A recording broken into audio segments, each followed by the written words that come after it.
A larger-than-life businessman gunned down in his office. But will the discovery of his secret double life lead to the killer? An all-new 2020 starts right now.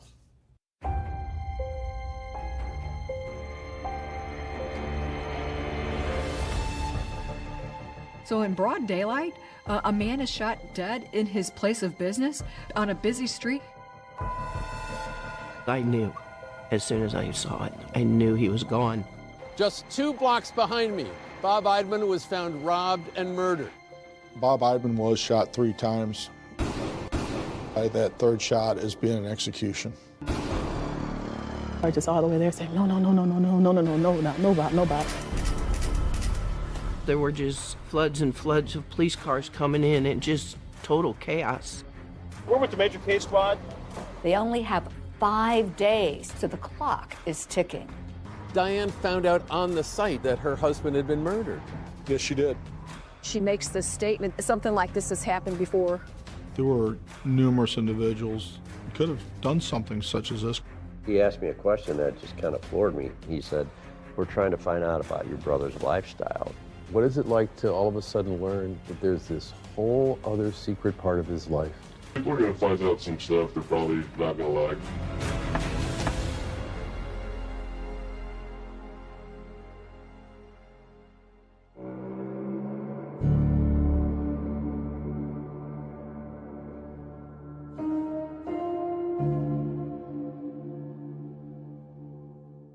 June 8th, 2007 was a typical day in St. Charles. It was a sunny day when I was proceeding southwest here on First Capitol Drive. So it was about to break 80 degrees on this Friday morning around 11 a.m. And as Officer Dean Meyer's patrol car is making its way toward Interstate 70, a mail carrier was on her rounds too. This security video showing her dropping off mail at a strip mall grocery store, then driving her truck a few doors down to enter the office where Bob Eidman sold car insurance. Nobody heard her first scream. Our mail carrier was running up the street, and she was flailing her arms, and she was yelling for the police. Deborah Kennedy was the first person to hear those desperate cries and tried to catch up with her as the mail carrier ran into traffic on the busy road before Officer Meyer spotted her. I saw the mail carrier running up the hill with the phone in her hand.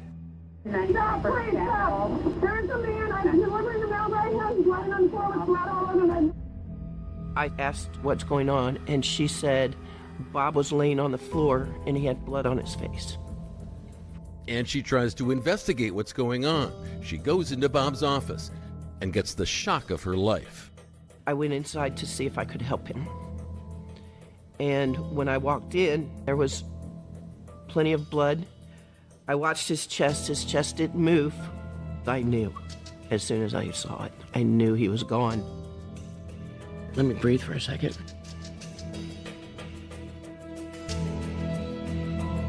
It was St. Charles's first murder of 2007. And right from the start, it was the kind of thing that just isn't supposed to happen here.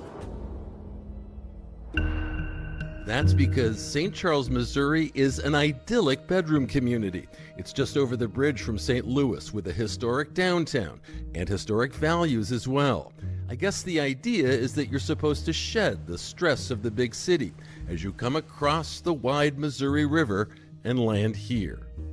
But as we know, money woes, lies and rage and desperation, the grip of fear, they do not stop at the river's edge.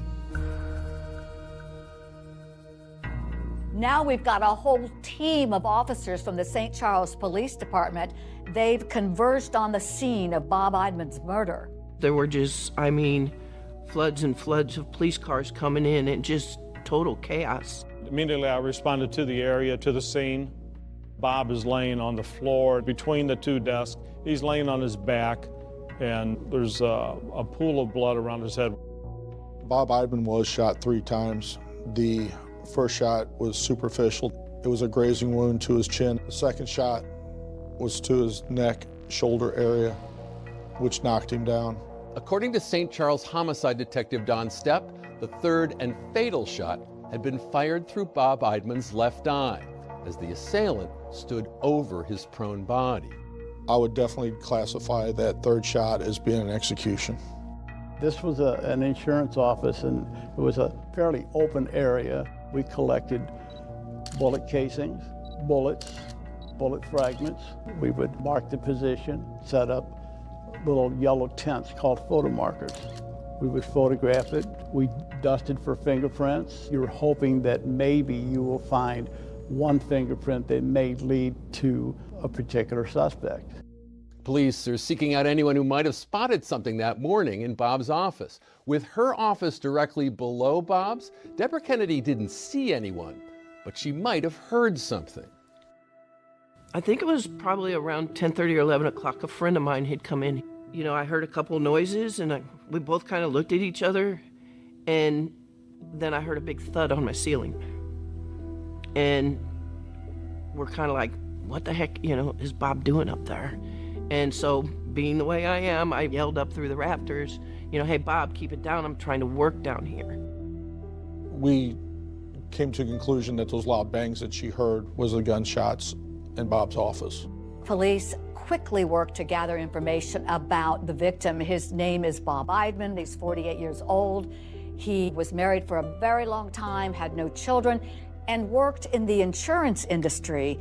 But just recently, like the past 2 years, had just started this new company. He'd got like a franchise. He just started that on his own. As news begins to spread that something bad has happened at Bob's office, concerned friends and associates in the insurance business, they rush to the site, like the longtime colleague who asked that we call her Dana. What made you want to go over there? That's my friend. I wanted to make sure he was okay. I remember locking up my office. I had a client in there, and she saw how distraught I was. And I'm just in the car, just all the way there, saying, no, Bob. What happened when you got there? Of course, they're spectators, so someone said that someone got shot. Didn't see Bob, didn't see him waving in the window, didn't see any sign of him at all. And then when they took his body out of the office, we knew it was Bob's body because he was a big guy. What's that moment like? Oh my goodness. It was the worst. Local reporters have arrived on the scene as well. Those reporters notice that a woman pulls up, and it turns out that she is the now widow of Robert Eidman. Her name is Diane, and Diane approaches the reporters, asking them if they know what's happening. And the reporters are saying that they feel uncomfortable telling her about her husband, so they direct her to the police. But Diane said that she hadn't heard from Bob all day, which was odd, and she kept trying to call him, and he never answered the office phone. So when she shows up and seen all the police cars, she knew something had happened, and she identified herself. Diane found out on the site, didn't she, that her husband had been murdered? Yes, she did. As investigators comb the area looking for video of any potential suspects, they happen upon this grocery store just a few doors down from Bob Eidman's office.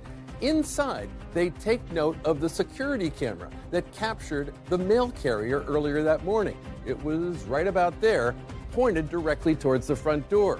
Once they get a look at the video it recorded, it's the first big break in the case.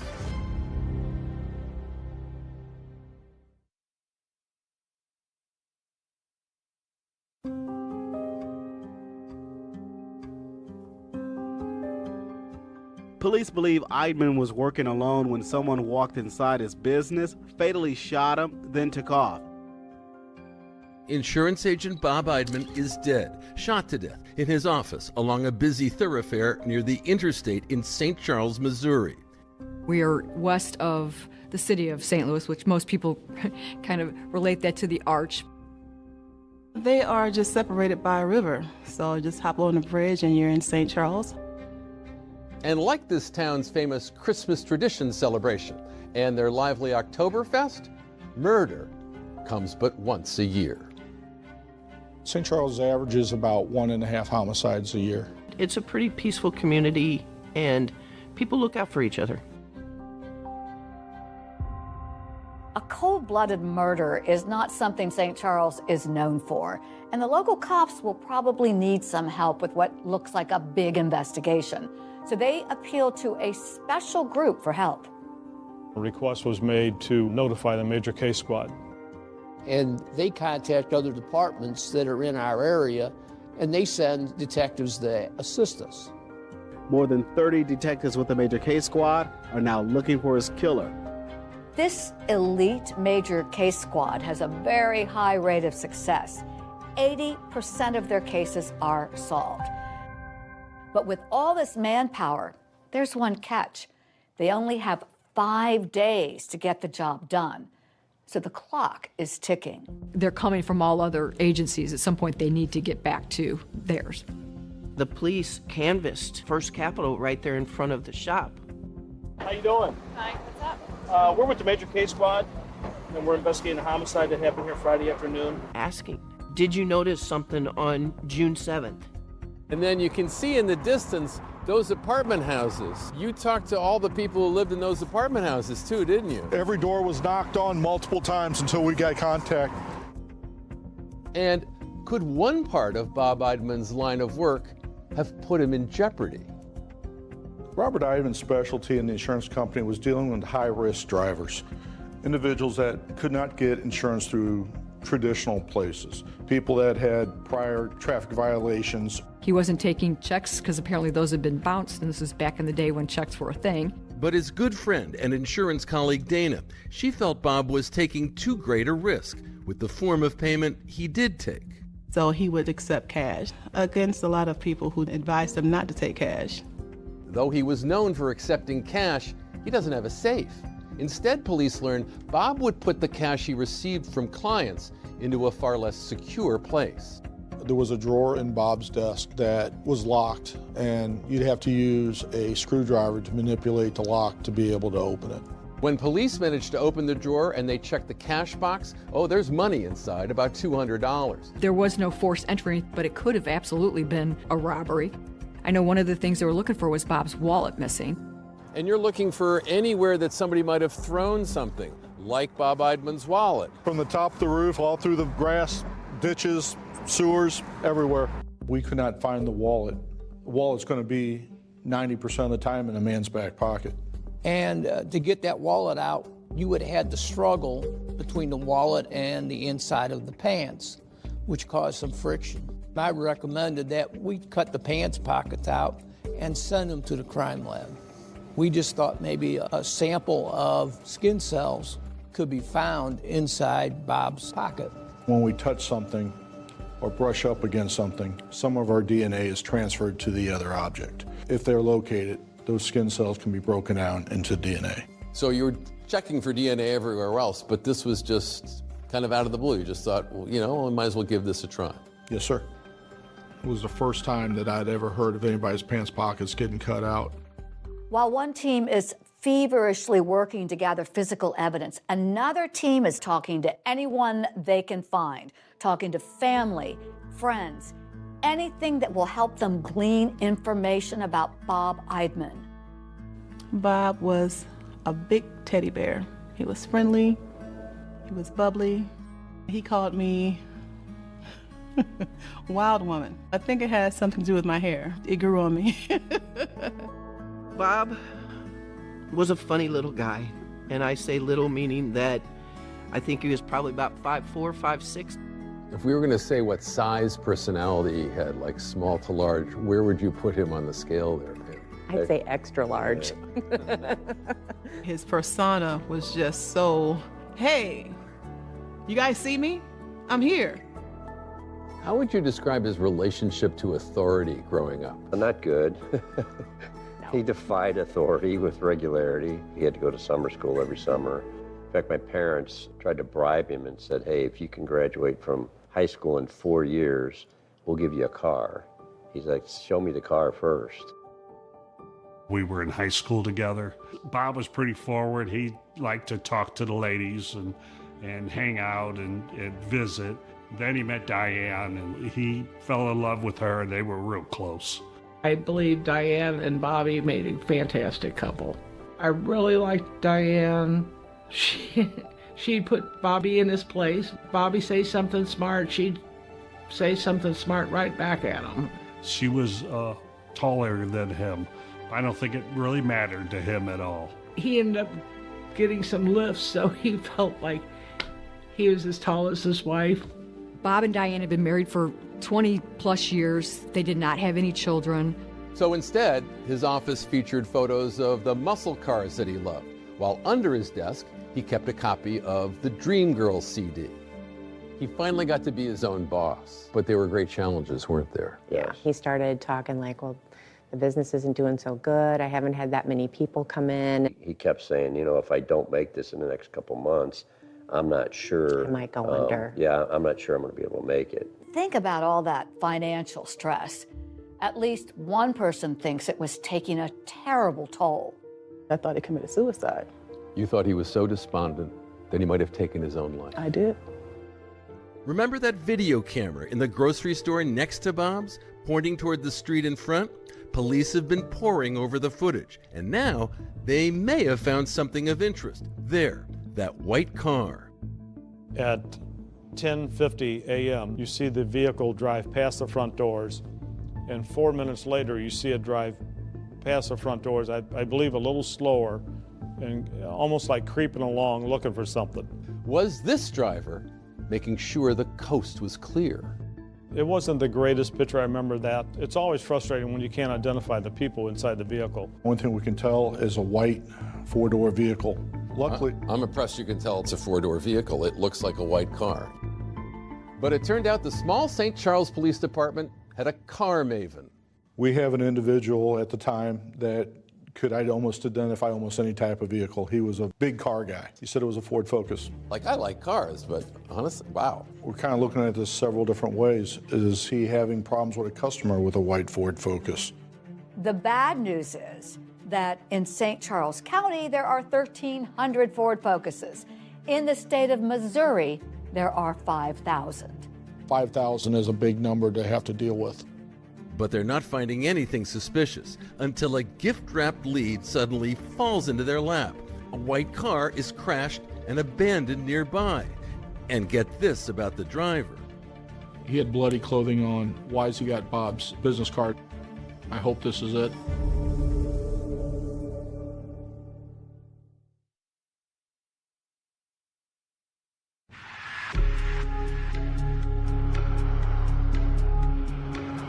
A mail carrier found Eidman's body shot several times inside his Brook Auto Insurance agency at about 12:30 Friday afternoon. So in broad daylight, a man is shot dead in his place of business on a busy street. I'm sure it did strike fear. I don't understand why somebody would kill somebody right here. It was such a senseless killing that nobody really understood what was going on. I didn't want to go back to work the next morning. I wanted to get the heck out of Dodge. I wanted to get out of town. Police here in St. Charles, Missouri still had no motive, no witnesses, and no way to quell the rising fear of the St. Charles community. Fear and anxiety that grew even more after 3 men broke into a bowling alley, took $700, and tied up the janitor in the process. 2 men wearing masks and carrying guns rob a St. Charles bowling alley. Well, here is proof they had a gun, a bullet hole left in the office window. They busted in through the back door, shot up the office, tried to shoot open a safe. Geographically, it was just down the street from Brooks Insurance. And it was a bowling alley that we all bowled at, so at first we all thought it was tied together. So people wondered if there was a connection between the 2 robberies. And we looked at that, seeing if they were connected. And in the course of that investigation, we were able to eliminate it from being a part of this case. Police are knee-deep in Bob Eidman's murder investigation, and they come upon a really interesting scene. It's an abandoned, crashed white car. And when they track down the owner, well, there's a couple of really eye-popping pieces of information. He had bloody clothing on, and he also had one of Robert Eidman's business cards. Why does he have bloody clothing? Is it his blood? Is it Bob's blood? We have some questions we need answered. This could be it. It blew my mind, like, whoa. Travis Wade Ensley is about to blow a lot of minds at police headquarters, where leads in Bob Eidman's murder have been hard to come by. The car that I wrecked was a white four-door Saturn. Which might have looked like the car that was captured on the footage. The next thing I know, I'm at St. Charles Police Station getting questioned for murder. Police now feel that he has a lot of explaining to do.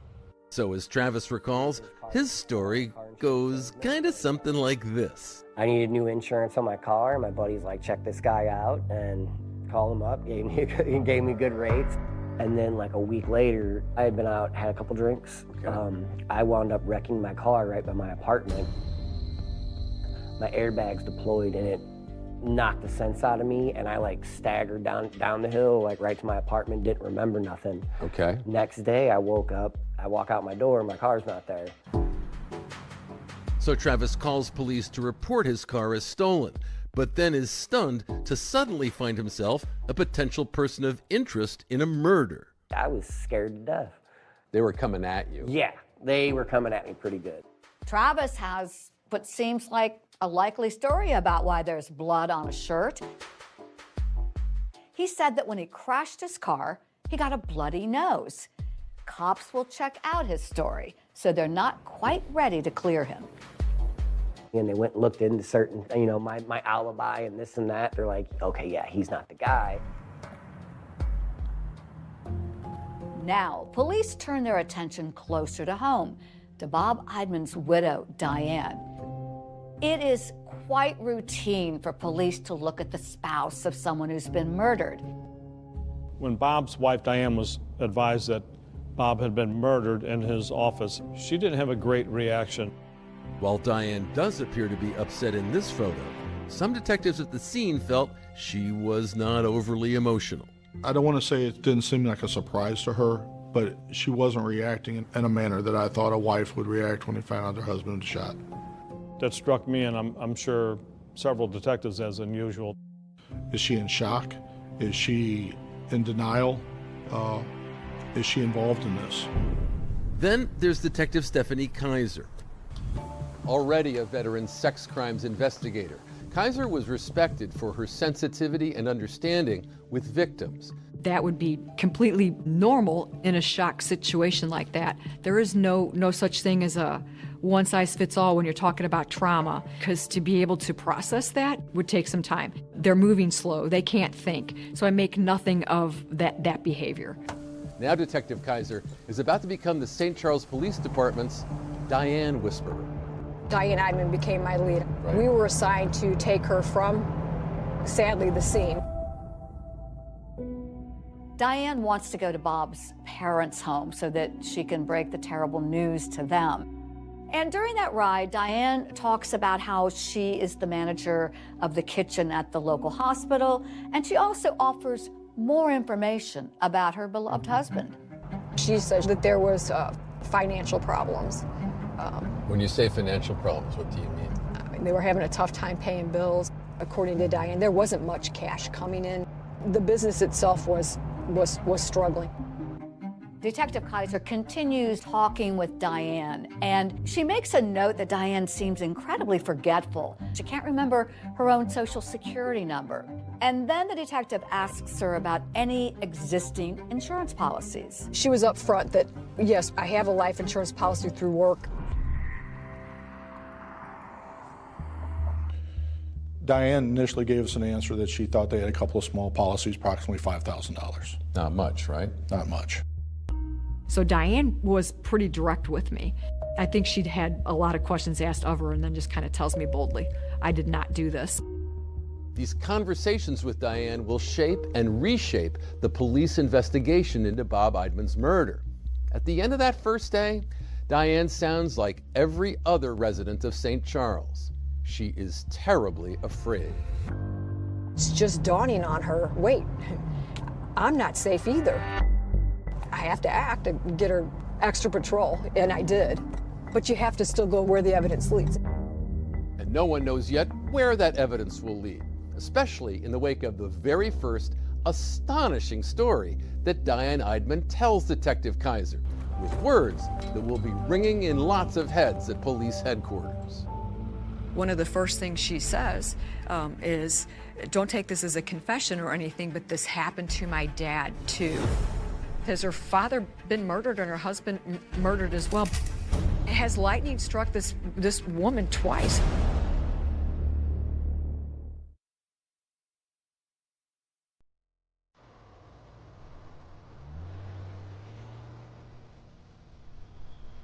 At the time of his death, Bob Eidman had been married to his wife Diane for more than 2 decades.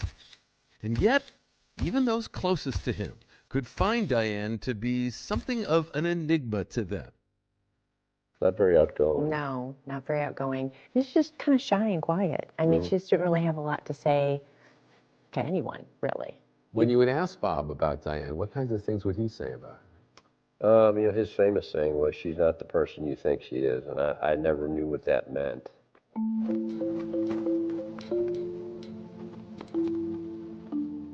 Now, Detective Kaiser was reeling from the incredible story that Diane had just told her. She makes this statement, don't take this as a confession, but something like this has happened before. And I'm not quoting Diane at this point, but somebody broke into the house and shot my dad. So when I asked, did they catch the person? How did she answer that question? She said, they thought my mom shot my dad. And we're wondering if lightning had struck twice in the same place. Diane Bowling Eidman, seen here on her wedding day in 1978 with her father Jerome, was just 26 years old when he was murdered inside the home he shared with his wife Lenore, Diane's mother. The murder case that made headlines in this region all began when a call came through in the wee hours on the morning of April 6, 1984. Gordon Adams was an officer with the St. Louis County PD. What went out over the radio when you heard the call? As I recall, like I say, it came out as a home invasion with someone shot. And so that's what we would consider a hot call. Well, when I arrived, it's 2:30 in the morning, maybe 2:35. So it's dark as can be. I immediately went to the door, knocked on the door, and Lenore answered. And the hair is pristine, and she's standing there in a kind of sheer nightgown. And she says, "My husband needs help. He's in the bedroom. He's been shot." What are you thinking when you're hearing this story for the first time? I mean, she didn't strike you as a woman who woke up in the middle of the night to find her husband murdered. No tears. The hair was all done. And I'm trying to get information for my report. And she actually lit up a cigarette. And I'm thinking, this is your husband. He's just been murdered. She didn't have any emotion at all, almost.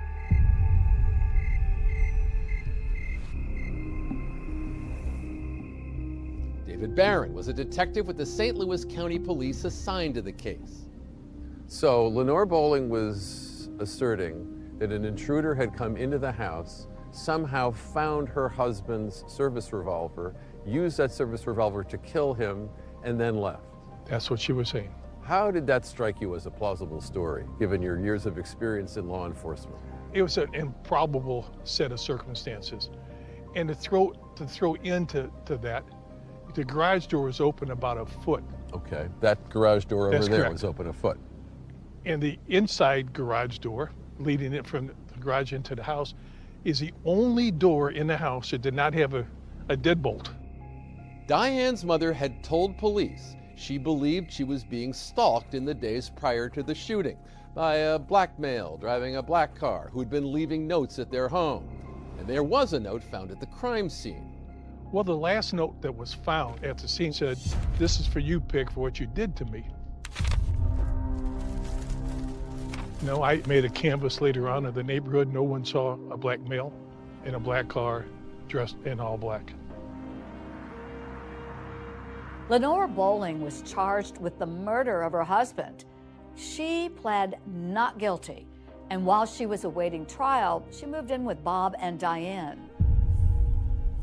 How did Bob feel about living with someone who was accused of shooting her husband to death? Bob was not happy about that. He was scared. Yeah, He would he go was to very- bed every he was night very and scared. say he would bolt his door, lock it closed. He did not, he was afraid. He didn't want to be in the house with her.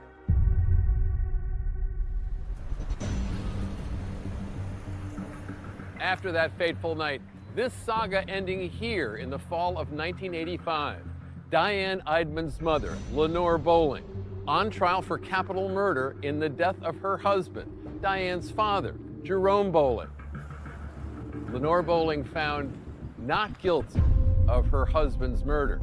They did not believe that she did it. They believed her story. The irony not lost on investigators as Diane Eidman, more than 20 years later, now a person of interest In a different killing. Has her father been murdered and her husband murdered as well? What a weird set of circumstances.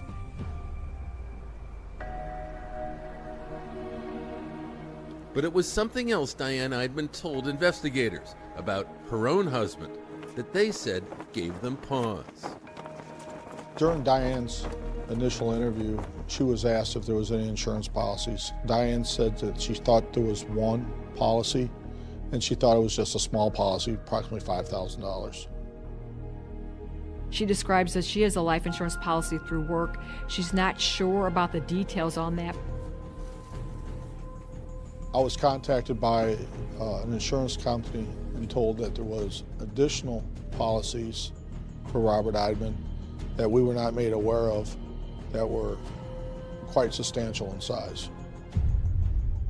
Now with Bob's death, police say she was suddenly in line to receive more than $300,000 in life insurance. We did not know if Diane had forgotten to tell us about those policies. Did Diane know about those policies?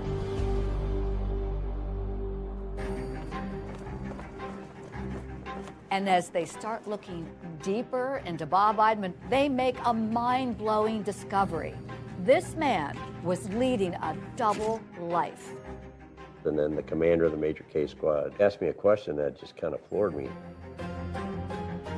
I had no idea.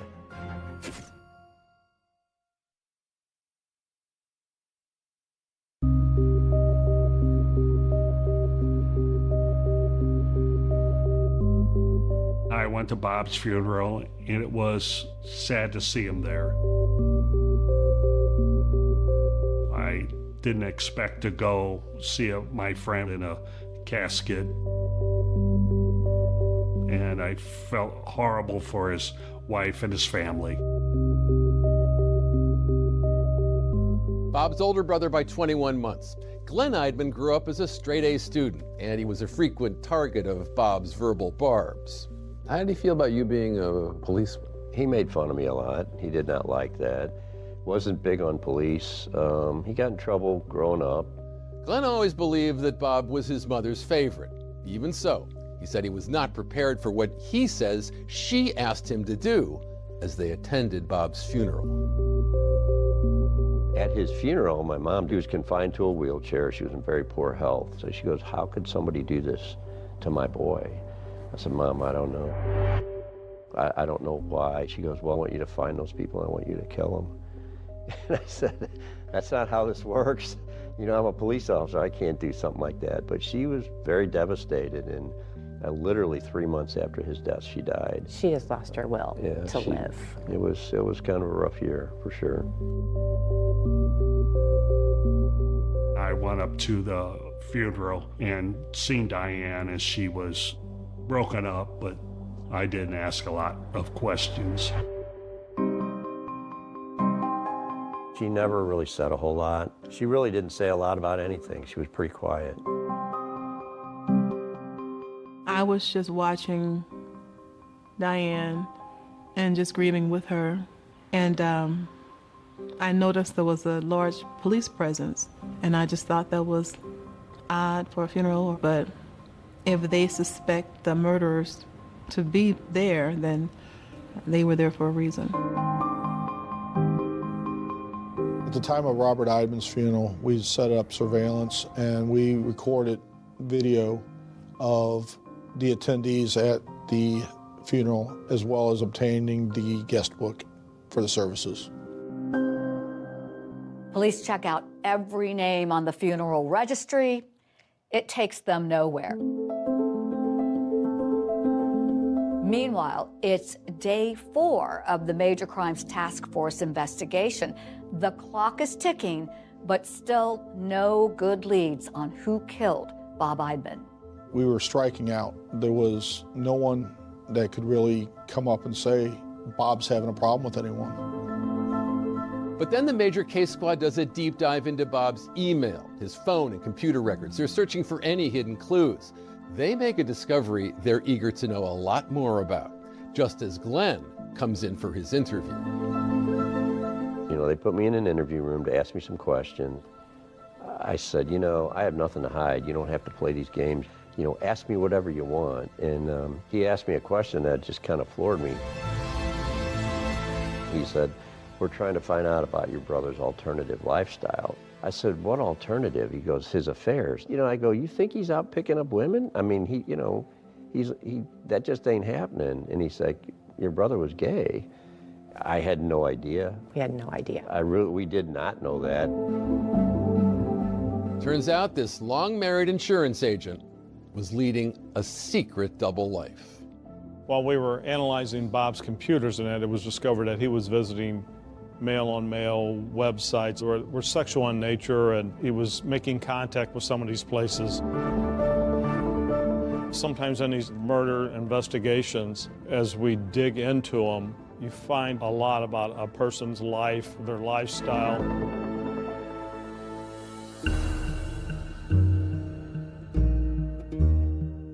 When you have a secret, what vulnerability does that give someone like Bob Eidman?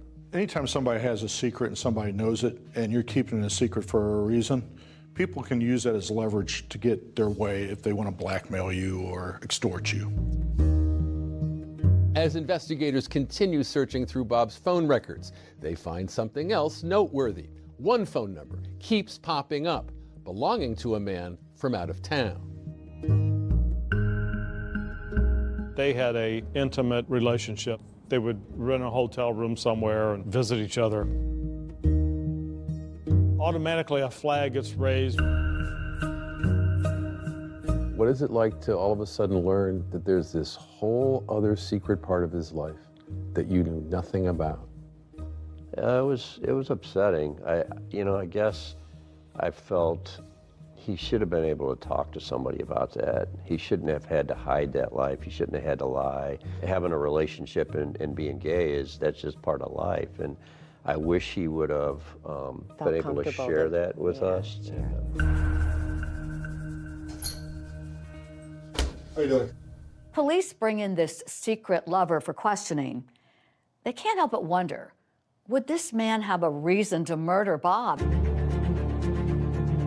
And what about Diane? Could his existence have set her into a murderous rage? We've altered the man's voice. People are going to find out some stuff they're probably not going to like. Feelings can run wild with someone. If I can't have you, nobody's going to have you.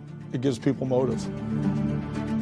And as a young, untested detective is taking on his very first big murder case, a totally unexpected assist from the cutting edge of forensic science, it's going to take this investigation into surprising territory and bring answers at last to the key question: why was Bob Eidman killed? It blew my mind when the results came back. It was the golden ticket. This is what we were looking for.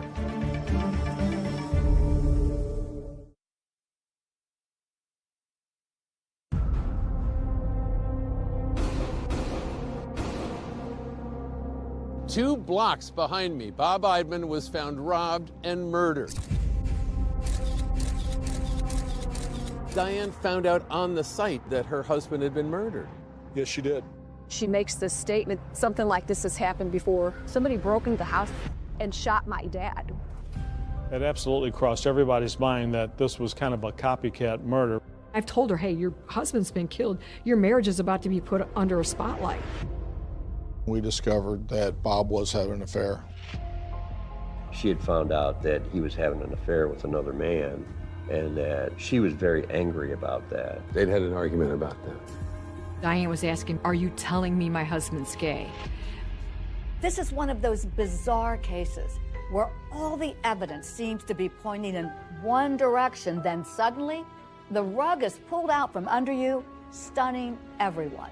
I was very shocked. We cut open the pocket, swabbed the edges, hoping to get possible DNA.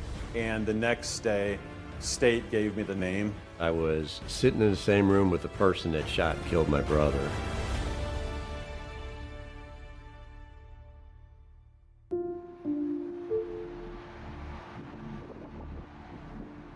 Friends and family are mourning the loss of Bob Eidman, gunned down in his office in a small strip mall in St. Charles, Missouri. A man that loved life, always wanted to have fun, always wanted to enjoy himself. He had a great personality, very funny, you know, very intelligent.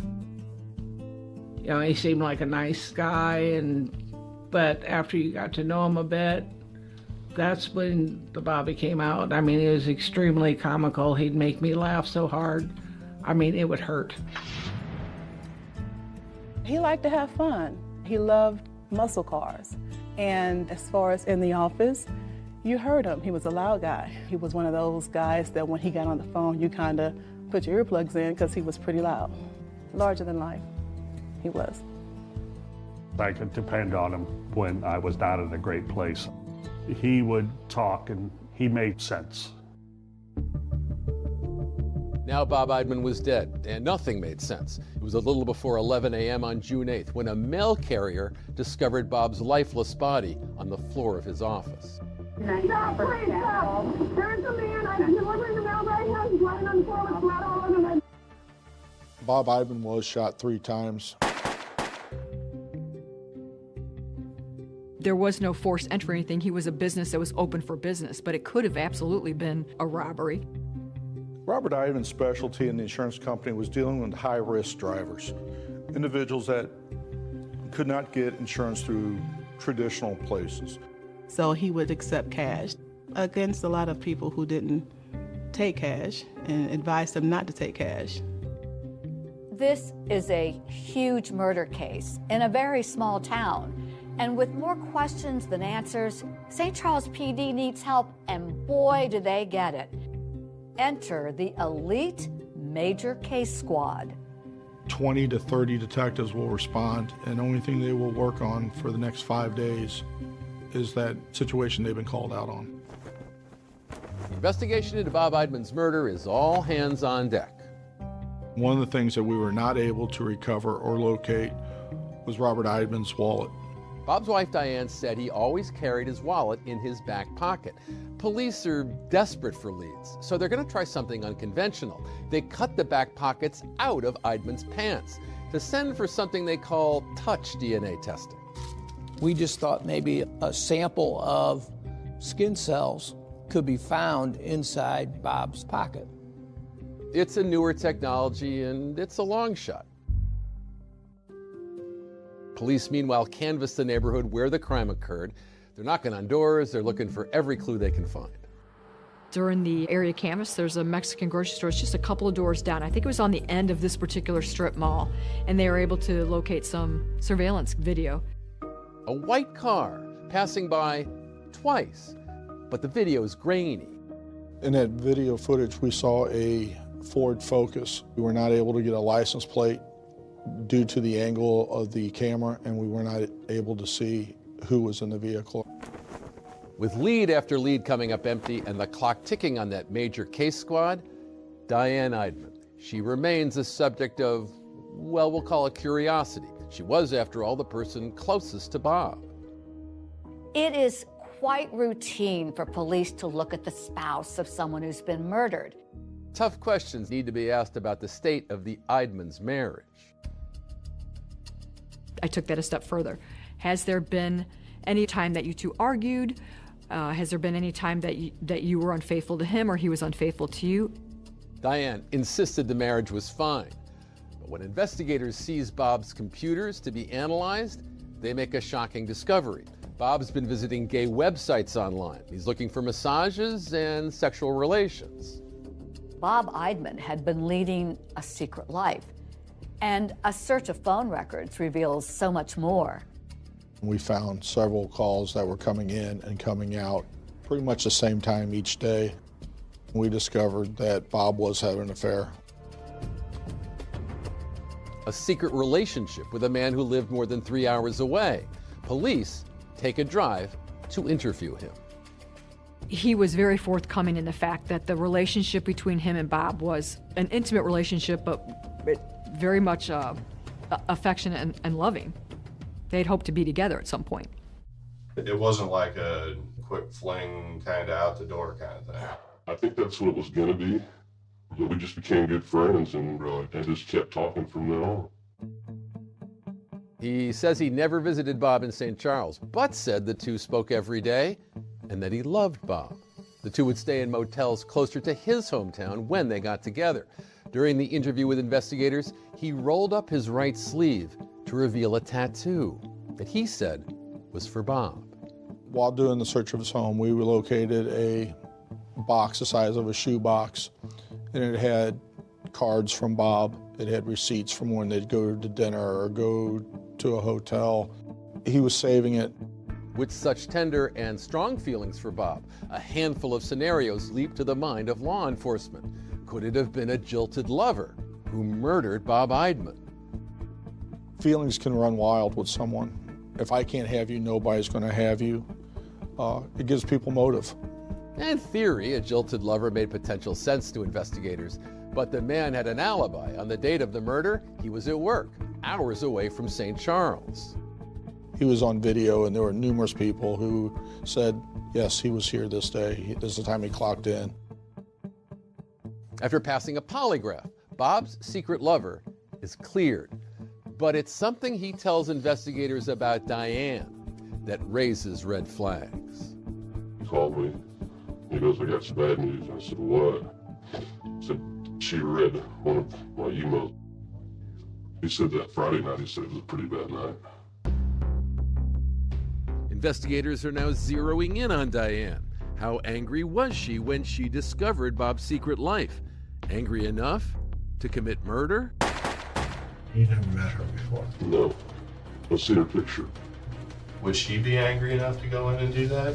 I hope not.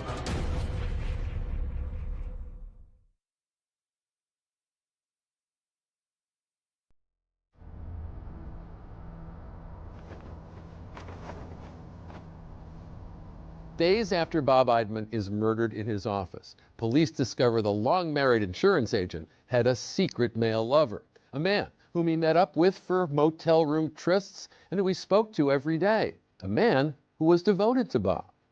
Did you guys love each other, or was it just a very close, personal relationship? I loved it.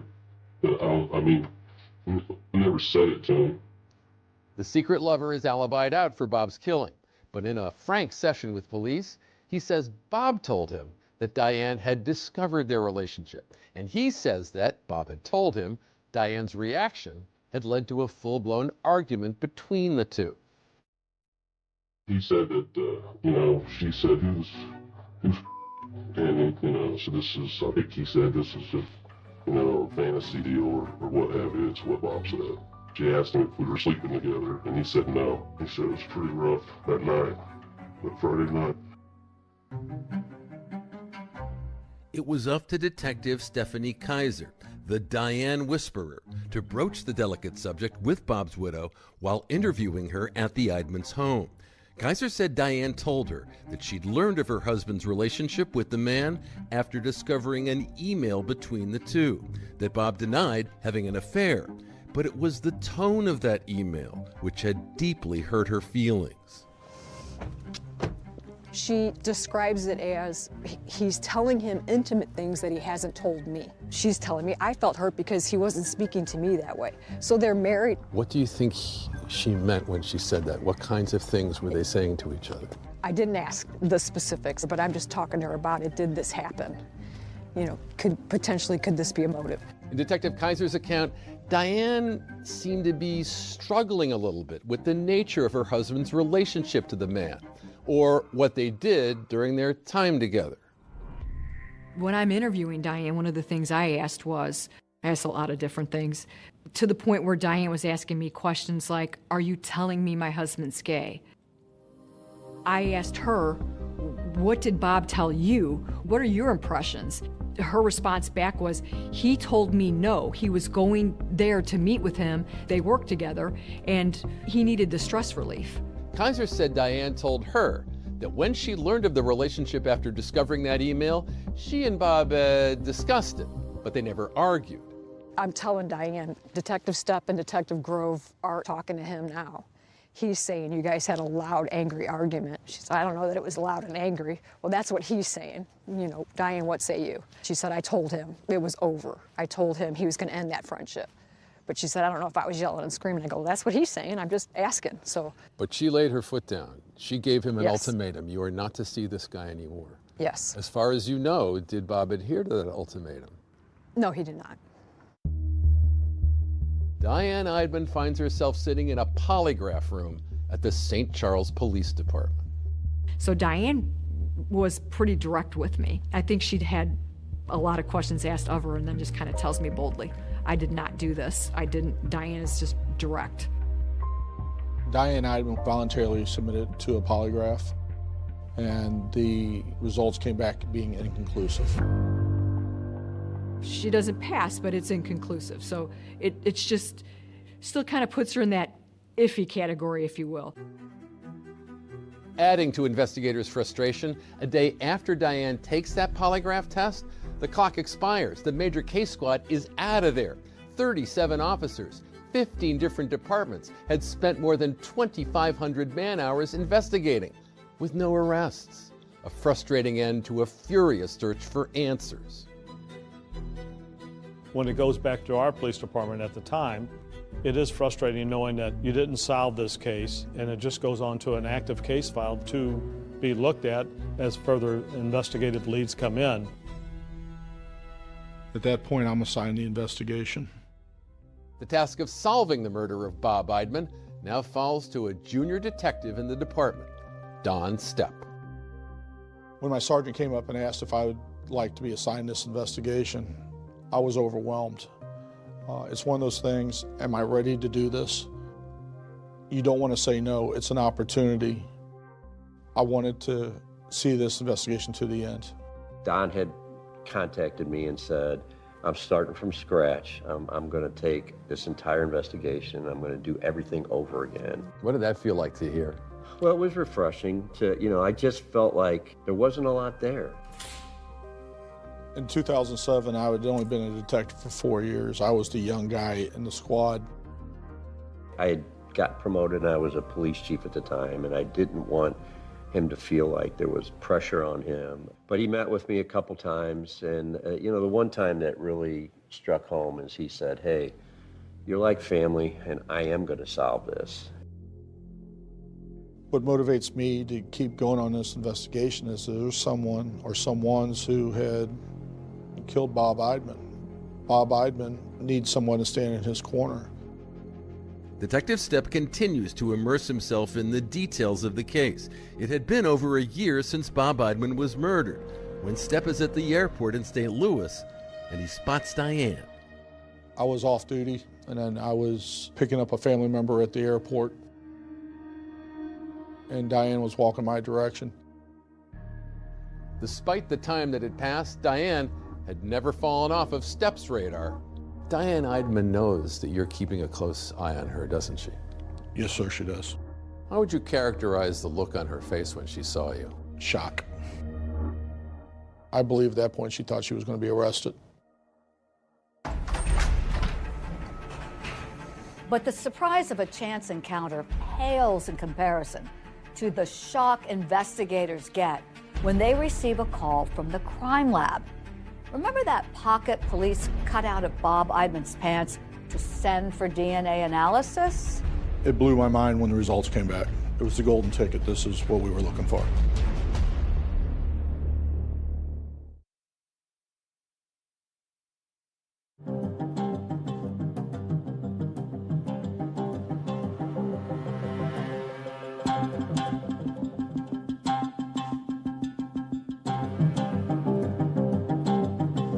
It is 2009.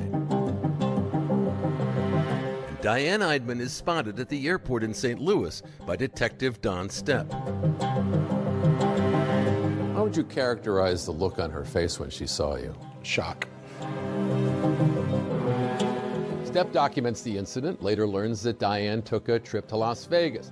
But nothing comes of it.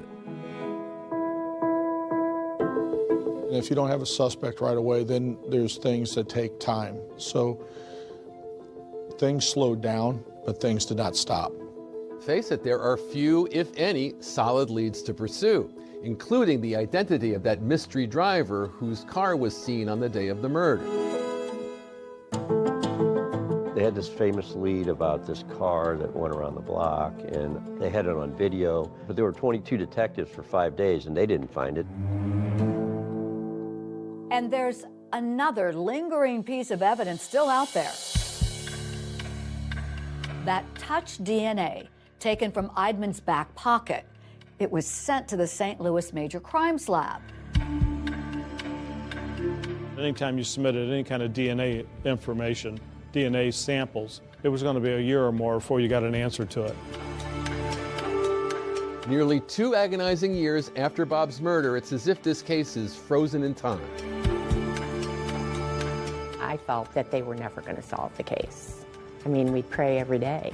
Just, we need peace. We need answers. We need to find out what happened. It seemed like there were no answers. No. Then in March of 2009, that touch DNA from Bob's pocket is forwarded to Brian Crine. He's a forensic scientist with the St. Charles County Police Department.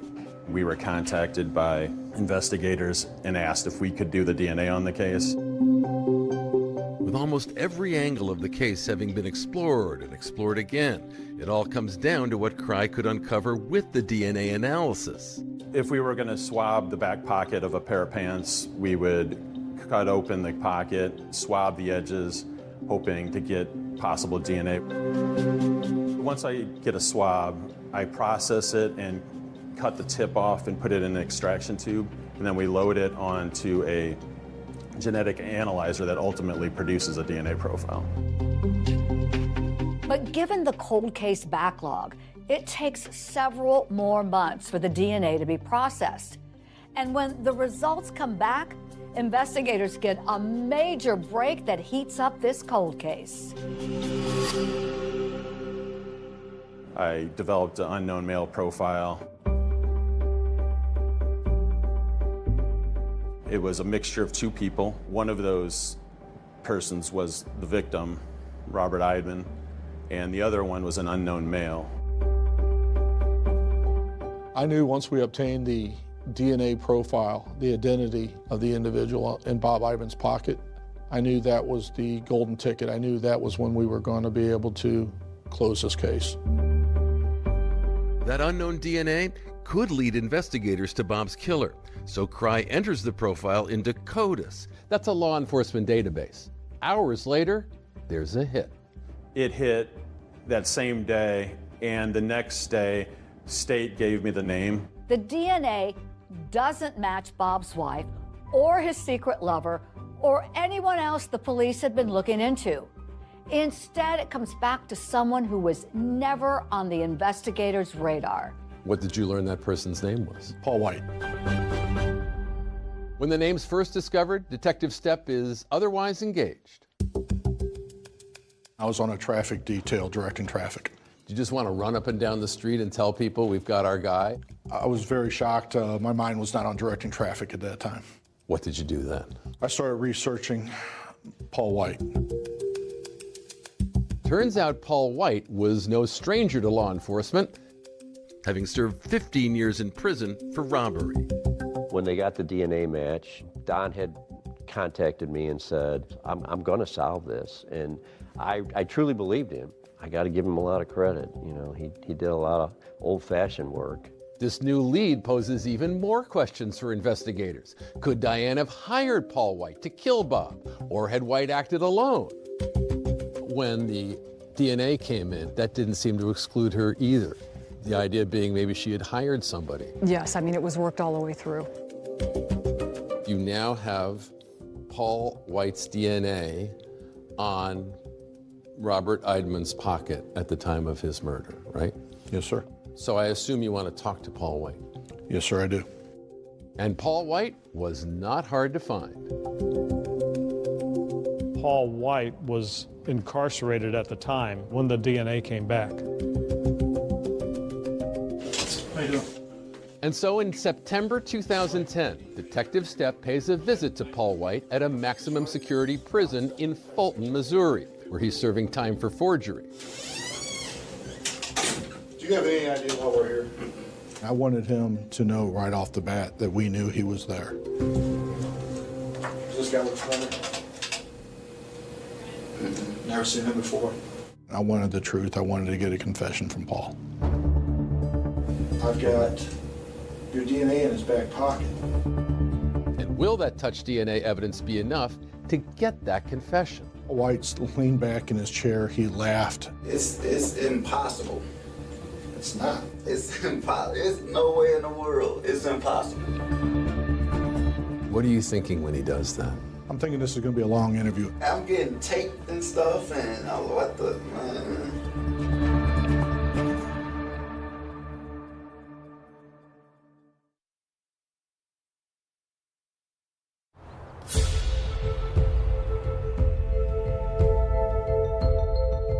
More than 2 years after Bob Eidman was robbed and murdered in his own insurance office, test results on trace DNA taken from his back pocket are in, and there's a match. That individual was in the Department of Corrections in Missouri. What did you learn that person's name was? Paul White. As investigators dig deeper into Paul White's background, they uncover a possible connection to Bob. It's been hiding in plain sight. There was numerous files on Bob's desk, and there was a file, containing Paul White's name. Among those files is an application for auto insurance. 2 names are listed, Sherry White and her husband, Paul White. Paul White's wife's file was on Bob's desk? Yes, sir. What was it doing? I think when Mr. Eidman had seen the car pull up and saw Paul White exit the vehicle, he was grabbing Sherry's file to be ready so when he came in. Investigators quickly clear Sherry White as a suspect in Bob Eidman's murder. With the trail of evidence now leading directly to Paul White, Detective Stepp decides it's time to meet face to face. This is where the magic happens. Doesn't look all that magical, does it? No, it doesn't. What happens to people when they come into a room like this? We get to the bottom of facts. This is where people have an opportunity to tell us about what they've done and tell us their story. Since Paul White is already serving a prison sentence for an unrelated forgery charge, he's literally a captive audience. Let's go back and talk about some of your strategy as you were going to talk to Paul White. Paul, I believe, was in a little bit of shock after all these years. 2 detectives showing up from St. Charles City. He did not expect that to happen that day. Do you have any idea why we're here? Okay. Are you thinking the long game at this point, or do you think he's going to start telling you stuff that he knows at that first interview? I'm thinking to myself, the DNA itself is probably enough to get an arrest warrant, but I didn't want just an arrest warrant. I wanted the truth. Before I ask any questions, you must understand your rights. You don't have to make a statement or answer questions. You have the right to remain silent. Do you understand that? Could you put your initials there, Paul, for me? I think initially Paul White's attitude was very kicked back, relaxed. First of all, do you know a guy named Robert Eidman? Never heard of that guy? I even put a picture down in front of him and asked him, do you know this individual? Does this guy look familiar? Never seen him before. Eventually he came back around and said, yeah, I thought that was his wife's insurance man. That picture I showed you, that's Robert Eidman. Okay, you say kind of looks familiar? Yeah, that's the guy we got the insurance from. I explained that we were working a homicide investigation, and I explained that his DNA was located in his back pocket. Do you think there's any chance that your DNA is going to pop up inside that crime scene? From a robbery. From a robbery? None? You come to prison, they take your DNA. Your DNA pops up. You know where it pops up? Swabbing a back pocket of my victim. Your DNA shows up in this guy's back pocket. That ain't nowhere in the world. Why don't you think that? You said that he got robbed. I never robbed the guy. I've been in there one time, and to get insurance. So that's Exactly. That's, ain't no You're telling me you've been in there one time. Yeah. And your DNA shows up in this guy's back pocket a month later? That don't even make sense. Exactly. With your story, it doesn't make sense. Again and again during that first interrogation, you tell him, I've got your DNA. I mean, you must have told him, what, 10 or 15 times in the course of that conversation, right? At least 10 or 15 times. He kept saying, there is no way. Repeatedly. He did not believe it. It's impossible. It's no way in the world. It's impossible. Paul, it's not impossible. Okay. Well, I'm telling you. I know it's impossible. It's no way in the world. Then how to get there? I don't even feel like it was there. It's impossible for it to be there. After White's adamant and repeated denials about that DNA evidence against him, investigators uncover another critical piece of evidence. I ran every kind of data history check on him. The big point with Paul White was I found out that a neighboring law enforcement agency had issued a ticket to Paul White after our homicide in a white Ford Focus. That's right, a white Ford Focus. And remember, that's the very same vehicle make caught on a surveillance camera the day Bob Eidman was murdered. Paul White was a passenger in that vehicle, and the driver was identified via tickets as Cleo Hines. Why was the car stopped in the first place? Registration on the vehicle. The registration on the vehicle was out of date? That's correct. Who was the driver of the car? The driver of the vehicle was Cleo Hines. What was significant about that? We later learned that Cleo Hines was living with Paul White, and his girlfriend was best friends with Paul White's wife. So they had a long-standing relationship? Yes, sir. What was the indication that you had that Cleo Hines might have been involved in the murder of Robert Eidman? It was Cleo Hines' vehicle. You were sure of that? I was sure of that. I had a couple other officers contact Cleo Hines, and they arrested Cleo Hines and brought him to the St. Charles City Police Department. Does Cleo Hines know a secret that could solve Bob Eidman's murder? You know a man died, right? You know that? Somebody pulled that trigger.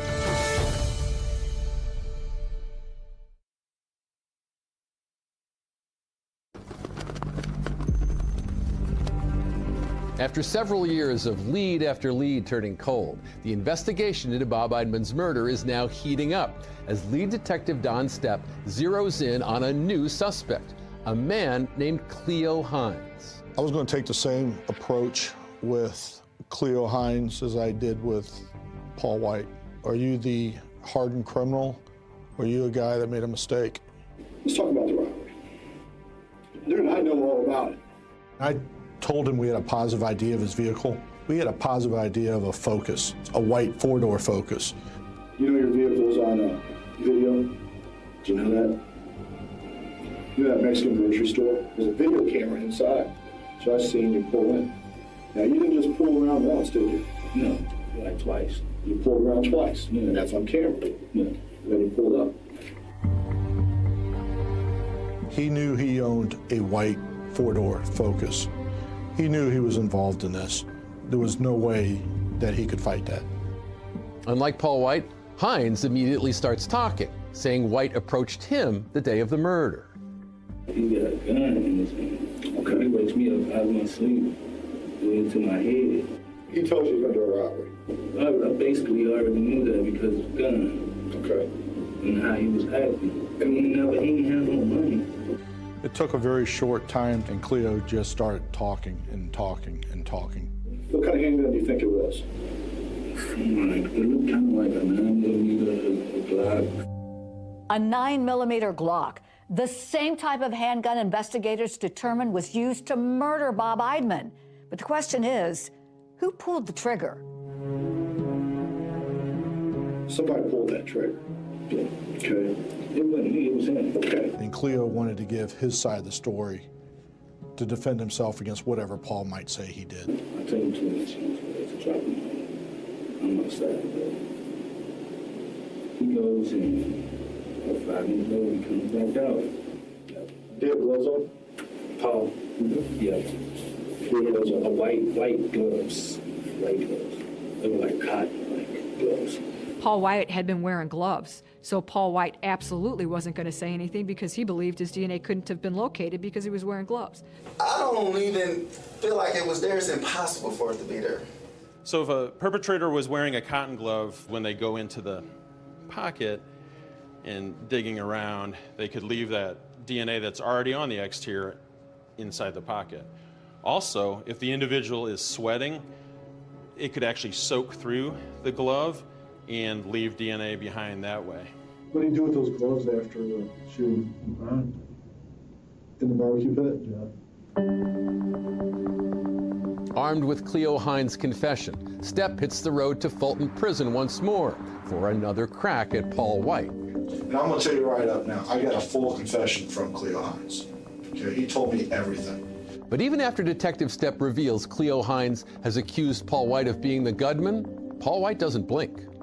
If you got Cleo saying that I did this and that, he's evidently lying to you. And I don't know why he would even say that I would put a gun to his head and force him to do something. It's hard to do an interview to get a confession from somebody for a murder. It's really hard to get a confession from somebody for a murder inside prison. White is arrested the next day, and he's charged with robbery and murder, and could be facing life in prison. Now, with the pressure turned up so high, will he finally change his story? I've asked you 3 times. Drove 87 miles one way to ask you these questions. Hypothetically speaking. Hypothetically. Hypothetically. If I say I was there, you know what I mean, and I saw everything that happened, you know what I mean, and it's like, that just makes me as guilty. You know, I still get a murder charge, but I didn't kill him. I didn't pull the trigger. Finally, the dam breaks. Paul White starts talking. I said, I think he got some cash in there, you know what I mean? So I said, you can go in and rob him, but I said, he probably know who I am, so we're gonna have to get some match. We already had those gloves, those cotton gloves that you were talking about. And then we went up to Walmart and they had those little type ski masks. Paul White describes a chilling scene of a panicked Bob Eidman trying to comply with his assailant's demands for money with that notoriously sticky desk drawer, you know, where Bob kept his money, instead of in a safe. And then he started shaking him, like, to his drawer and couldn't get the drawer open. And I was like, man, just give me your wallet. And so I reached in his pocket and grabbed the wallet. And Cleo was like, man, no, there's more money there. There was a lot of finger pointing at each other, trying to point the blame to someone else. Cleo Hines told police he never even got out of the car at Bob Eidman's office. But Paul White wants police to believe that it was always Hines who had fired the bullets that killed Bob Eidman. We shot him once. He was like, man, where the rest of the money? Where the rest of the money? And he was like, man, there is no other money. There is no other money. And he shot him again. And I'm like, man, what the you doing? I said, man, is he dead? He was like, I don't know. Shot him again. So I'm like, man, we gotta get rid of this gun. You know what I'm saying? I took it and threw it off the bridge. Paul White offers to help find the murder weapon, riding along in handcuffs in the back seat of a squad car. We took Paul White out of the St. Charles County Jail. Going to find the weapon. And had him point out the area where he got rid of the gun. I would say, like, right in here. We searched an extensive area for the gun, was never able to locate it. Now we have 2 suspects and 2 confessions. And with both men pointing the finger at each other, prosecutors are gearing up to put both of them on trial. I was sitting in the same room with the person that shot and killed my brother, and that was pretty hard to be calm. Will Bob Eidman's family finally learn who murdered him?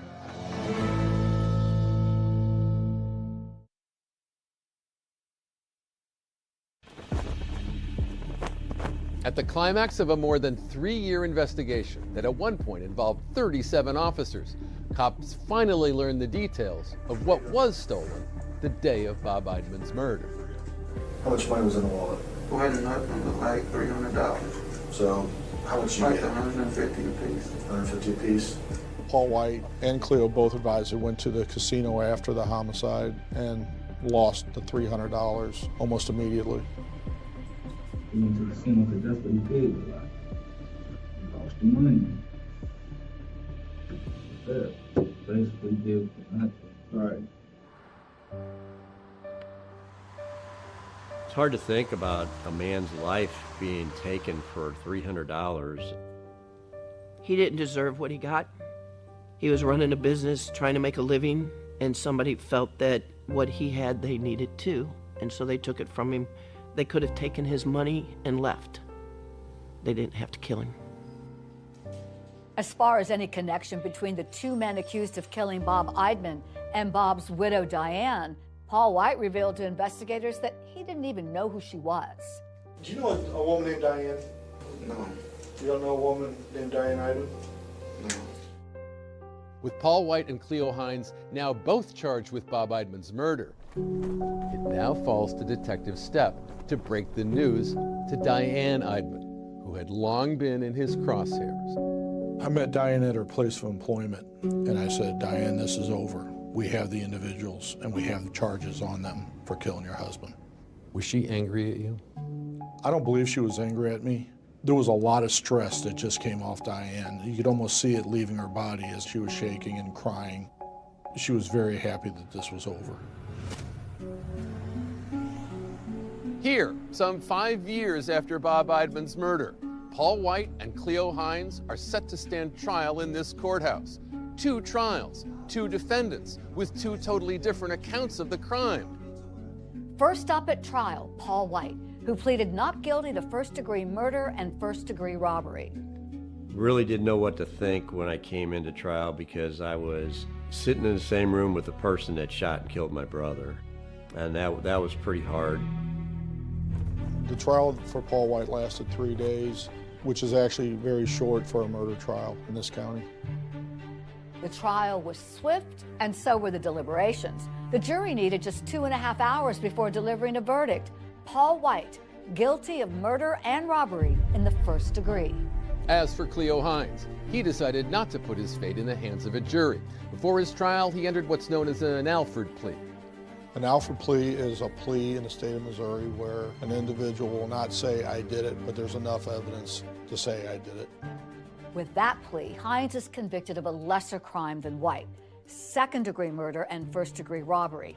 He received 2 life terms, but while Hines' sentence offers the possibility of parole, Paul White will never again see the light of day outside a prison. Paul White was sentenced to life without parole in the Missouri Department of Corrections. The investigation into Bob Eidman's murder had cast a shadow of suspicion on his widow, Diane. Now she stood in court and gave her own account of all she had lost. Were you there for Diane's victim impact statement? Yes, we were. She said, I'm going to be alone for the rest of my life. You took my best friend. You took my husband away from me. She told the court this in part.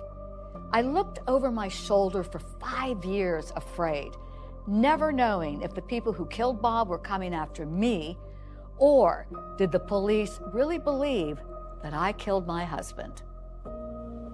I do feel like the system worked. The killers were caught. Science prevailed and overwhelmingly provided evidence that got them a conviction.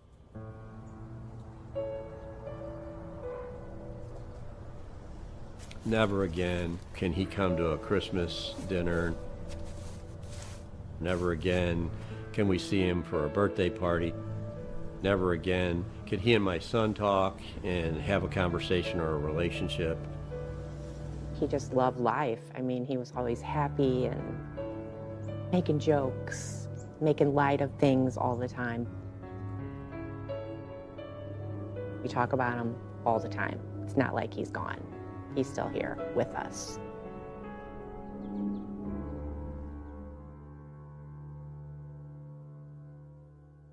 Both Paul White and Cleo Hines have tried appealing their convictions, but both were denied. White's life sentence carries no possibility of parole. Hines' first opportunity of parole will be in March of 2034. That's our program for tonight. Thanks so much for watching. I'm David Muir. And I'm Deborah Roberts. From all of us here at 2020 and ABC News, good night.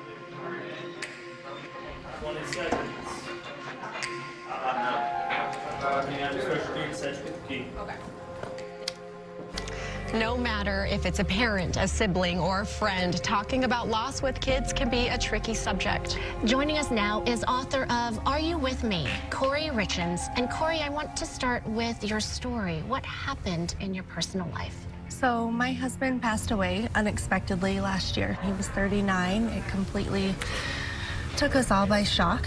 We have 3 little boys, 10, 9, and 6. And it's only been a year. How did you go from processing death to I need to write a book and help others? You know, I just watched the struggle that my kids were going through and trying to find something that we could use to cope at nights. Nights are the hardest, it seems like, for everybody when, you know, dealing with anything. But I just wanted some story to read to my kids at night. I was reading in it, and I remember I just was in tears, and I thought, like, this is perfect for your family. It just seemed perfect. And so I was just baffled at how she even had the time to do that. And it's, you know, explaining to my kids, just because he's not present here with us, that doesn't mean his presence isn't here with us, and he's doing these things with us.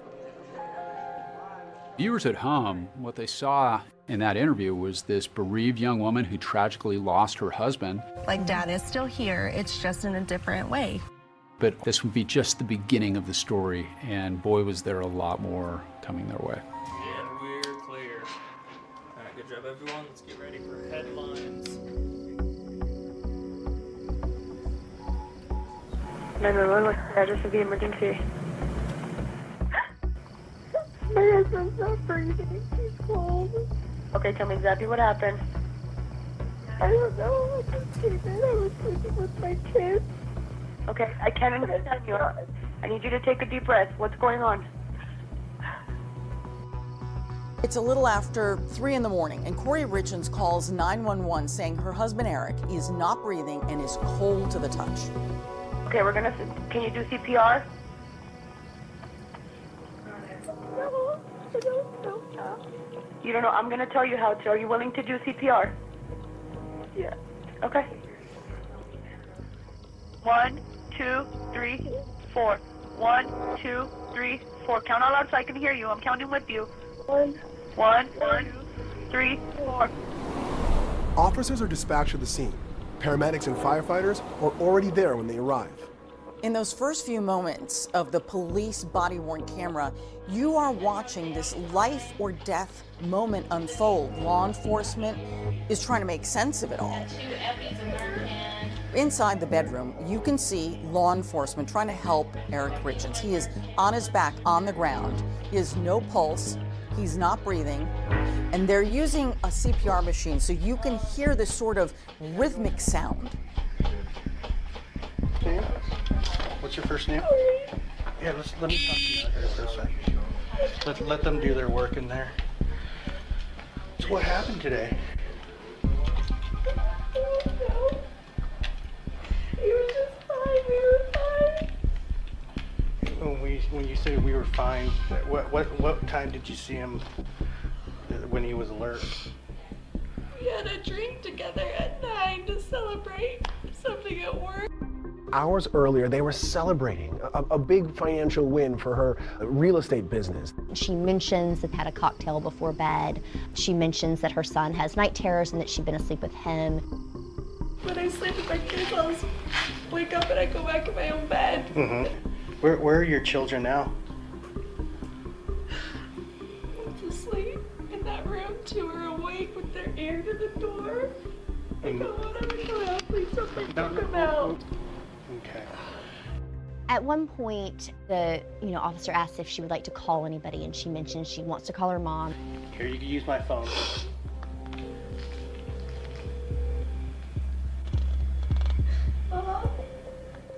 I got a call. It was Kouri. Said, Mom, you need to come up here. Something's wrong with Eric. The police. I'm so scared. I don't know what's happening. I said, something's happened. She said, Eric.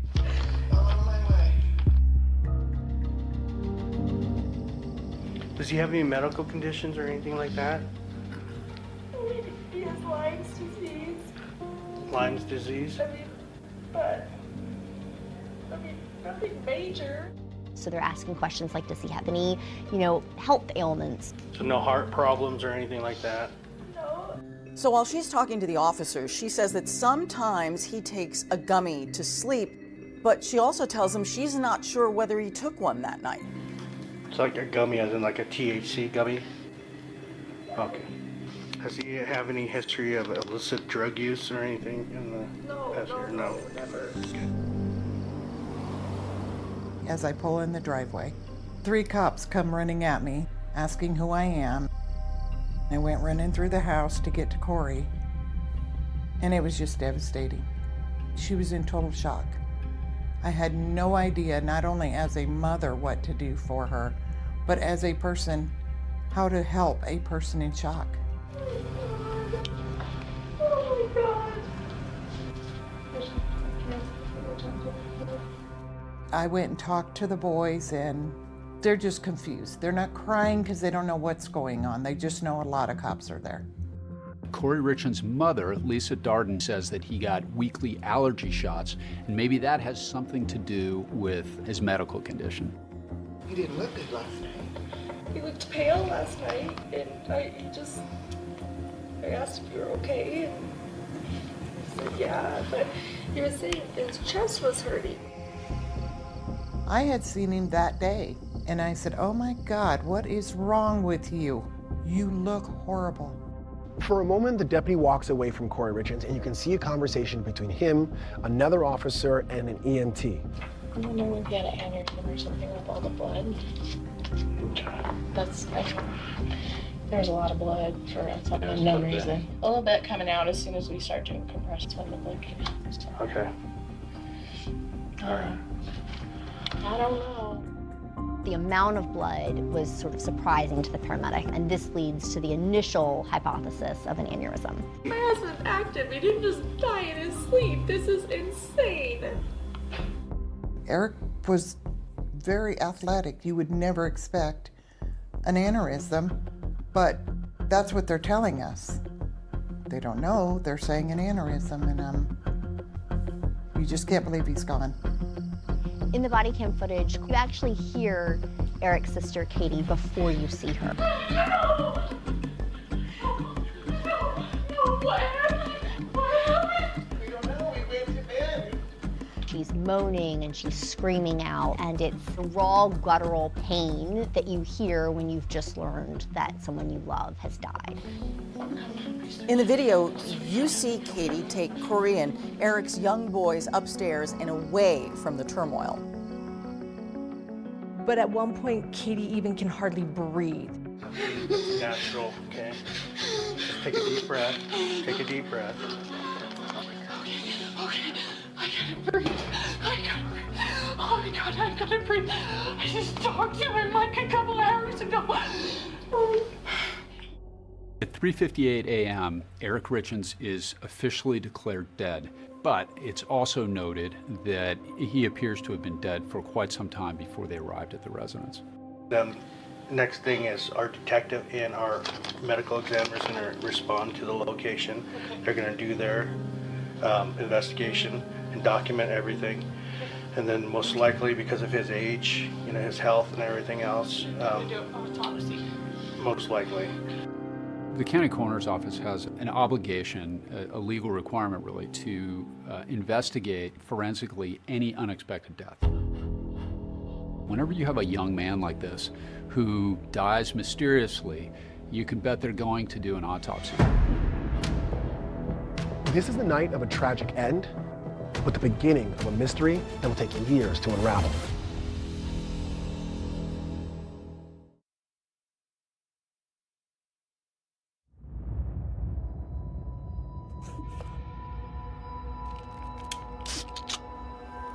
The night that Eric died, Kouri says that they were celebrating.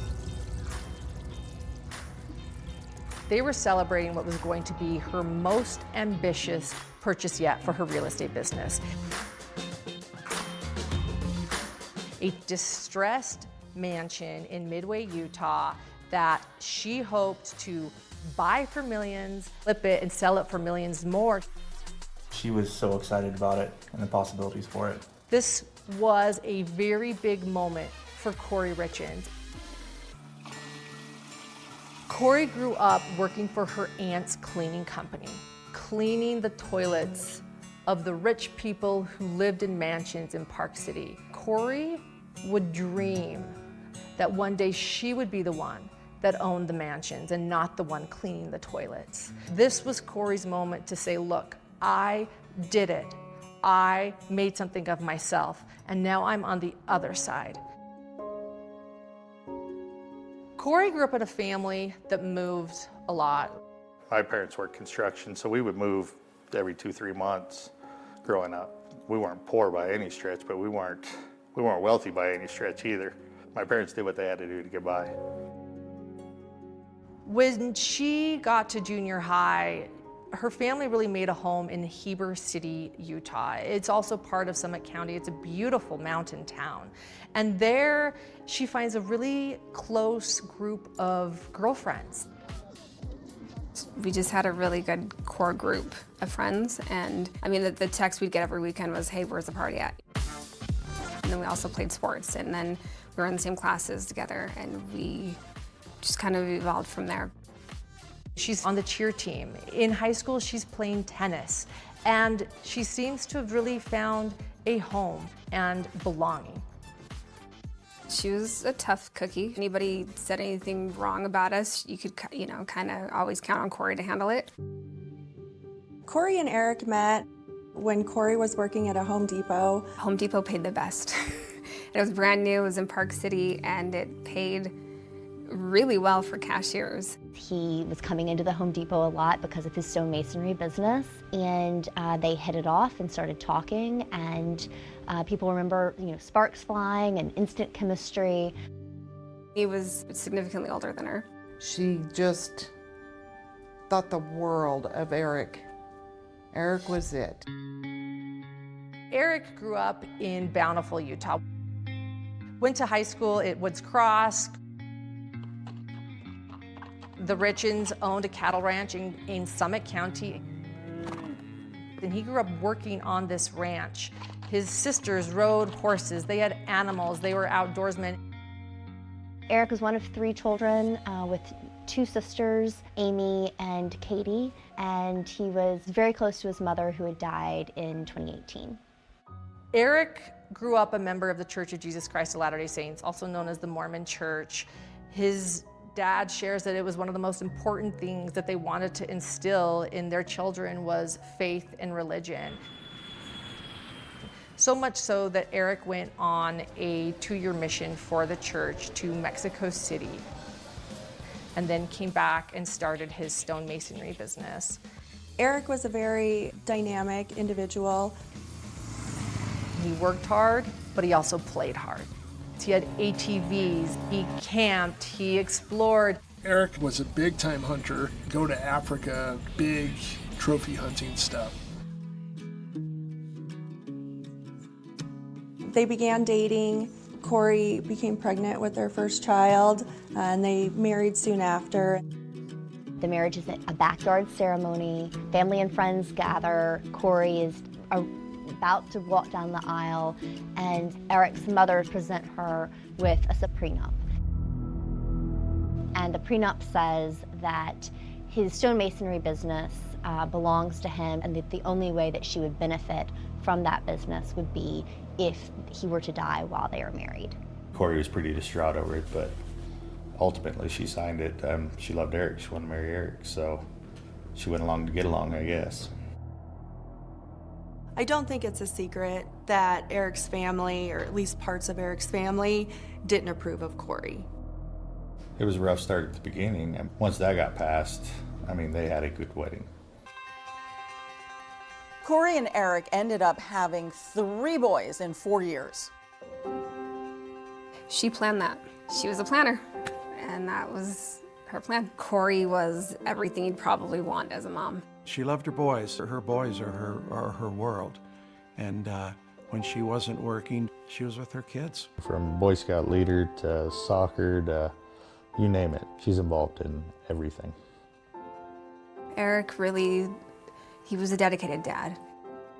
He was a soccer coach for the boys. My last memory of Eric was me in their living room playing soccer with his son, you know, and Eric was sitting in his chair, like sitting back like this, giggling,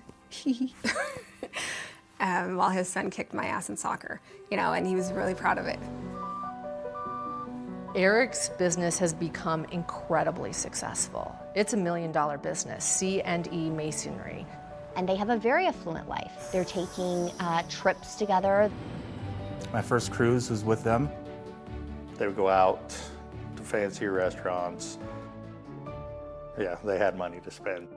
At the beginning of all, Kouri stayed home with the children, but at some point, Kouri wanted more, and she started a real estate business. In 2019, Kouri starts Kouri Richins Realty, which is her home flipping business. That first year, Kouri buys and resells a property to a family that says they found their dream home.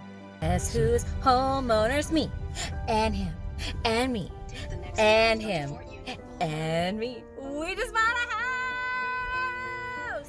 Just 2 years later, Kouri is managing 15 renovation projects. Kouri's making a very good living. It's expanding quickly. She's buying a lot of properties, and by all accounts, it is very successful. This looks like the all-American perfect family. A beautiful home, a beautiful family, beautiful children, and 2 thriving businesses. What's your first name? Yeah, let me talk to you. Nobody ever thought Eric was going to die. Of course, Eric Richins, a dedicated father, has provided for his children. But this grieving widow is about to discover her future won't be quite what she thought. Eric's sister, Amy, says this home isn't yours. They're screaming back and forth. I stepped in between the 2 of them.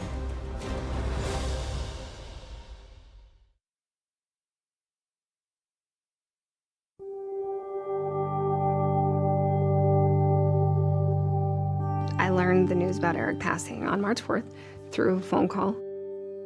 Why? What happened? What could have caused it? It was just surreal. And just the day before, Kouri says that she and Eric were toasting the purchase of her dream property, a $2.9 million mansion. And just hours later, Eric would be dead. Eric was beloved in the community, and many people come and gather at the family home to sort of celebrate his life. There were just constant people coming in and out of the house, paying their condolences. We were just, you know, reminiscing about Eric. We were all just there to support Kouri, keep the boys occupied, keep their minds sort of off of, you know, what happened. We were literally talking about Eric the entire night and reason, dancing and listening to his favorite songs. One of our friends is shotgunning a beer. Richard, yep. And it's not the way everybody else may celebrate it, but that's how we did it, because that's what Eric would have done with us. At one point, you know, they're playing music, and Cody Johnson's "Till You Can't" comes on, and this is Eric's favorite song.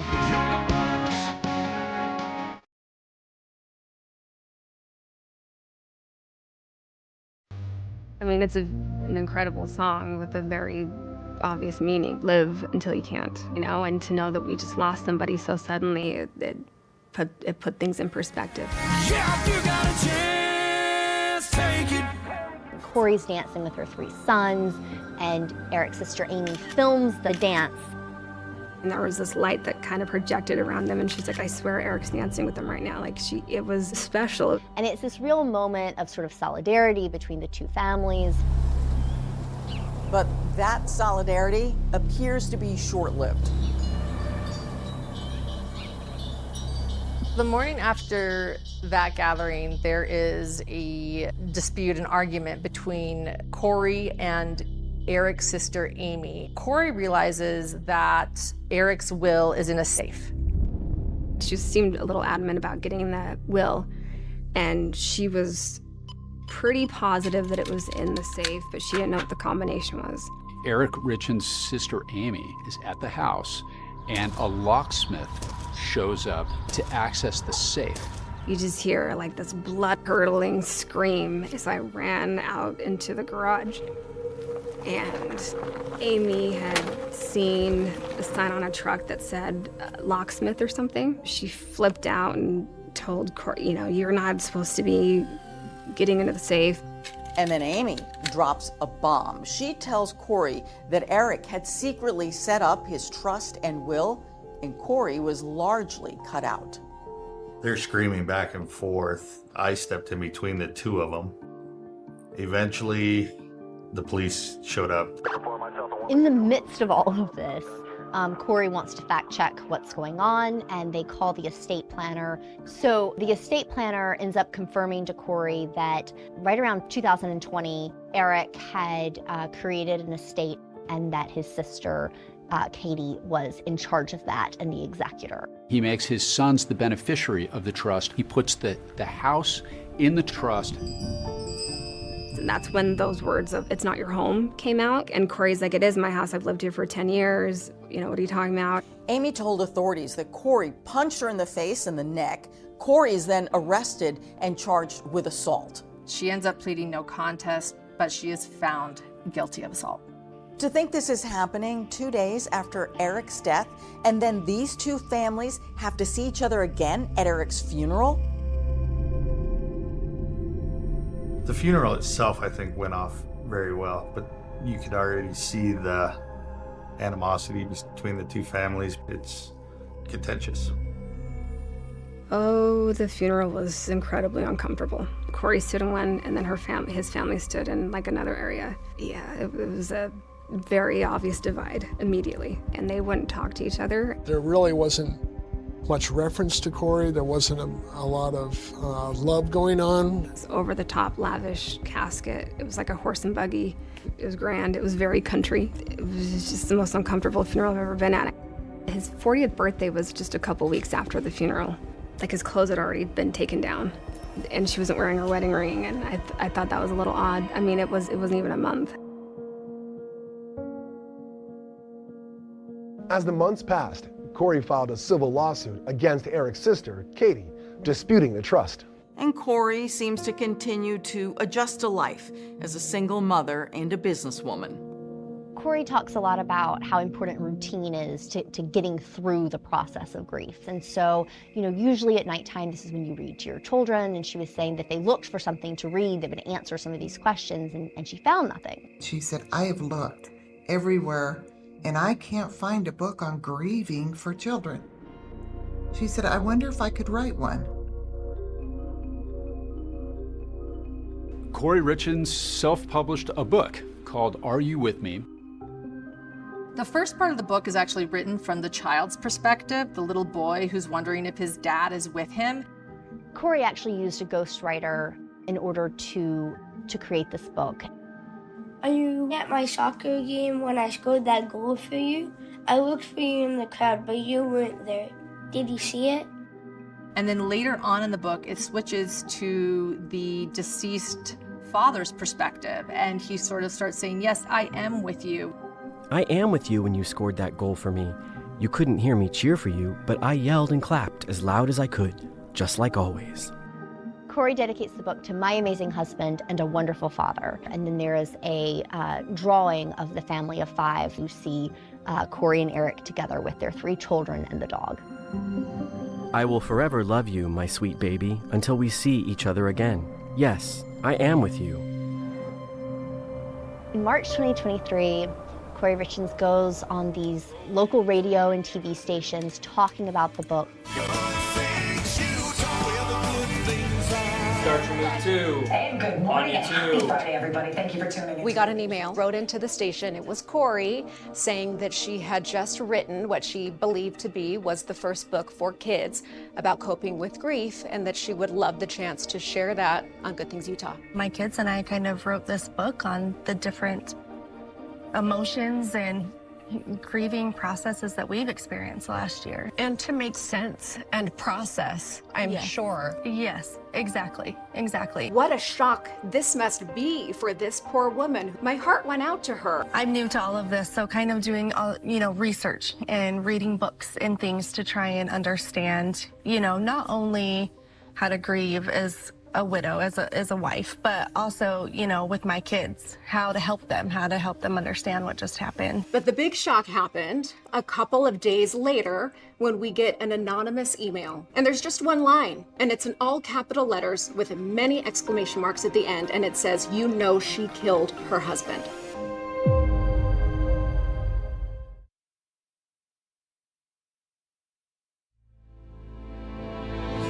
Thank you, Kouri. Thank you. While Kouri has moved on with her life and is promoting her children's book about coping with grief, authorities have been digging into the circumstances surrounding Eric's death.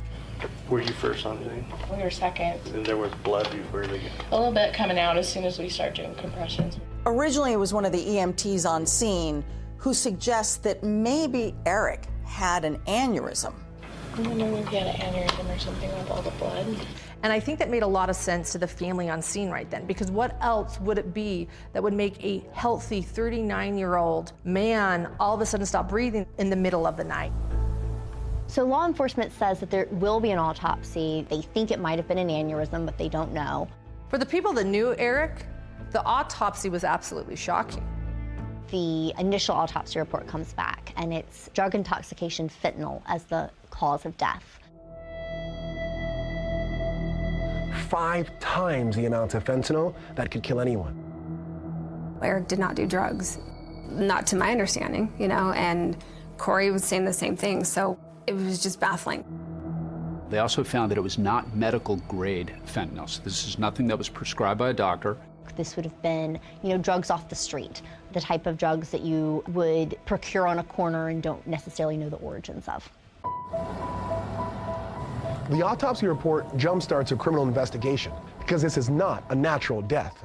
This is either an accidental overdose or someone killed Eric. Now police officers realize they have to find the origin of the drug. Police get a search warrant to search the Richins' home for illegal drugs. Investigators go in, they seize Kouri's electronics, Eric's electronics, and they search the house for anything that could possibly have traces of fentanyl. But they don't find any fentanyl. During this search, Kouri is stopped by then lead detective Jamie Woody, and at that moment, Kouri says what everybody else is saying, that Eric doesn't do drugs, that she's shocked by the cause of death. Kouri Richins talks to the chief medical examiner and essentially has a bunch of questions, and she goes down a list of the various items that were found in the stomach contents. The third one, the acetyl, I don't know how you say that. Acetylfentanyl. Oh. Yeah, that's just a variant of fentanyl that is usually only present in the setting of illicitly manufactured fentanyl. Illicit manufactured, like a pharmacy? No, like fentanyl that's manufactured by drug cartels as opposed to by pharmaceutical companies. Oh, good Lord. It's pretty clear she's kind of reading from the report and asking individual questions about each part. I was just trying to figure out, if we found out anything new. Definitely, death from fentanyl intoxication, and we still don't know how he got it into him. Yeah, and I mean, is that anything you could ever find out? When the toxicology report comes back, Eric's family comes forward to law enforcement and says, well, we have some concerns about the toxicology report. Eric didn't do drugs. The Richins family was immediately suspicious that Kouri had a role in Eric's death. According to Eric's family, while it seemed like Kouri and Eric were flying high, When he died, it was a very different reality. Eric discovered actually in 2020 that Kouri had taken out a loan to help her business and did so without telling him. Kouri had taken out a $250,000 line of credit against the home, which Eric solely owned and had no idea about. That made them all start to be very concerned with Kouri's financial situation, and that is actually what caused him to change the trust, because he wanted to make sure his children were taken care of. The family says that when Eric finds out, he visits a divorce attorney. I think it's like, how can you deceive your spouse like that? When you own a home, the idea that you're going to take out a line of credit, that they're never gonna realize this, and you're somehow gonna go out and spend $250,000 and they're just never gonna get that that's what was going on behind the scenes, it's pretty shocking. They end up going to counseling and they do not separate. But there is this idea, she's lied about their finances. Even if there's a facade of things being good within the marriage, there's still a real permanent rift between the couple, and the trust has been broken there. But as it turns out, allegations of financial crimes are not the only evidence investigators are uncovering.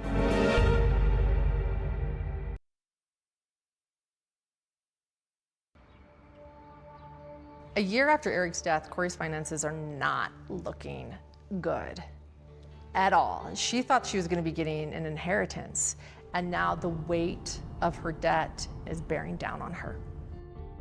She's in a lot of trouble here. She owes a lot of money, millions and millions of dollars.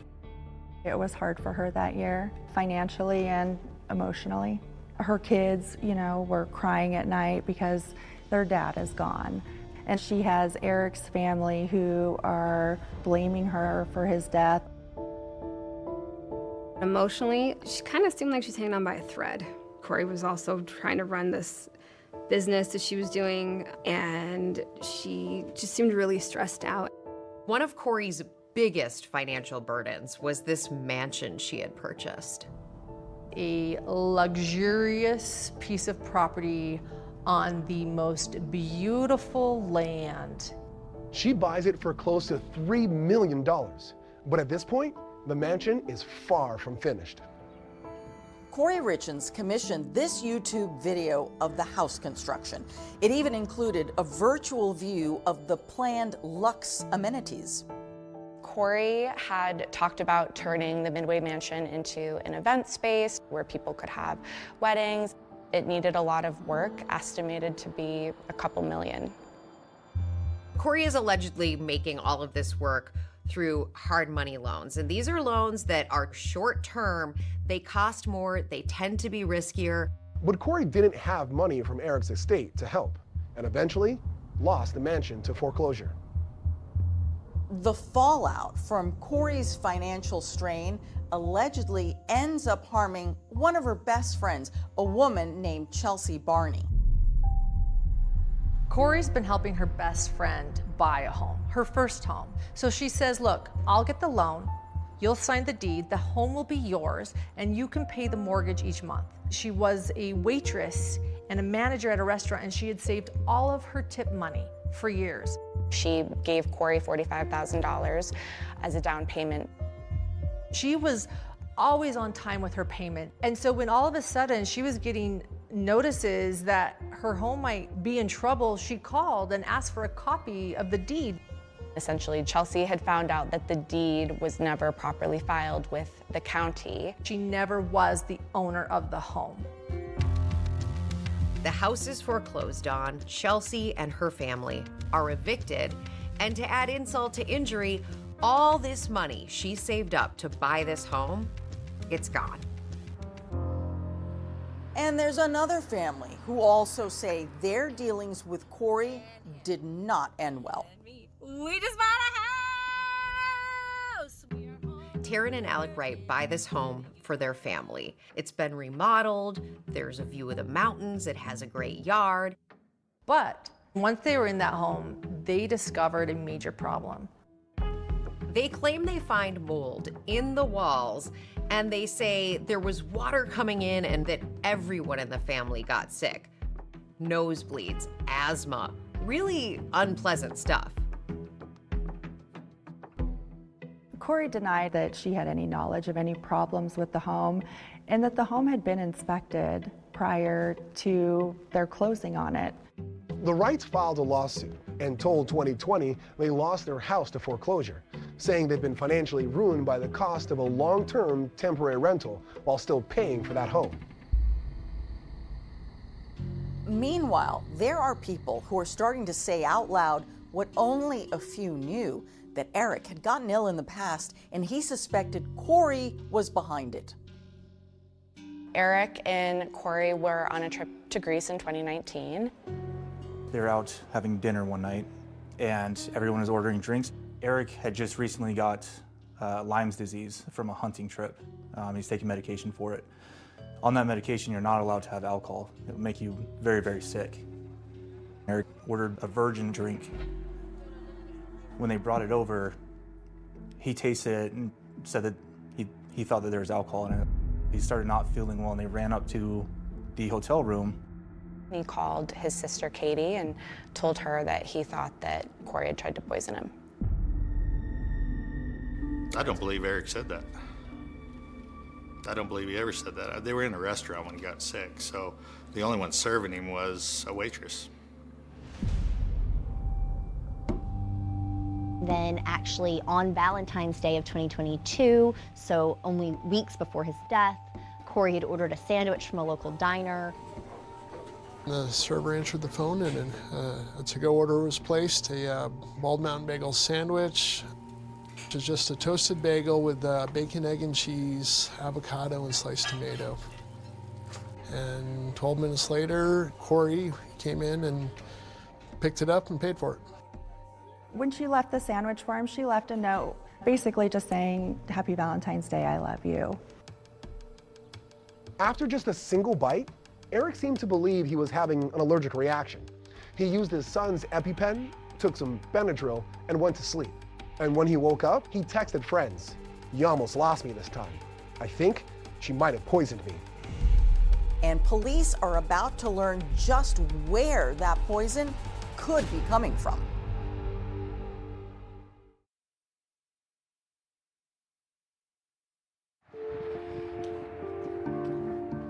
B-Speed. Kouri came to me about a year after she said her husband had died. All she had said was that he passed away and she was ready for some new family photos. So she wanted to get her hair done to look cute in the pictures with her sons. I was really impressed with how she was handling that situation with her little boys and how much she was doing with her life. Kouri spent 5 or 6 hours in my chair. We did a full color on her and then we did her extension install after that. I think she ended up spending around $2,900.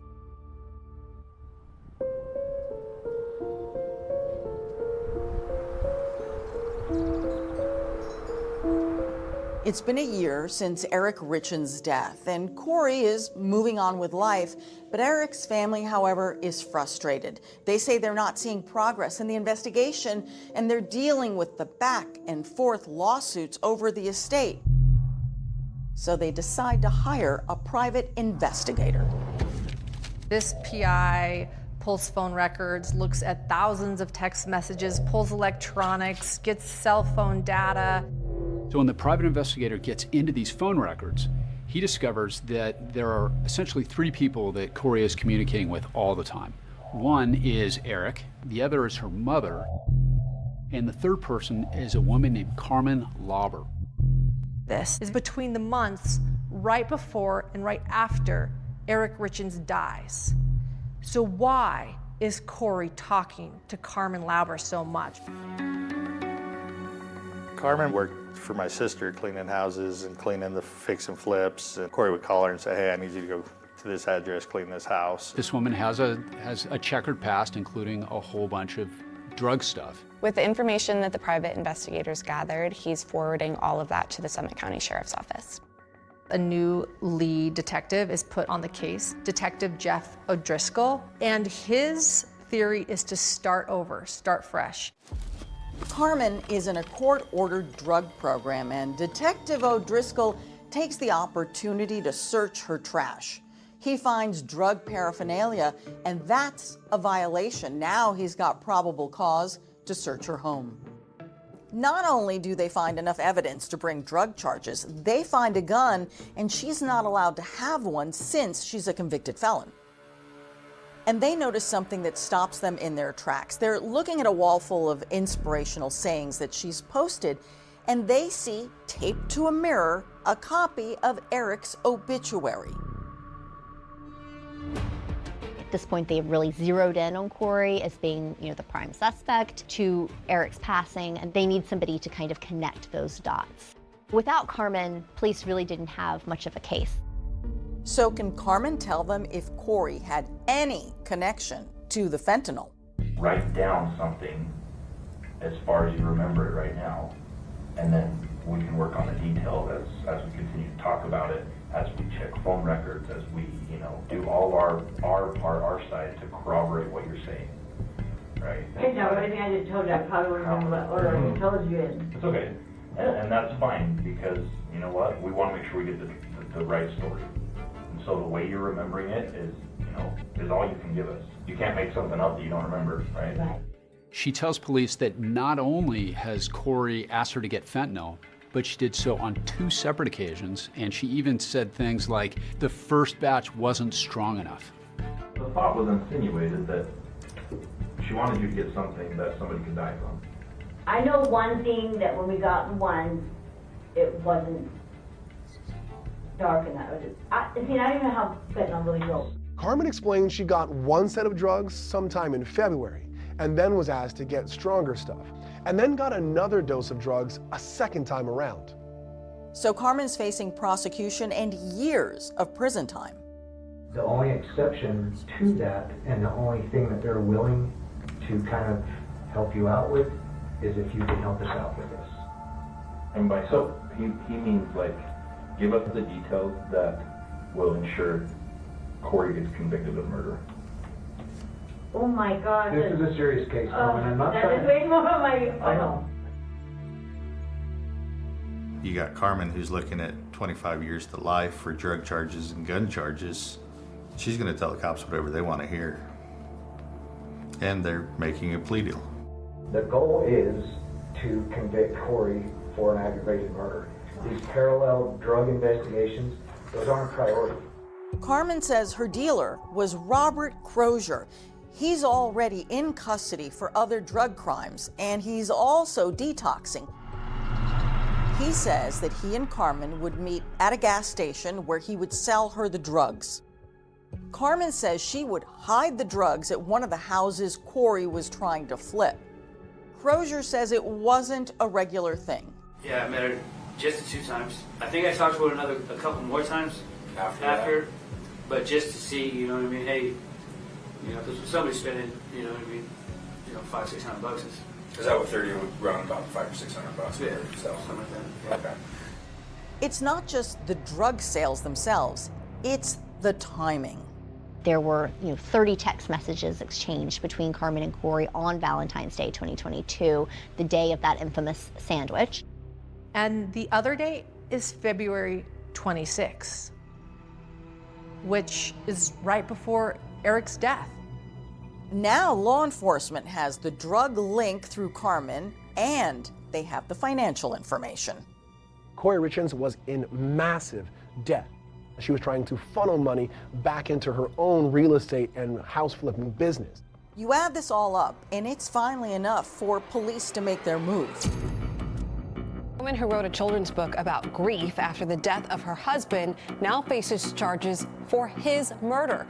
Kouri Richins is charged with 1 count of aggravated murder and 3 counts of possession of narcotics with intention to distribute. I woke up in the morning to headlines of Utah mom and children's grief book author arrested and charged with murder. It was shocking. It was unbelievable. I just couldn't fathom it. Like, not Kouri. Why her?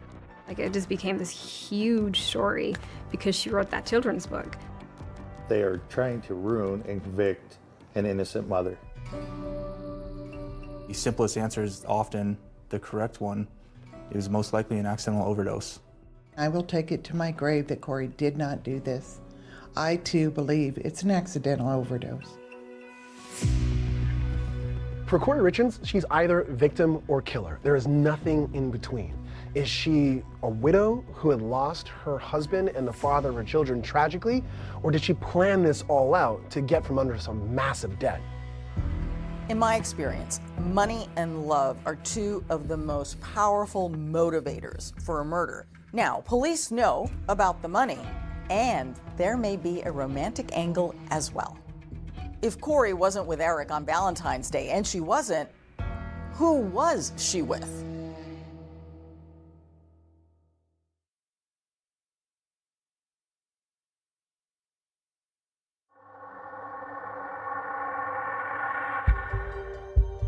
My kids and I kind of wrote this book on the different emotions and grieving processes that we've experienced last year. And to make sense and process, I'm sure. Right now, we have the arrest of a Utah mom who wrote a children's book about grief after her husband's death. She has now been charged with killing him. I'm new to all of this as a widow, as a wife, but also, you know, with my kids. I'm thinking she's just powering through. She's trying her best, maybe not to cry, maybe not to get too emotional. Toxicology report found 5 times a lethal dosage of fentanyl in his system. This last page, particularly poignant. I will forever love you, my sweet baby, until we see each other again. Yes, I am with you. Written as though it's in the father's words for their boys. You are an amazing woman, and we thank you for being vulnerable and sharing this and touching the lives of others. Thank you. I really appreciate being here. So thank you, Kouri. guys. Thank you. All right, GTU is back with more. State prosecutors say they do have enough evidence against Kouri Richins to proceed with a trial. The imminent charge of murder, allegedly at this point, but still, naturally, you're thinking, can I believe what she said?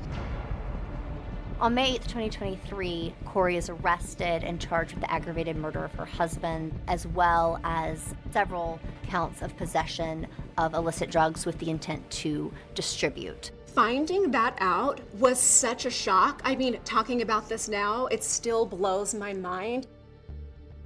This could all very well be the perfect crime. A storybook ending where she thought she couldn't get caught. It's a story that resonates because it's sort of this idea that she's two very different people, a Jekyll and Hyde situation. She was so empathetic at first glance, and then the story becomes much more sinister. In a June 2023 hearing where Kouri's going to find out if she makes bail or not, she appears in street clothes, but she is in shackles. And she has this look of confidence on her face, almost as if she thinks this is still going to go her way. Prosecutors call 3 witnesses to testify as to why Kouri Richins should not be released pending prosecution. And the defendant came to the door and wrote a check from her business for $1,300 for the purchase of the fentanyl. The initial bail hearing had a forensic accountant going into her finances. It went over the phone records and some of her searches on her phone after her husband's death. During the bail hearing, the cell phone expert presented evidence that prosecutors said was a sign of consciousness of guilt. Consciousness of guilt can be virtually anything that a criminal defendant does that is consistent with them understanding that they are guilty. Some of the more interesting internet searches included luxury prisons for the rich in America, can cops uncover deleted messages, iPhone, if someone is poisoned, what does it go down on the death certificate as? And finally, what is a lethal dose of fentanyl? Those internet searches did not come until after Kouri had been given a search warrant that was executed on her home. That search warrant laid out that they believed that Eric had died from a lethal dose of fentanyl, that she had murdered him with it, And so, to now say, well, she searched it, so it's the consciousness of guilt, I think it's human nature. Someone hands you something and says, hey, we think you poisoned them with fentanyl, and you're like, I don't even know what a lethal dose of fentanyl is. What do? We Google search. Prosecutors argue that the motivation behind Eric Richins' death is that Kouri Richins was in massive debt. Being bad with money does not make you a murderer. The defense makes the argument that the prosecution has no case because they have no way of showing how the drugs ultimately got into Eric's system. They went through the home and they found absolutely no forensic evidence to substantiate their allegation that she must have given Eric fentanyl in this drink. But perhaps the most compelling argument was made by Eric's sister, Amy Richins, during her victim's impact statement. Eric was a family man who always strove to be the absolute best father and husband. I go through the terrible sequence of events. I wonder when he realized he was in mortal danger. This last year has been a living hell for our family. We have watched as Kouri has paraded around portraying herself as a grieving widow and victim while trying to profit from the death of my brother. The circumstances of this case weigh soundly against granting pretrial release of any kind. Since Kouri was arrested, she's been held in the Summit County Jail. Kouri not only has been separated from her children, at this point she lost custody of her children. The state of Utah takes her kids away, even though she's presumed innocent, because Utah has a law that allows the court to do that when one spouse is suspected of causing the death of the other spouse. And it's while she's in jail that authorities make what appears to be a stunning discovery. Deputies did what's called tossing her cell, where they go in, they essentially perform a search, and they found a letter that the prosecution believed to be very, very significant in the case.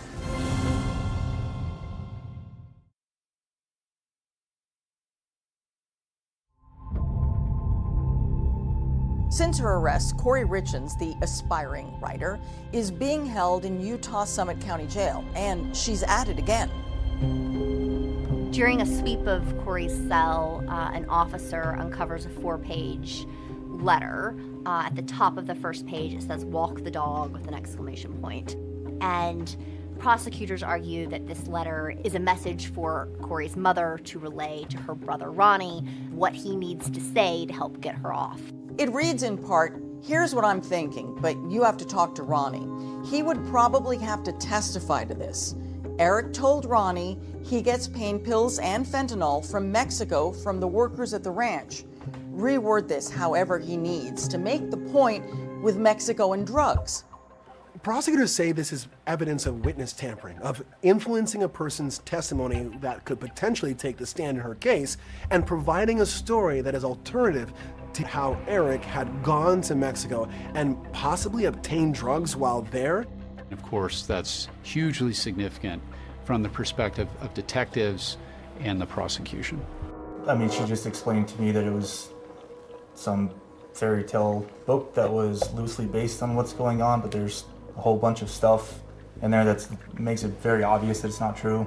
Kouri has always maintained that the Walk the Dog letter was part of a greater manuscript. Not only was it attorney-client communication, it was also attorney work product. Is this damaging? Does she admit that she committed murder in it? Absolutely not. So the question becomes whether a jury will see this, as Kouri insists, as a fictional manuscript, or further evidence of her guilt. First with the death of her husband and this children's book, Are You With Me? And now with this 4-page letter, you see Kouri writing herself into the plot. It is Kouri's own written word that prosecutors keep coming back to as evidence that she is, in fact, at the center of this. The Camas mom, accused of killing her husband and then writing a children's book about grief, is facing more criminal charges. So in March 2024, the prosecution amended their complaint to include an allegation of attempted murder. This is the attempted murder charge for the poisoned Valentine's Day sandwich that Eric ate just weeks before his death. Eric supposedly saying that he thinks his wife is trying to poison him it's absolutely absurd. And the heat is about to be turned up even higher on Kouri. With all the media coverage on her case, someone was watching. And that someone reached out to Eric Richins' family, wanting to clear a guilty conscience. That someone is 41-year-old Josh Grossman, who Kouri had hired as a handyman at a home that she was renovating. Authorities learned that Grossman and Kouri had been carrying on a years-long affair. According to investigators, the lovers texted almost daily. I want you today, every day, not just sexually, but physically, mentally, every day. When I wake up, I do want a future together. So in addition to the financial motive here, we also have a totally separate motive, and that is she's having an affair where she's repeatedly communicating with this man, talking about how much she wants to be with him and how much she loves him. Among the frequent text exchanges, in February of 2022, Kouri wrote, "If he could just go away and you could just be here, life would be so perfect. I love you." You know, I'll acknowledge the timing of the texts are not ideal. You know, is this evidence of murder? No. But is it one of those things that may weigh in the back of a juror's mind when they're thinking about how to weigh all this other evidence? I think that absolutely becomes the case. We're following breaking news out of Summit County for you. The judge granted a request from the defense team to withdraw from her case. Suddenly, defense attorney Sky Lazaro withdraws from the case, citing a conflict of interest involving her law firm. And this preliminary hearing is a critical right that every single... Replacing Lazaro is public defender Kathy Nestor and co-counsel Wendy Lewis. Together, the defense attorneys have more than 30 years of experience. Whenever legal counsel changes in a case, this will heavily stall any sort of outcome because now a new attorney has to come on, build a rapport with Kouri, and learn the case inside out. In May 2024, just days after her new lawyers are appointed, Kouri makes her first public statement in an audio recording released to ABC News. The world has yet to hear who I really am, what I've really done, or what I really didn't do. What I've really done is protect Eric at all costs. What I really didn't do is murder my husband. I could not and would not ever do that to Eric, or anyone for that matter. I'm asking the world to give me a chance. And Kouri Richins will have that chance in court. While the narcotics charges were dropped, she has pleaded not guilty to the remaining charges, including 2 counts of insurance fraud. One of those charges alleges that Kouri took out a life insurance policy on Eric without his knowledge. When you throw in a financial motive, that's big, that's huge. That she needed Eric Richins dead, that's financial motive is massive. It's big. But then you throw in an affair, you throw in a love story. Now you're talking multiple motives. The state first has to prove that he was murdered. You know, that's step one. And they've got to be able, if I'm the jury, I mean, I want to know how. You know, you can't just say he died, she was there, it must have been her, you know, because she had an affair. They're going to have a hard time connecting those dots. All eyes on Utah this morning as the Kouri Richins murder trial begins.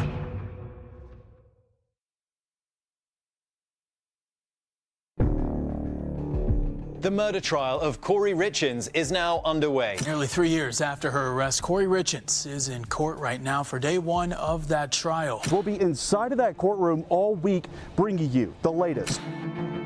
I knew that this trial would be big. I didn't know it was going to be this big. This story, just in a quiet community that doesn't have things like this happening, is obviously a pretty big deal. This is a small courthouse, sort of off the beaten path in the beautiful mountains of Utah, near Park City, Utah. Most people expect that there will be 12 people on a jury, but in this case, there were 8 jury members, 6 men, 2 women. My name is Laura, and I was the jury foreperson in the Kouri Richins murder trial. Before being selected as a juror, I had heard or read just a couple headlines, but I never really looked at stories. I really knew nothing about the case. Kouri looks nervous. She's worried. She doesn't have that same confidence she did a few years ago. While the situation appears tough for Kouri, she still has her supporters. I'll be in the courtroom right there with her family, supporting her every second, every minute, every day, as long as it takes. She will beat this. Mark my words. All right, we'll now proceed with opening statements. The prosecutor, Brad Bloodworth, is very direct. He gets right to business. In opening statements, the prosecutor had a laundry list of motives as to why Kouri would have killed her husband. The evidence will prove that on the day that Eric died, Kouri Richins owed over $4.5 million to over 20 different lenders, that Kouri Richins was chronically unhappy in her marriage, that Kouri Richins murdered Eric for his money and to get a fresh start at life. On the defense side, they start with someone else's voice, Kouri's voice, the 911 call she made the night Eric died. 911, I just had the emergency. My husband's not breathing. He's cold. And he's not breathing? Those were the sounds of a wife becoming a widow. The defense urged the jurors to focus on the 6 hours leading up to Eric's death and not 6 years prior. So those 6 hours, somewhere in that time, Eric Richins died. Somewhere in that time, he ingested a fatal dose of fentanyl. What you're never going to hear is how that fentanyl got inside of him, because there is zero evidence of that. The witnesses that the state started with were powerful. Your Honor, the state calls Katie Richins Benson. They called Eric's sister, Katie, to the stand. That you received a phone call about Eric. Yes, it was early in the morning. Who called you? My dad did. What did he say? It's not easy. He was screaming and crying and said, Eric's not breathing, Eric's not breathing. Sorry, guys. This was the worst day of my life. I'm sorry. The state needs to convince the jury that Kouri purchased that lethal dose of fentanyl with the intention to kill. When Carmen takes the stand, all eyes are on her. She makes or breaks this case for the state. Please proceed. Thank you, sir. Remember, Carmen Lauber was facing a lot of trouble with the law, but now she's testifying with immunity. She made a deal with prosecutors if she tells the truth about how Kouri Richins purchased fentanyl from her. She's pretty much getting a out-of-jail-free pass for her testimony. She comes clean. The first part of her testimony is essentially Carmen Lauber laying out all of her sins for the entire world. Have you ever sold drugs? Yes. Do you have a criminal history involving drugs? Yes. Carmen became very emotional on the stand, and yes, she was given a deal for her testimony, but if you believe her, she insists that isn't the only reason that she's doing this. She says she's trying to right a wrong for her role in all of this. Did you ask Kouri Richins about Eric's death? Yes, I did. What did you ask her?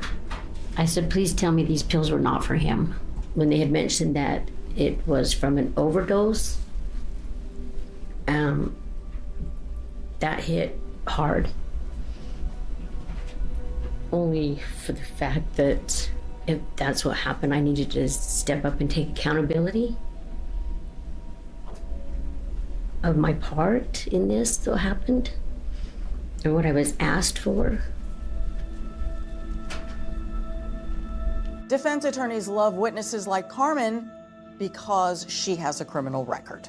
They are going to go after her on her credibility, especially about the drug charges. And you lied about it? Yes. All right. That's what addicts do when you're using. That's true. Addicts lie. All right. Active addicts. Next, the state calls the person they say put those drugs in Carmen's hands, Robert Crozier. Remember, he's the one prosecutors say sold her the fentanyl that killed Eric. Reselling pills in late 2021 and early 2022? Selling Roxy's then, yes. But on cross-examination, the defense points out that he had changed his story and is now saying those pills weren't fentanyl. When you initially agreed with detectives that you might have sold fentanyl, you were high, you were coming down, and you don't remember saying that specifically. True? That is correct, yes. All this testimony was crucial for attempting to piece together the how. But what was really mind-blowing was the why. And that testimony came from Kouri's longtime friends. Becky Lloyd is someone that was a friend of Kouri and Eric, and someone that ended up working at C&E Masonry.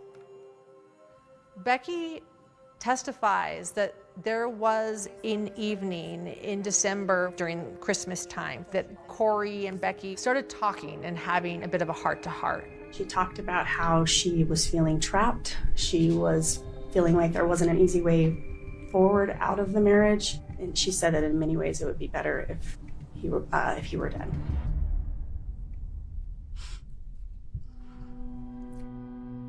Kouri's lawyers pounds, challenging Becky's memory.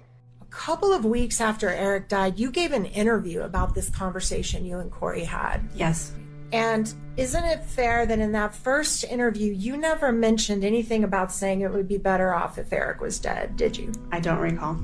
You don't recall? I don't recall. Okay. Your Honor, the state calls Allie Stakings. Allie Staking is called to the stand. This is Kouri's best friend, someone she's known since middle school. I've known I was going to take the stand for 4 years now, and it's been a nightmare. There was a lot of emotions in walking in the courtroom, and then seeing Kouri, it felt like I was about to betray her going on the stand, and I didn't like that feeling. Are you one of her best friends? Yes.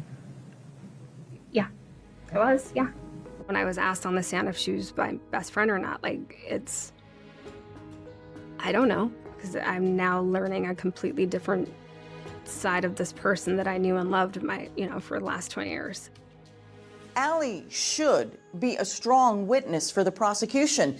They want her to tell the jury about a conversation she had with Eric about that infamous Valentine's Day sandwich, but it sort of backfires on them.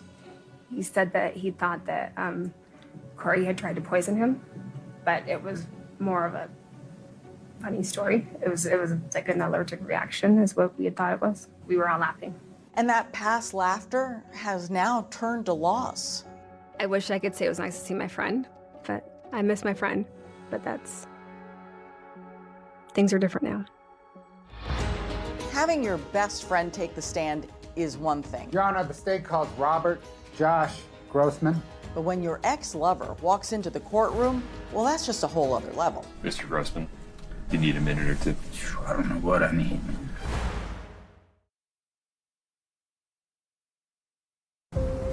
Please have a seat. Mr. Bloodworth, the state's next witness, please. The most anticipated witness the state is about to call, it's a bombshell. Your Honor, the state calls Robert Josh Grossman. Josh Grossman is the man that Kouri was having an affair with. She said she was in love with him. And he's the one who wrote those text messages to Kouri. Do you solemnly swear the testimony you're about to give in the matter before the court to be the truth, the whole truth, and nothing but the truth, subject to the pains and penalties of perjury? The swearing in of a witness is usually a pretty routine thing in a courtroom, but not this one. While he's being sworn in, they're asking if he's going to be honest. He doesn't know how to answer it. Sir, have a seat for me if you don't mind. I've never seen this moment before, where the judge has to explain what he needs to do. Mr. Grossman, do you understand the difference between what's true and what's not true? I do. And then Josh says, okay, I understand. Yes, I'm going to be honest in my answers. And right away, Josh has our attention. Sir, do you know Kouri Richins? I do. And why did you move to Utah? To work with her, help her flip houses. Josh is quiet. He has this southern accent. He's a redhead, like Eric. He served in the military, including combat in Iraq. Eric came from an affluent ranching family, and Josh was a man from South Carolina who was essentially couch surfing. She took care of me, you know. I lived for free.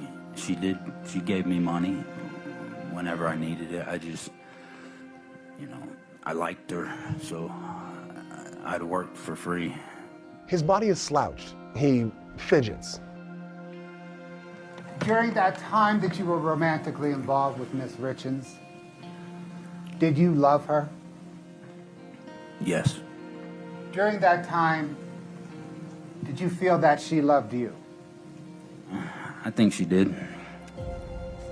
So this, of course, gives prosecutors more than just a financial incentive for Eric's death. The prosecution introduced a series of text messages between Josh and Kouri. They put them up on the screen for a painfully long period of quiet time, allowing everybody to read them. They were sad. They were very corny at times. He said, you know, I tend to fall head over heels in love with someone. Kouri seemed a little less authentic, like she was kind of leading him on. I want to know everything about you. It's part of being in love. There's something specific you want to know? I will be up all night wondering, babe. The text ranged from poetic confessions of love, almost had like a middle school feeling about it. I love you. I love talking to you, being with you. I don't have that in my marriage, and I really enjoy my relationship and love for you. But you're right. We both know this love triangle can't go on forever. He looks so uncomfortable as the world reads his private text messages. I love you. K, kind. O, outgoing. U, unique. R, romantic. I, inches away from signing her divorce papers and falling madly in love with her soulmate. Too late. I have already fallen. Night. There's this moment where he starts crying. I'm watching this and wondering, what is the jury thinking right now? We couldn't talk about it. You could see in people's faces, in their eyes, like, ugh. That was heartbreaking. Josh presented himself as very sincere and genuine, sad, brokenhearted. It was kind of devastating to watch him on the stand. The court, I think, was very patient with him. Do you need a minute or two? I don't know what I need. Let's just start with that. Why don't we take a pause for a moment. The text between Josh and Kouri evolved.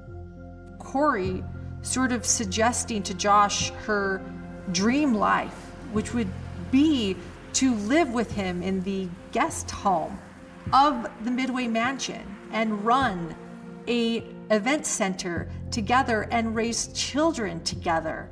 I have a crazy dream. I divorce and come up with millions and millions. We buy Midway and live in guest house and rent out the huge house as a big event center. $15,000 a day. Raise some kids, have a little farm. Deal? You see all of these exchanges, and they contextualize what that relationship was.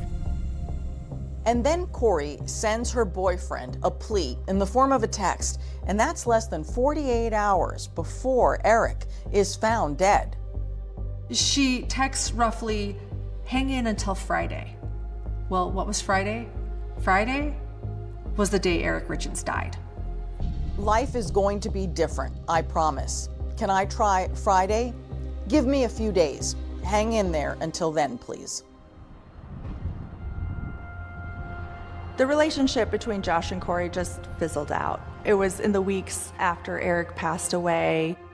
He testifies that he and Kouri take a drive, they stop, and they sit in her car and talk. Josh testified that Kouri asked him a very important question, perhaps a very revealing question. What sort did she ask? She asked if I had ever killed anybody. And was that specific to killed anybody while serving in Iraq? Right. Did you respond? I did. Did she ask a follow-up question? Yes. Sir, what was that follow-up question? She asked me how it made me feel or something along those lines.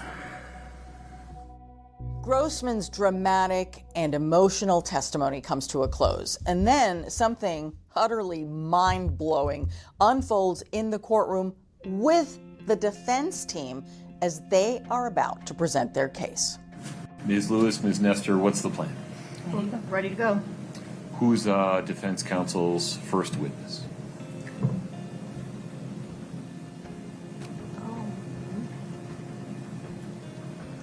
Can we have just a minute? Yeah. We have a couple of options. Understood.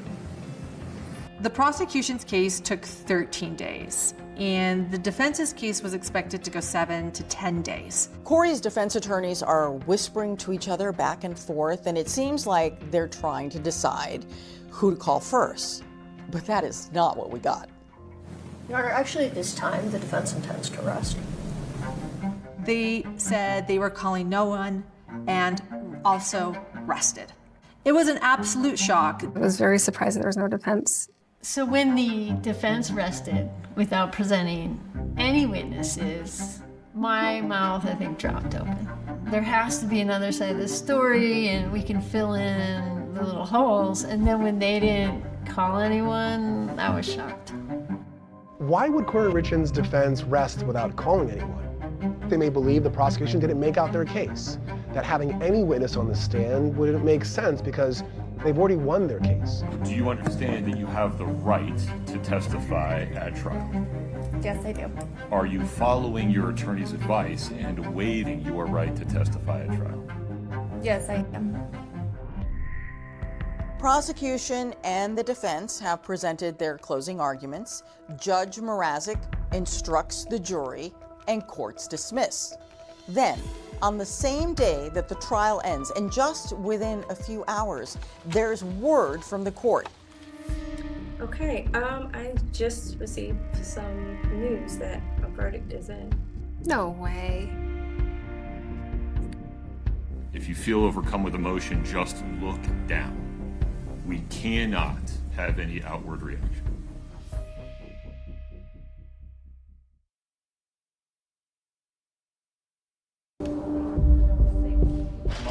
Yeah. I told my kids early on that Eric had died, and my kids were devastated. I said along the way, sometimes it looks like Kouri might have done it, but and then my kids would say, well, did she? And I'd say, I don't think so, but it sometimes looks like it. There's absolutely no doubt in my mind that Kouri is innocent. I know my little sister. She loves her boys way too much to take their father away from them. State of Utah versus Kouri Richins. Ms. Richins is present. After deliberating for just under 3 hours, the jury informs the court they've come to an agreement. The court is informed that the jury has reached a verdict. Would you please hand the verdict form to the deputy? Ms. Richins, please stand.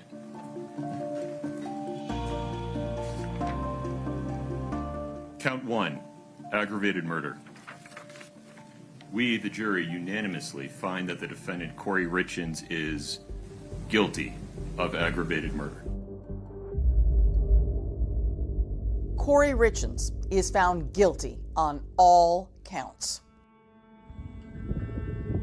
The entire 3 hours was constant, robust, electrifying discussion. There were some people who were sort of on the fence with some of the elements, like they felt that she was guilty, but maybe the state didn't meet the burden. And so we focused on what some of those issues were. They gave them pause, and then we all discussed at length, and that helped us kind of come to the conclusion, and it helped people jump off the fence. To convict a woman of murder was absolutely heartbreaking. Kouri's friend, Allie Staking, watched the verdict live online. Guilty. Eric was my friend too. I didn't choose Kouri over Eric, but I've lost both of them. She was somebody that meant a lot to me. Her family meant a lot to me, and they meant a lot to my kids.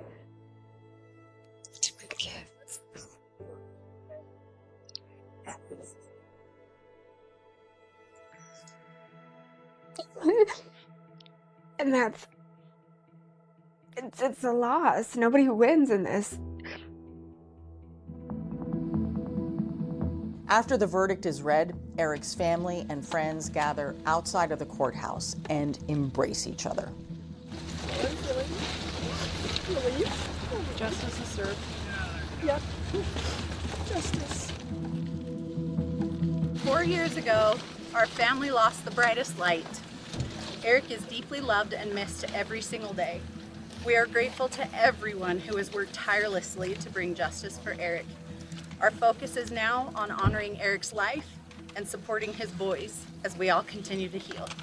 Thank you all for being here. In a statement to ABC News, the Richins family wrote that the justice system has now fairly run its course, and we believe the jury's verdict was just and accurate. There is a hole in our family that cannot be filled, but now at least we have definitive closure. Kouri Richins will return to that courtroom to learn her sentence on May 13th, which is no ordinary day. That would have been Eric Richins' 44th birthday. She faces up to life in prison. And her legal troubles are far from over. She's facing a whole other criminal indictment with multiple counts of mortgage fraud, money laundering, forgery, bad checks. These are serious allegations.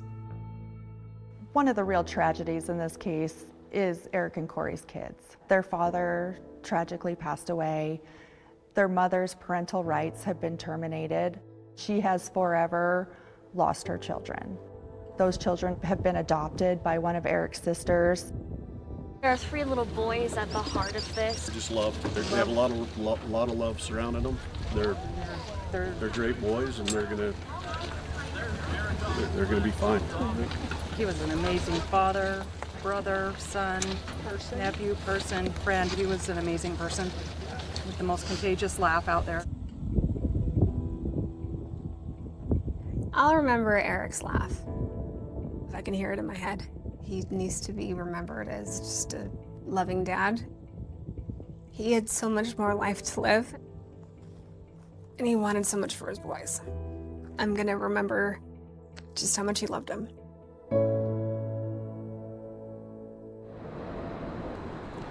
And that's our program for tonight. Thanks for watching. I'm David Muir. And I'm Deborah Roberts. From all of us here at 2020 and ABC News, good night.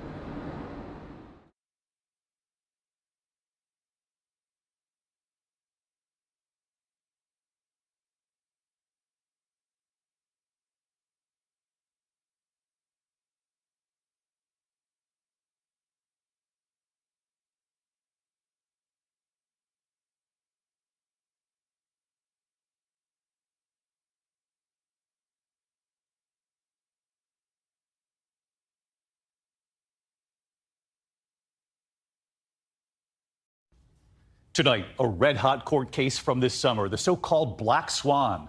Was it murder or was it self-defense? David, I have the exclusive interview with the ballerina at the center of it all. Not on stage, but on trial for murder. An all-new 2020 begins right now. I was living a nightmare at home. It was terrifying. It was like 2 different people, and I never knew which Doug I was gonna get. You're 24, he's 54. Were you worried about her connecting with this guy who's so much older? Things didn't start off well. It was like, oh yeah, Eva, this is my new wife. I felt like Ashley was taking my dad away from me. That it was all a masquerade. I mean, can I straight up say that? Doug was not who he portrayed himself to be. That was sort of like, what's going on? So you're thinking that your husband, the man who loved you and seemed to adore you, would poison you? I read the allegations and I thought, oh my God, this is crazy. Doug never poisoned Ashley. Is it possible that maybe you just imagined this? Maybe it was all in my head. But you know now that this sounds pretty dysfunctional.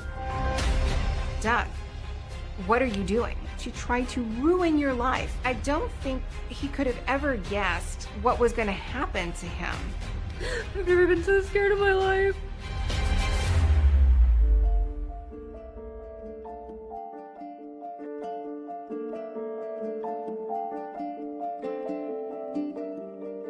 Growing up, Ashley Benefield wanted nothing more than to become a world-class ballerina. She'd never dreamed that one day she'd be wearing a court-ordered ankle bracelet along with her pointe shoes. Man County 911, what is the emergency? Okay, it's right next door to me. She came in, she was quite hysterical. She said that he attacked her and she shot him. Where is the gun? I have it right here, ma'am. It's sitting on the floor. Where in the house is he? Deputies are moving as fast as they can. A normally quiet Lakewood Ranch neighborhood turned into a bloody crime scene. Was it murder or self-defense? It's a story with a lot of twists and turns. The 32-year-old former ballerina alleging he attacked her in her home and that she fired back multiple times in self-defense. Miss Benefield was in great fear of immediate and severe bodily harm. A woman out on bond, still awaiting her fate. So many law enforcement officials said, no, this isn't adding up. Former ballerina at the center of the so-called Black Swan murder trial. Only 2 people know exactly what happened. One of them is a suspect for second-degree murder. The other is dead.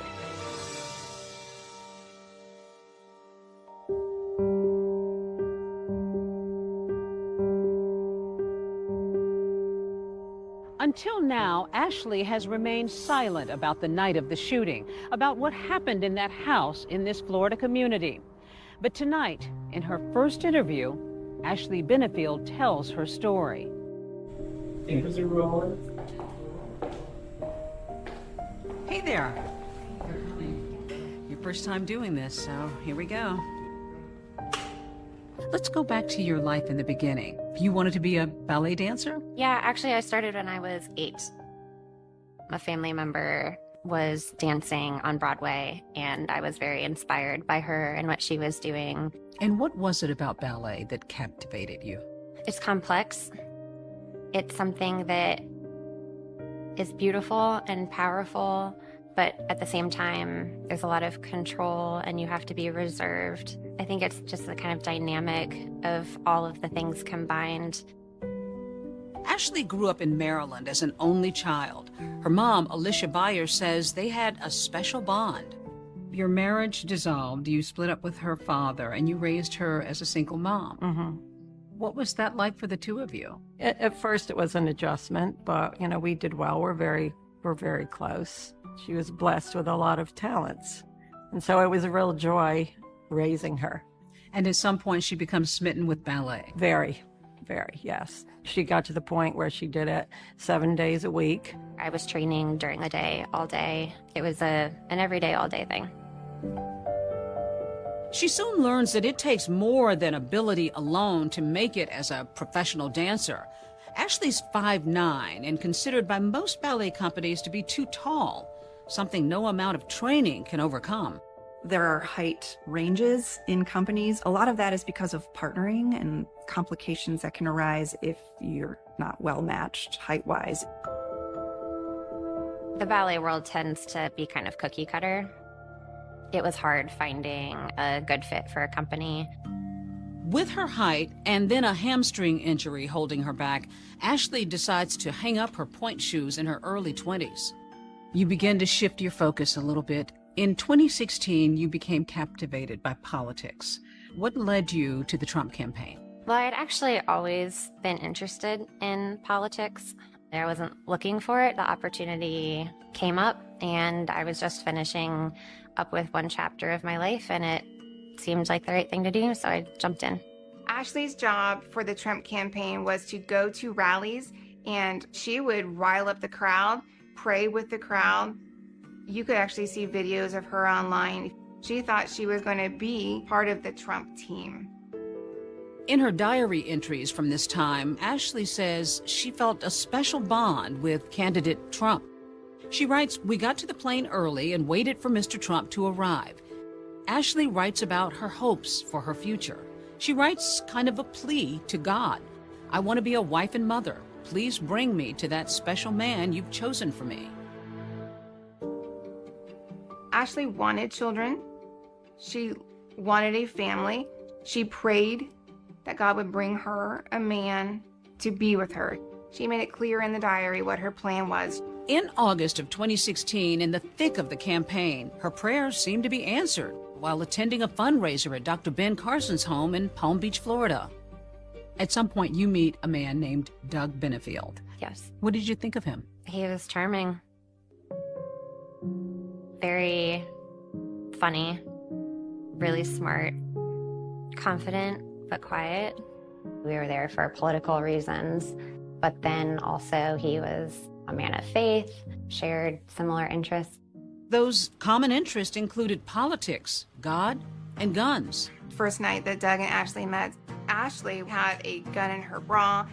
Doug, who has a military background, he thought, wow, look at this girl. Like, she's strong and she's powerful and she's, not afraid of weapons, and everything about her was just great. He nicknamed you Ashley Oakley. Yeah, we both had very strong opinions about the Second Amendment. That was something we bonded over. I had a concealed carry permit. You wanted to be a responsible gun owner. We talked the whole night. When the evening was over and everyone was leaving, we were texting and up till 3 o'clock in the morning. It just seemed like I had met my soulmate. We were like the perfect match. He kind of swept me off my feet. It was like a whirlwind. I think it was about 4 days in when he first told me he loved me. 4 days? That's pretty quick. Yeah, it was quick. Something else Ashley says didn't bother her was the couple's significant age difference. You're 24, he's 54. Yeah. You're a young woman. Suddenly you're being romanced by this 54-year-old man. Did anybody in your life say, slow down, Ashley? No, it just kind of happened. But the bliss wouldn't last. Ashley learns that the man she's falling for has been married before. Nothing was adding up. The more I tried to figure things out, the more the story changed. And she says she begins uncovering secrets, leading her to wonder just who Doug Benefield really is.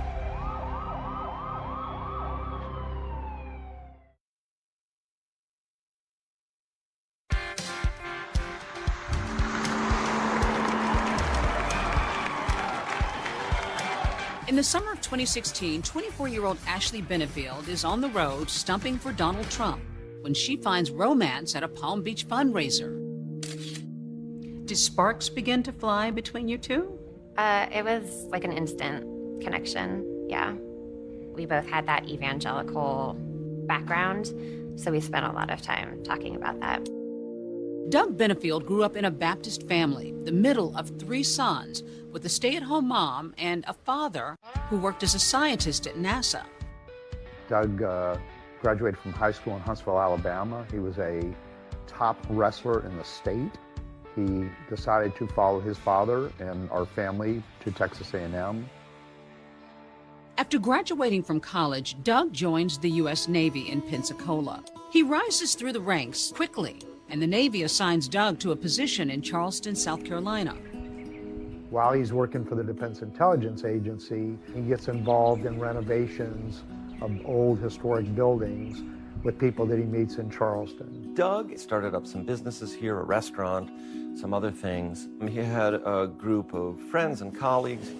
He loved it there. And one of those locations that he most loved was out on Sullivan's Island. Doug found a small hole-in-the-wall Irish pub called Dunlevy's Pub. That same Irish pub is where he meets his wife, Renee. If someone were to ask me to sum up Renee in a few sentences, it'd be very difficult.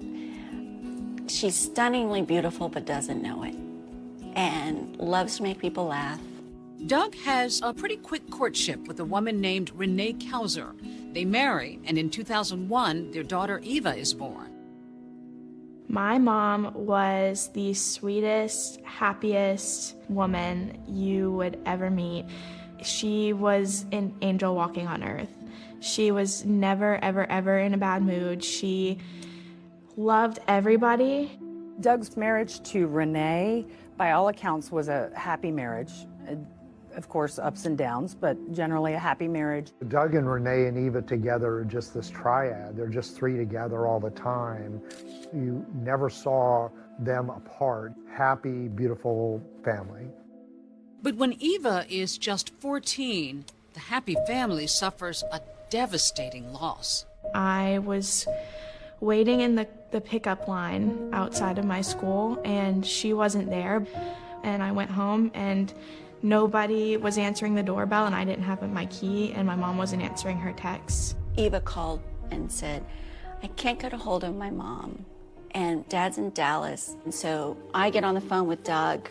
Doug asks Melody for help. Her husband goes next door and breaks into the house to find Renee unresponsive, face down on her bed. I just remember going back out on the porch and seeing my neighbor's face, and he shook his head, and I knew that she just wasn't there anymore. She passed of an underlying heart condition. It was shocking. An autopsy reveals that Renee died of natural causes. He tried to stay really strong for me, and I never really saw him break down from it. It was different. It was quiet in the house. It was just different. Then, just 9 short months after her mother's passing, Eva meets a new woman in her father's life, Ashley Benefield. I heard about her on a Friday. I met her the following Saturday, and then Sunday, I was up in my room, and my dad came upstairs, and he said, Eva, we need to have a conversation, all three of us. And I said, no, I think the only thing that I would be interested in hearing is if you told me that you proposed to her. And as soon as those words came out of my mouth, he said, we're married. Yeah, it was a lot. Eva's not the only one blindsided by the quick marriage, which happened at a secret ceremony just 13 days after Doug and Ashley met. First time I hear anything about Ashley is they're married and she's already moved in to Doug's home in Mount Pleasant. How did he propose? Was this a formal get on his knee and propose to you? How did that happen? It was more of like, hey, we should just do this. Like, let's get married. And I was like, oh, yeah, okay. They move very quickly, and before you know it, they're engaged and married. Yeah, it was like, whoa. What was your wedding like? It was small. It was just me and Doug and 2 of his friends. So suddenly you're Mrs. Benefield. Yep. Were you happy? I was thrilled. Yeah, I felt like I had finally met my soulmate. I think a lot of it had to do with Eva. He really sold me on the fact that she needed a mommy person to be there. And I guess I felt needed and wanted. But Eva, still grieving the loss of her mom, says she neither wanted nor needed a stepmom, especially one so close to her in age. The age difference between me and Ashley is 8 years. Anytime I hung out with her and we were shopping downtown, we would get mistaken as sisters. How did you get along with Eva? I think things didn't start off well because she didn't really find out until after we were married. It was like, oh yeah, Eva, this is my new wife. And it didn't go over well. I will just say this, he messed up. He messed up by jumping in to a relationship and not inviting his daughter into it. That was, I think, a huge mistake. My dad seemed very excited and happy, and I also understood that he was grieving differently than me. Ashley and Doug are moving full steam ahead. They don't just want a romantic partnership, they want to be business partners. It seemed like we found something once again that we were both equally passionate about, so we just hit the ground running. But what Ashley and Doug don't realize is that both the romance and the business will soon self-destruct. You can't make promises and not live up to them. Like, what's going on? People were mad. I found out that it was all a masquerade.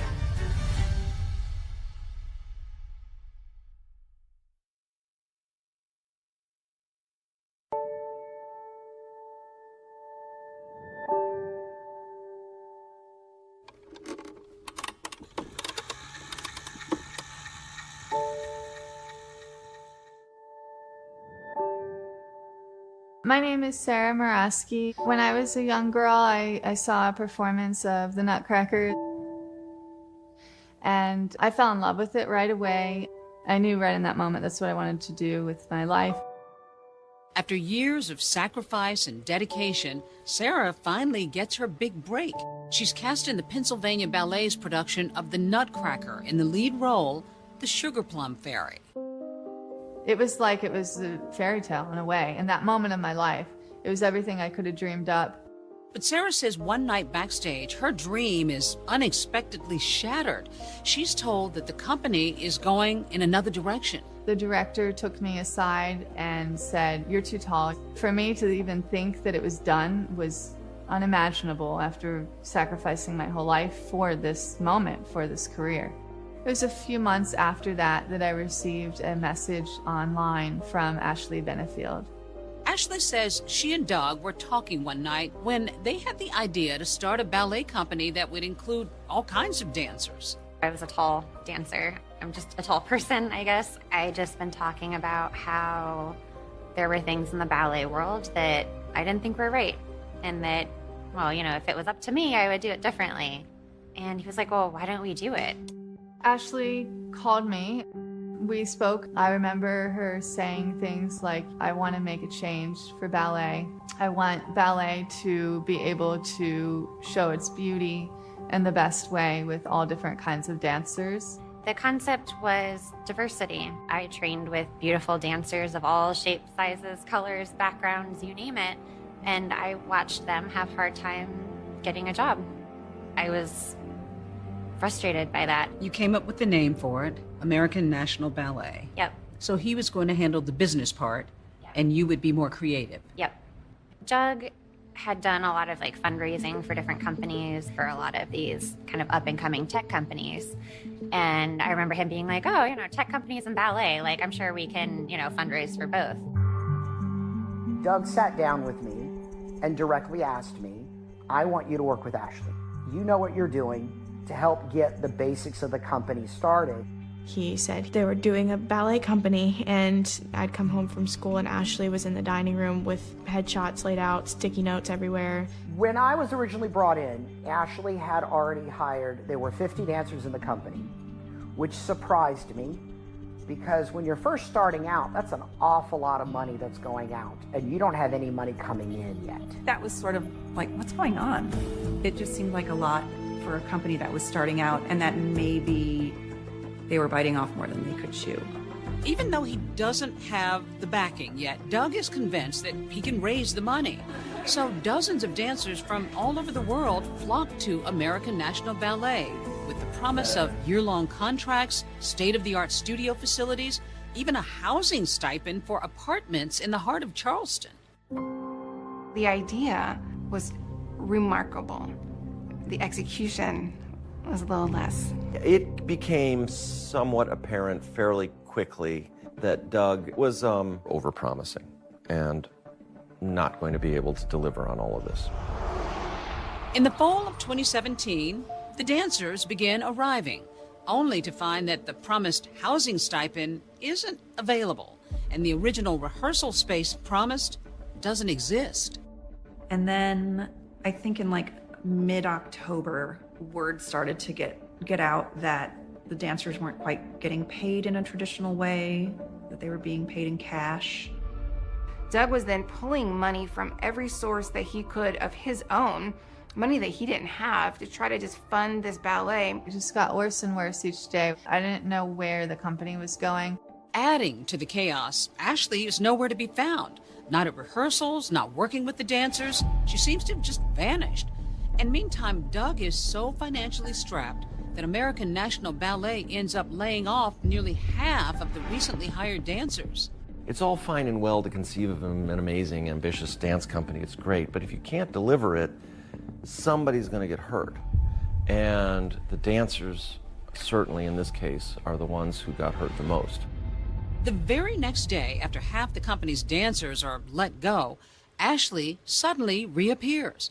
Not in person, but in a post on social media, writing in part, "I publicly disavow my support for American National Ballet," and adding, "I'm no longer associated with this organization in any way." I was horrified. I didn't know all of the things that were falling apart behind the scenes. I didn't see it coming. I no longer wanted to be part of it.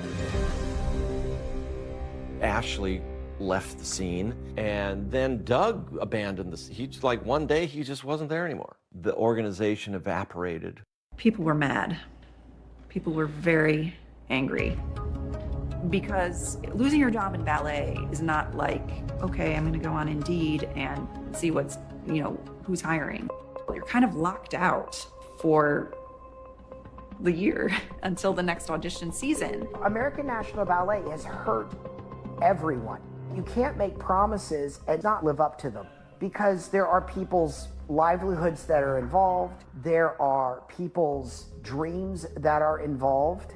Some fault Doug for mismanaging the ballet, and others blame Ashley for disappearing. Ashley's absence from the ballet company was a very significant basis for the failure. She was the face of this company. When she left, the dancers, they didn't have anything. But Ashley says there's a reason she left Charleston and the ballet behind. She claims she had to, that her very life depended on it. He pulled the gun out and started waving it around. I was living a nightmare. It was terrifying. It was like two different people, and I never knew which Doug I was gonna get.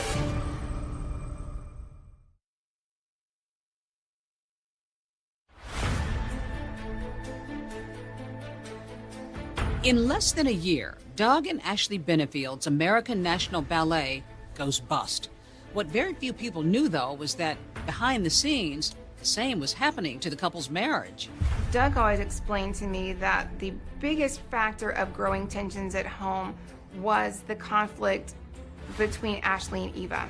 I felt like Ashley would try and act like my mom and tell me what to do. And I was like, you were less than 10 years older than me. Ashley says while American National Ballet is getting up and running, Doug and her arguments over Eva and the ballet become more frequent, aggressive, even scary. He would yell and scream and cuss. It was like Dr. Jekyll and Mr. Hyde. Things would be happy and okay one moment, and then the next minute he was out of control. I never really saw a shift in their relationship, but that's also because I was trying to stay out of it as much as possible. I said, okay, if my dad's happy, I'm happy. On June 15, 2017, Eva is out of the house when a heated argument between Doug and Ashley quickly escalates. He pulled the gun out and started waving it around. He threw the gun at me.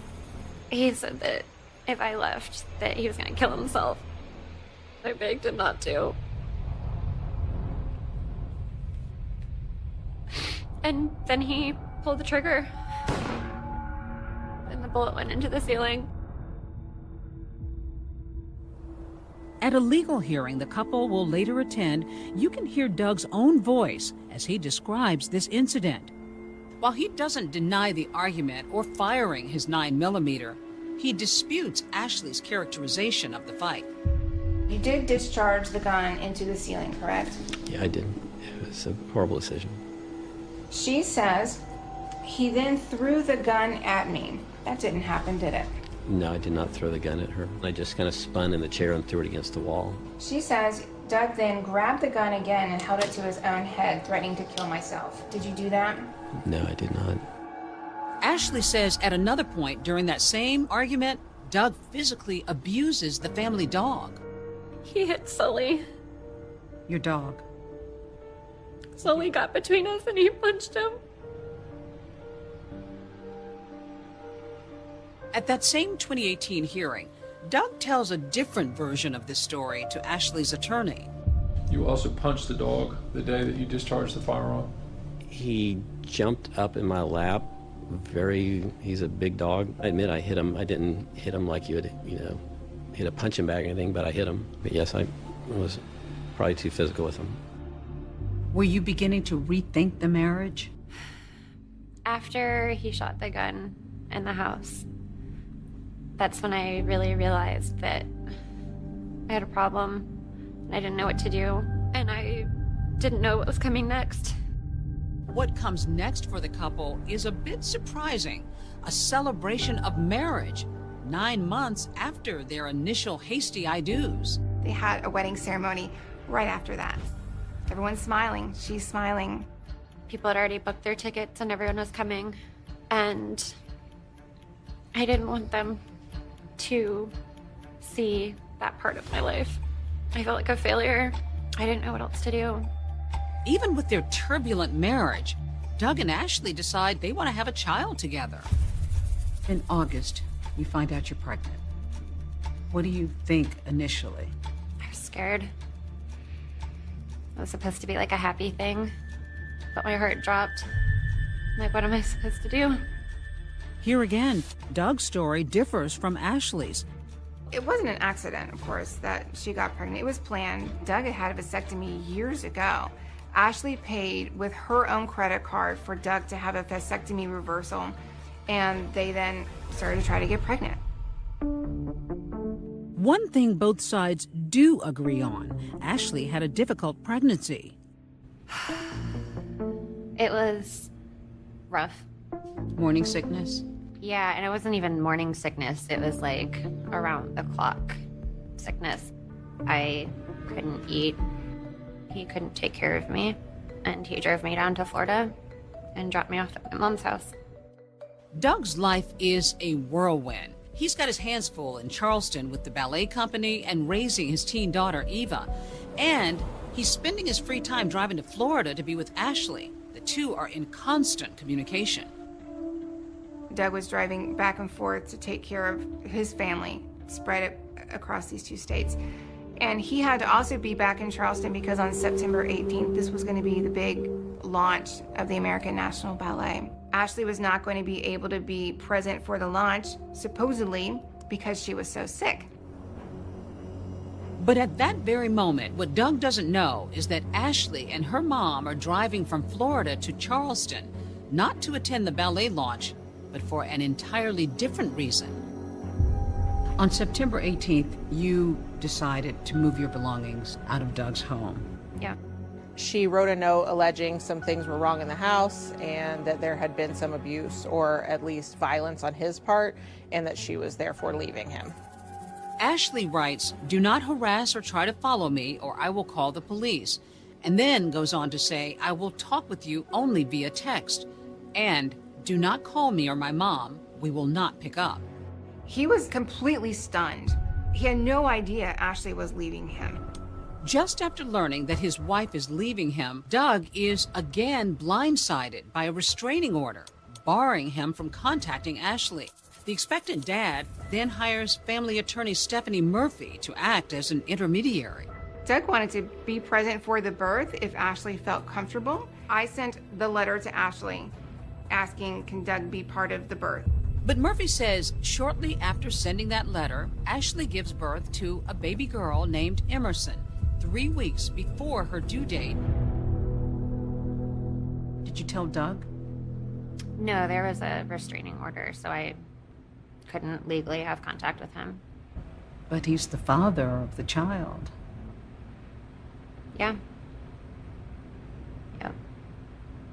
Did you intend for him to find out? I mean, I knew he would eventually. Doug didn't know that Ashley had given birth. He learned through an injunction that she filed that the child had been born, and that was several weeks after the child had been born. Doug's not on the birth certificate. She didn't even give Doug the respect of naming his daughter Benefield. She gave the baby's last name as her grandfather's name. He was devastated. He was devastated that he missed the birth of his child and that he was not able to see her. But Ashley says she was only doing what any mother would do. She believed that Doug was a danger, not only to her, but to her newborn daughter, too. At first, I attributed it to morning sickness, but I started to wonder if there was more to it. Every morning, you would make sure she drank tea. Why? Why was that so important that she drink the tea?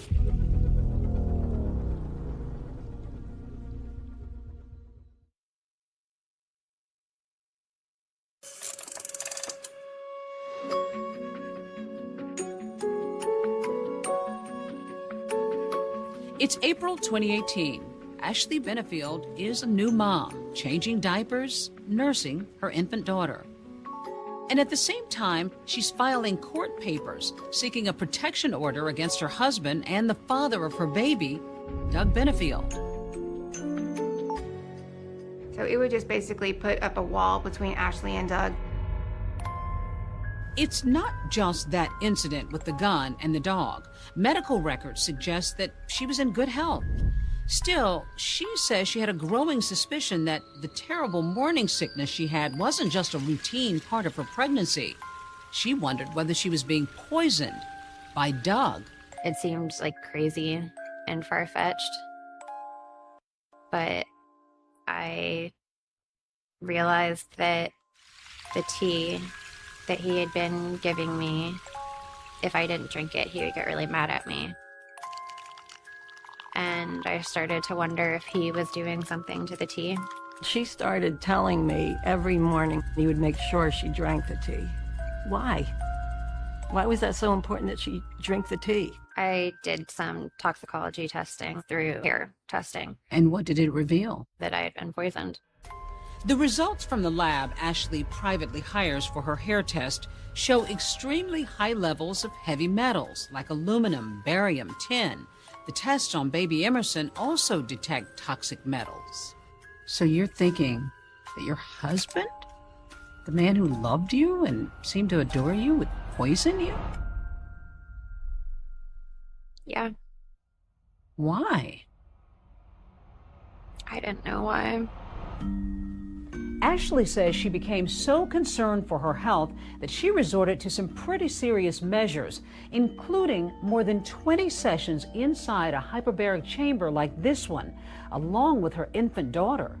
Ashley says her hope was that this high-pressure environment would help detoxify their blood. She insists that her fear that Doug had tried to poison them was real. Others call it fiction. Doug never poisoned Ashley. Never. I read the allegations and I thought, oh my God, this is crazy. Doug's family attorney points to those medical records during and after Ashley's pregnancy, showing her to be in good health. The day after the baby was born, she was breastfeeding the baby. So which is it? Are you poisoned to the point that you are full of heavy metals, or are you okay and therefore you're going to breastfeed your baby? There's always been holes in the story. A judge agrees, siding with Doug and his toxicology expert who challenged Ashley's test results. Her request to keep Doug away from her and their child is denied. There is not a single scintilla of credible evidence that Miss Benefield has ever been poisoned. A judge didn't believe you. Yeah. I started to just feel like maybe I was crazy. Maybe it was all in my head. So now Doug Benefield has moved into an apartment in Florida as the couple attempts to co-parent Emerson. But things started to deteriorate. He was becoming very possessive and controlling again. Doug has a tracking device put on Ashley's car, even hires a private investigator. His attorney says it wasn't unreasonable given Ashley's past allegations. He never tried to hide the fact that he had put the tracker on the car. I think he wanted just to kind of figure out what's going on. Am I being lied to? And then new concerns from Ashley. She started coming home hurt. One day came back with her face very badly injured. And what were you told? He said that she was playing with bubbles and that she slipped and fell. It was consistent with what happened. She fell on her face with a pacifier. Ashley, however, made another abuse allegation. The sheriff's office and Child Protective Services investigate the claims and conclude that there are no indicators of injury or abuse. None of these cases led to charges. The child protection team closed them without any findings, and then the sheriff's office closed them as unfounded. Then, amidst all this tension, the Benefields make a decision that will confound everybody who knows them. He had gotten a job in Maryland, and so we started talking about all moving. Moving as a family to Maryland. Not as a family, but moving, like together at the same time.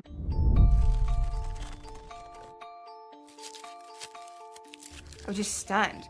I mean, and once again, Doug, what are you doing? She tried to ruin your life. All along, Doug would tell everyone who knew him, I believe I can make this work. How do you rationalize patching things up with a man who you think has been abusing your daughter? He was her father. I wanted things to be as good as they could be. But you know now that this sounds pretty dysfunctional. Yeah. There didn't seem to be a good option. So you're packing up.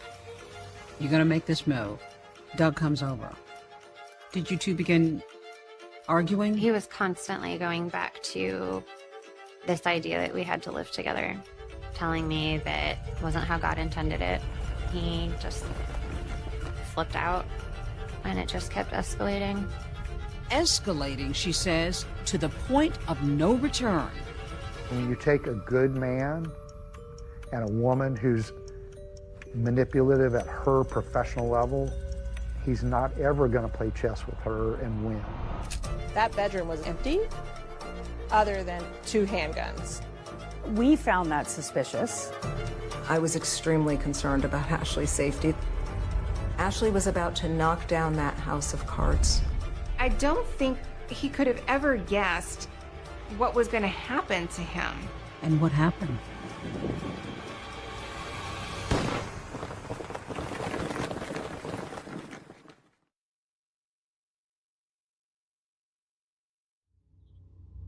I had my gun. I told him to stop.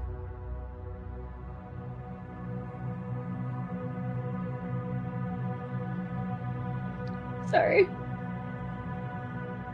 What led you to go for the gun? I've never been so scared in my life. The information that I had was that it was a domestic-related shooting. The husband was dead. The wife did the shooting, and she claimed self-defense. Benefield's life is taking center stage at what's been dubbed the Black Swan murder trial.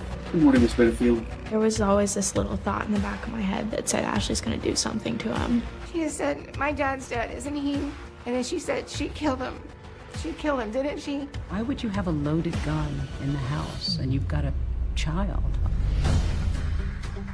There was a ticking clock. She was very, very afraid that Doug was going to take this child away from her. This is all part of Ashley's crazy campaign to just annihilate Doug in every single way. And starts moving his arms around. Well, show me. What was he doing? We stand with Ashley! We stand with Ashley! Even her own little daughter marching for her mom. We stand with Ashley! He told you he had killed his wife?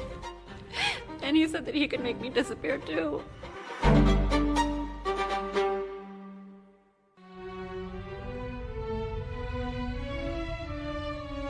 In the ballet world, it's known as the pas de deux, a duet, a step of two.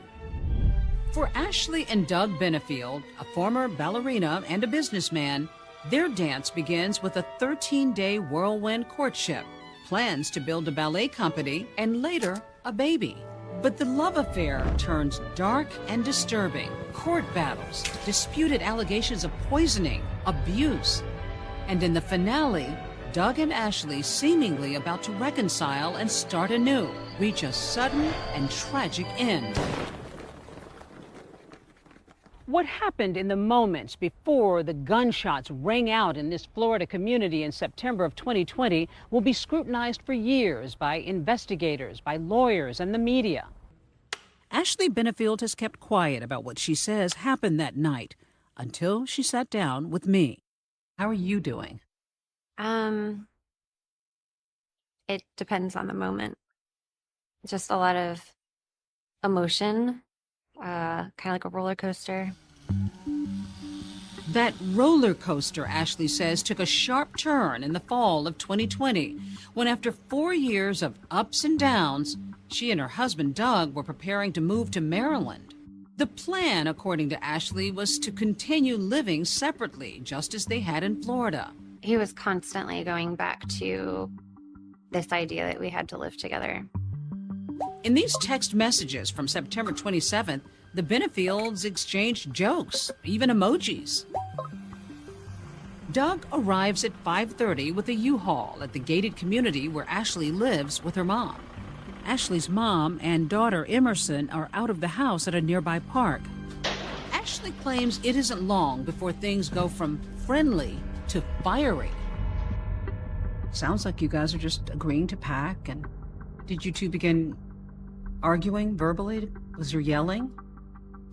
There was a back and forth.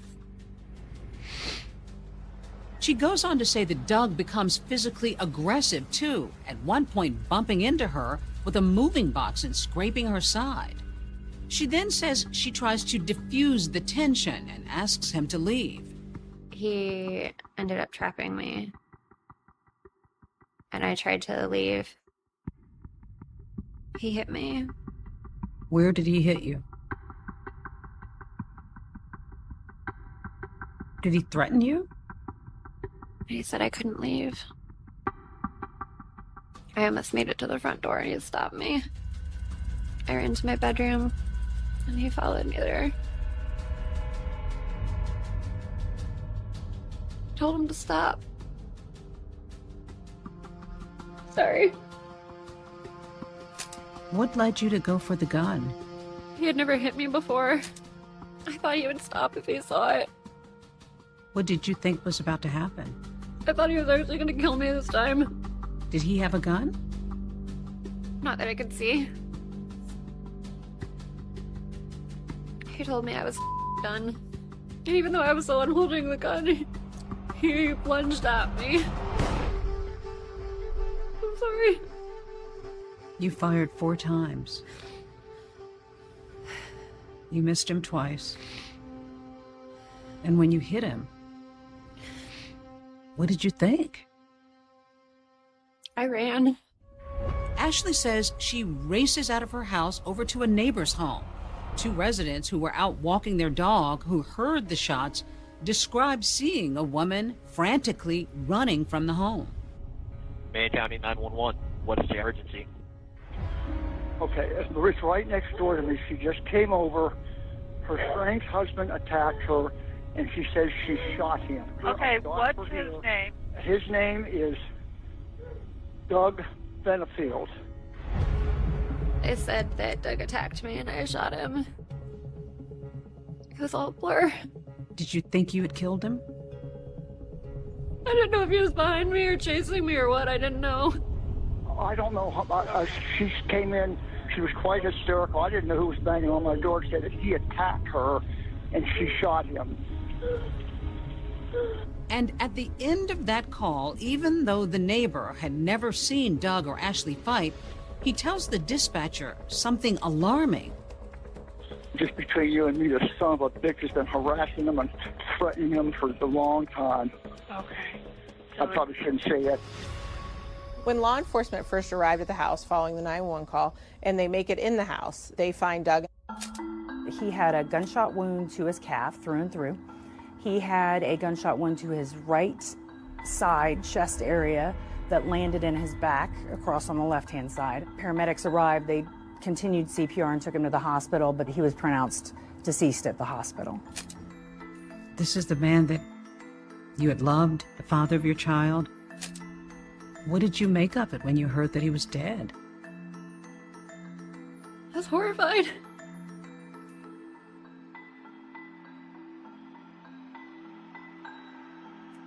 It's like the worst nightmare.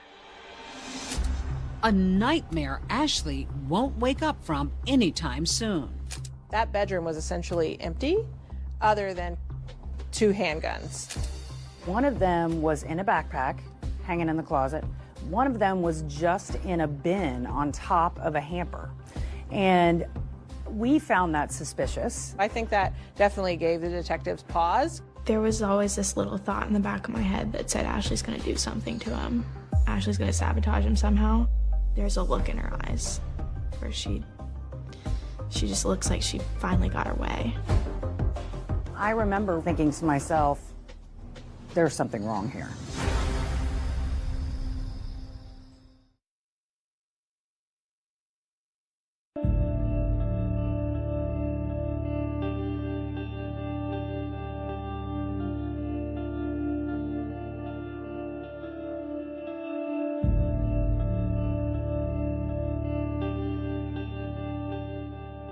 Every morning, Doug reached out to Eva no matter where he was in the world. He would either text me a good morning or he would send me a Bible verse.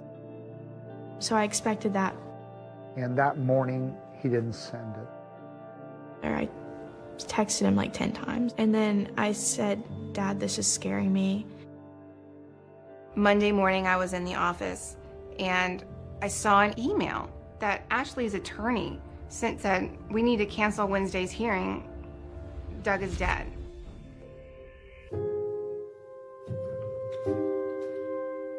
I had to call Doug's family. It was just heart-wrenching.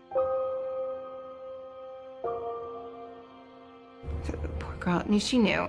She just said, my dad's dead, isn't he? And then she said, she killed him. She killed him, didn't she? And I sat my phone down and I said, I don't have parents anymore. I was just shaking violently for like 6 hours. Doug Benefield's family and friends are grappling with unthinkably tragic news. And meantime, investigators are trying to make sense of what happened the night before. The information that I had was that it was a domestic-related shooting. The husband was dead, the wife did the shooting, and she claimed self-defense.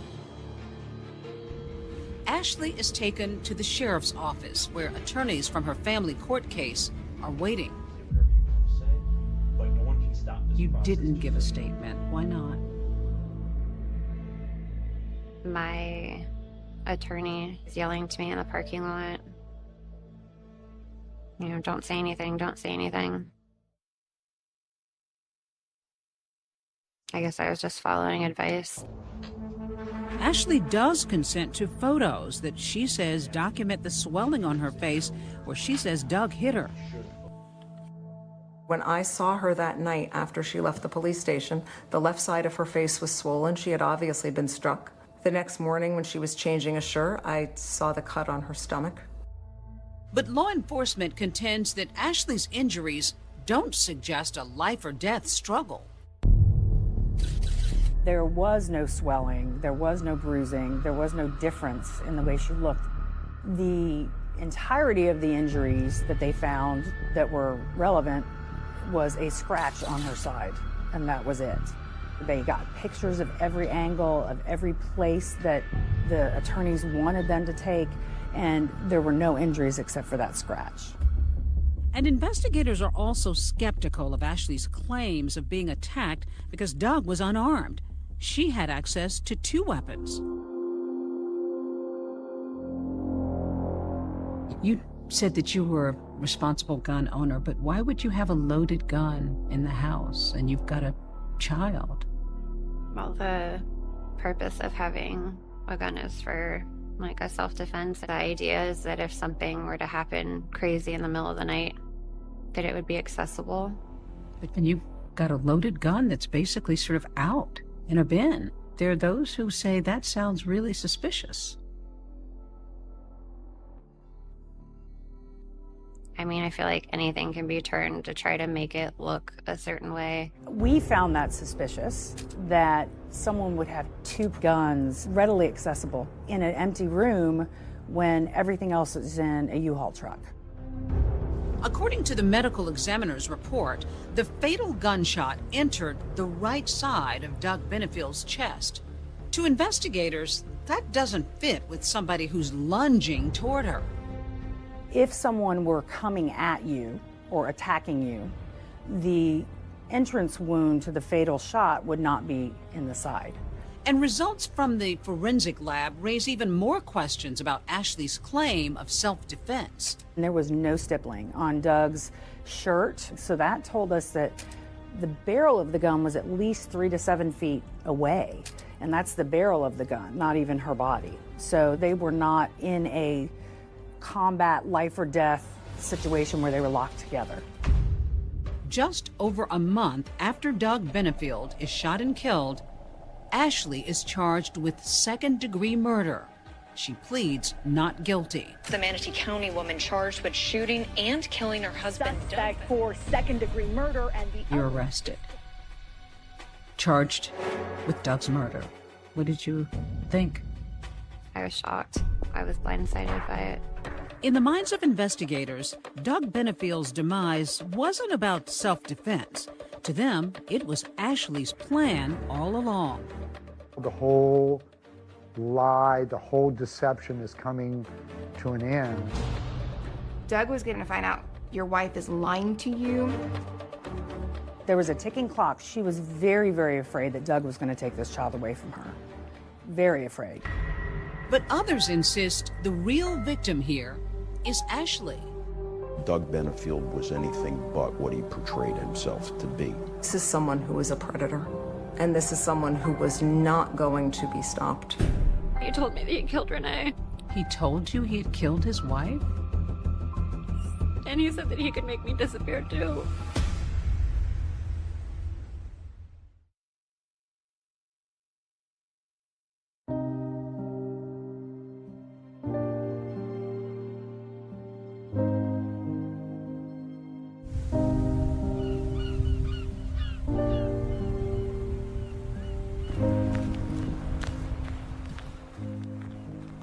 I always try to go and sit and watch the sunset when I can. There's so many good memories there.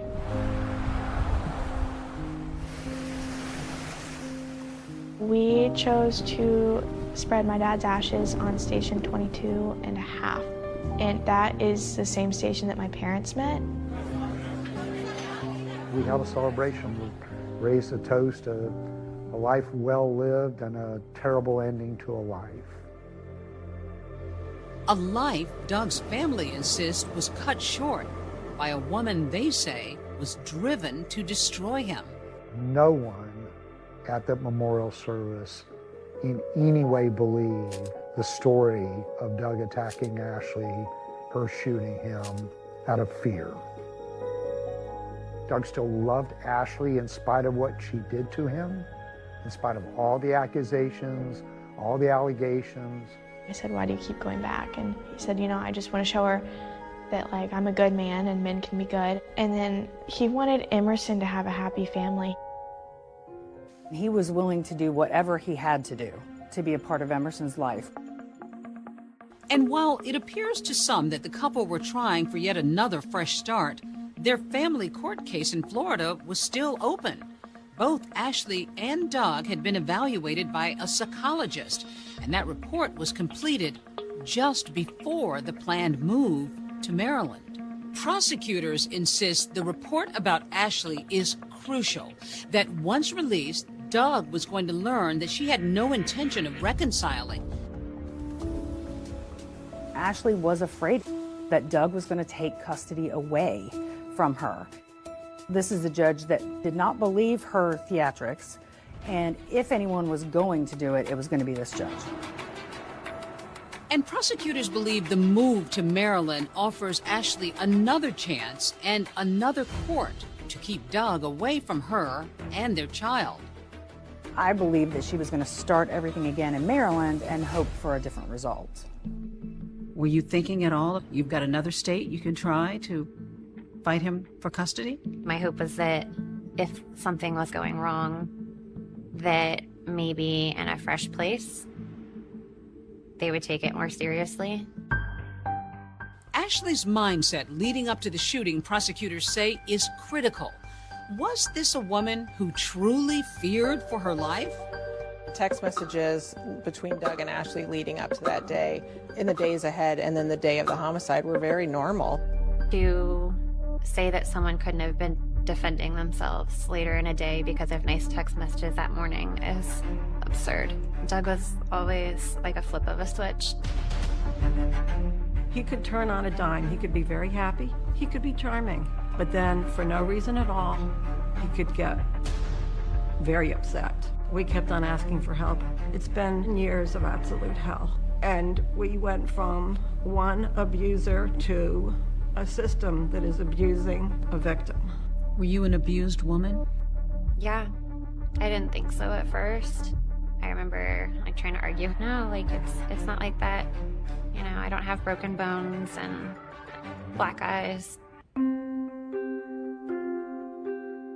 Most incidents of domestic violence are subtle, where the offender uses isolation, financial control, threatening, verbal abuse, things that the general public doesn't necessarily see.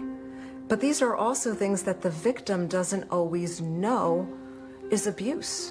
There was no evidence to indicate that she was truly a victim of abuse in the months leading up to the homicide when they were not even living together. In the months before the shooting, Ashley reaches out to a domestic violence agency and eventually connects with a therapist, Dr. Barbara Russell, who becomes a trusted friend and advocate. This relationship was very controlling. He was incessantly sending her text messages saying that all of the men that are probably flirting with her need to be exterminated like rats. And then he would shift gears and talk to her very lovingly and sweetly. Like most domestic violence situations, it escalated. He would push her, he would lock her in bathrooms. During one of those alleged incidents early in their relationship, Ashley claims Doug admitted something about his late wife that terrified her. He had always told me that they had this fairy tale marriage, that they never fought. And then I found messages. Text messages, she says, reveal a side of Doug that Ashley claims she saw in her own marriage. She said one time he kicked her really hard. He had secretly videotaped them starting on their honeymoon. One time we were having an argument and he told me that he killed Renee. He told you he had killed his wife? And he said that he could make me disappear too.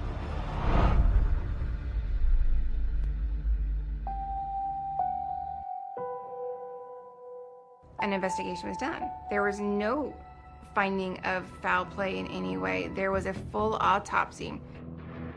The coroner in Renee's death investigation ruled that she died of natural causes due to a heart condition. Ashley tried to convince me that my dad killed my mom. I said, Dad, this is what she's doing. She was just kind of like, we're going to therapy where, you know, things will be okay. Obviously, like, I didn't kill your mom. This was all part of Ashley's crazy campaign. Ashley wanted to keep Doug away from that kid at the expense of everything and everyone else. She would not stop. Her goal was never to get rid of Doug. Her goal was to keep her daughter safe. That's very different than wanting to kill somebody. Two starkly different portraits of Ashley Benefield. Is she a murderer? Benefield taking center stage at what has been dubbed the Black Swan murder trial. Or a victim who stood her ground? He told her She was finished. He's coming at you and you have nowhere to go. What do? You shoot to protect yourself. A legal strategy that could keep Ashley free. This is the one chance at this point that we have to end it all now. We stand with Ashley, mother, daughter, sister, friend.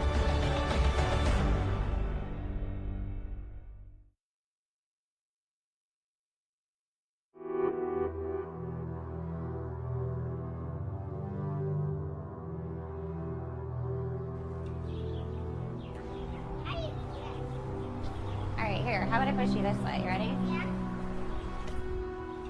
So what's summer been like for you two? Emerson does a lot of swimming, right? Yeah, I can swim around pretty much. So you're getting to be a strong swimmer. Great job. Ashley Benefield has spent several years under house arrest, living with her mom and daughter Emerson, who's now 5, while awaiting trial for second-degree murder. Here we are, climbing trees, catching geckos. This has been hanging, in the balance really for years now. And in the same time, you're trying to mother. It definitely wouldn't be what I would pick, but I'm thankful for all the good things that we have. She's an amazing little girl. I love being her mommy. Meanwhile, the other daughter, caught in the middle, 22-year-old Eva Benefield, found her own way to process her pain. When I was 15, my mom died of an underlying heart condition. I had been on TikTok for like a few months, and I thought, oh, that'd be funny if I made a joke about my dad being murdered. I made a TikTok, and I put my phone down, and I went to bed, and I woke up, and it was at 700,000 likes. And then it just kept going and going and going. It got like 3 million likes and like 10 million views. And within 2 weeks, I had 100,000 followers. Eva has gone from grieving and stuck in trauma to getting help to finding an outlet in her art. Eva, Doug's daughter, does not support you. Do you want to say anything to her? My heart's broken for her. She has been through so much. I wouldn't even know where to start. In February 2023, Ashley's legal team files a motion to dismiss under Florida's Stand Your Ground law. The law allows the use of deadly force if a person believes that that force is necessary to prevent imminent death or to prevent a violent crime without any expectation to retreat. Doug stopped her from fleeing her home. Well, that would be false imprisonment, and that would qualify as a violent felony, which would give her the right to use deadly force. Ashley's defense filed a 105-page motion presenting her version of the night she shot Doug. For his family, it was the first time hearing her side. The story they've made up is as implausible as everything else she ever made up about Doug and their relationship. It's implausible that any of that occurred the way she and her lawyer have told it. The court found enough merit in Ashley's motion to grant her a hearing. Now the burden of proof shifts to the state to prove that Ashley did not act in self-defense. The prosecution has to basically put on a trial, but it's just a hearing in front of a judge. Well, with this hearing, we have the opportunity to put a stop to the proceedings. Then I get my life back. Doug's family travels to Florida to attend the hearing. It feels a little weird just because the last time I was here was when my dad was alive. All right, good morning, everyone. We are on the record in the state of Florida versus Ashley Benefield. The state calls 8 witnesses, including Doug's family members and law enforcement, who testify that Ashley had no significant injuries to justify self-defense. Did you have a crime scene technician take photographs of her? We did. And why did you want pictures? I didn't notice any kind of injuries, things that you would typically see during a physical altercation. For their part, the defense relied solely on the details laid out in the 105-page motion filed before the hearing, calling no witnesses. There was no independent evidence that refuted her version of events. I believe this motion compels the court to grant it. Thank you for the court's patience. Judge didn't rule from the bench. They typically do not. After the hearing ended, we just had to wait for a written order. It would take 2 months, but ultimately the judge would deny Ashley Benefield's stand your ground motion, saying the state had shown the shooting was not in self-defense. Now, out of options, Benefield will have to face a jury of her peers in this courthouse. And happening right now, potential jurors being questioned in what people are calling the Black Swan trial. The Black Swan trial. Black Swan murder trial. The Black Swan has a catchy ring, and it sensationalizes my life. And it's sad to me that people who don't even know me have this idea of a monster. But not everybody sees her that way. We stand with Ashley! We stand with Ashley! Dozens of protesters here at the Manatee County Courthouse marching in defense of Ashley Benefield. And the littlest supporter marching out there also happens to be one of Ashley's biggest defenders. She kept on asking, Mommy, can I go? Can I go? I want to be part of this. I want to stand up for my mommy. I don't want to be without my mommy. And With Ashley Benefield now facing the possibility of life in prison, the big question is, will the jury believe her? The entire dynamic of the trial shifting today as Ashley Benefield made her way to the stand. The stakes for Ashley were extremely high. I was hoping that they would call Ashley. There's nowhere to go. I was trapped. I really just wanted them to see Ashley for Ashley. I thought he was gonna kill me.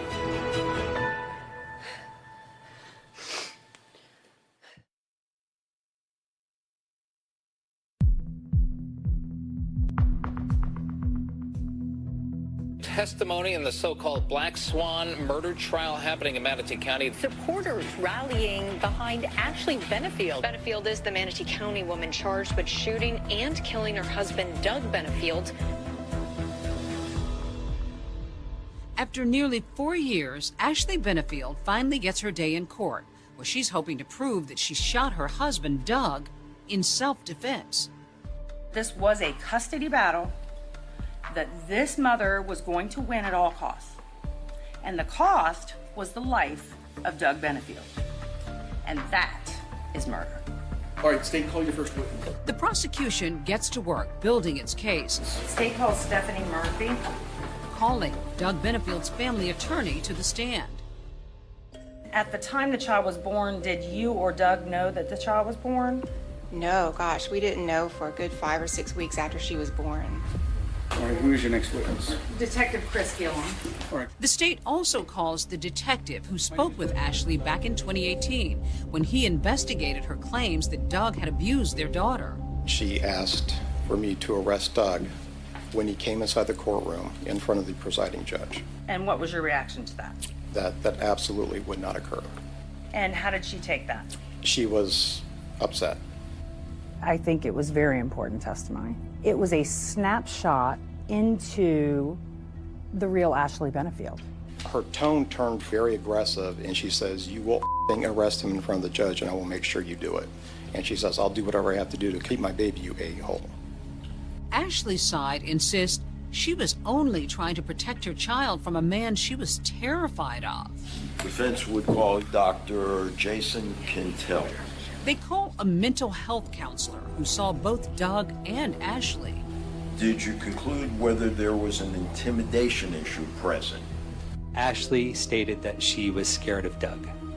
Did you reach any conclusions with respect to Douglas Benefield? Doug occurred as someone who was domineering and the terminology that I would use at times would be super controlling. He would fit the stereotype of an alpha male, in my opinion. The defense also turns to a domestic violence expert to explain why, even though Ashley claimed she was living in fear, it may not have always looked that way from the outside. How common is it, Mr. Ferris, for a victim of domestic violence to smile and act happy in the company of the abuser? Very much so, because they're afraid. They found this least resistance. They're trying to not poke the bear, as we'll say. Doug didn't verbally abuse her, never physically touched her. He would be angry over how she tried to ruin his life, but the anger never came out in inappropriate ways.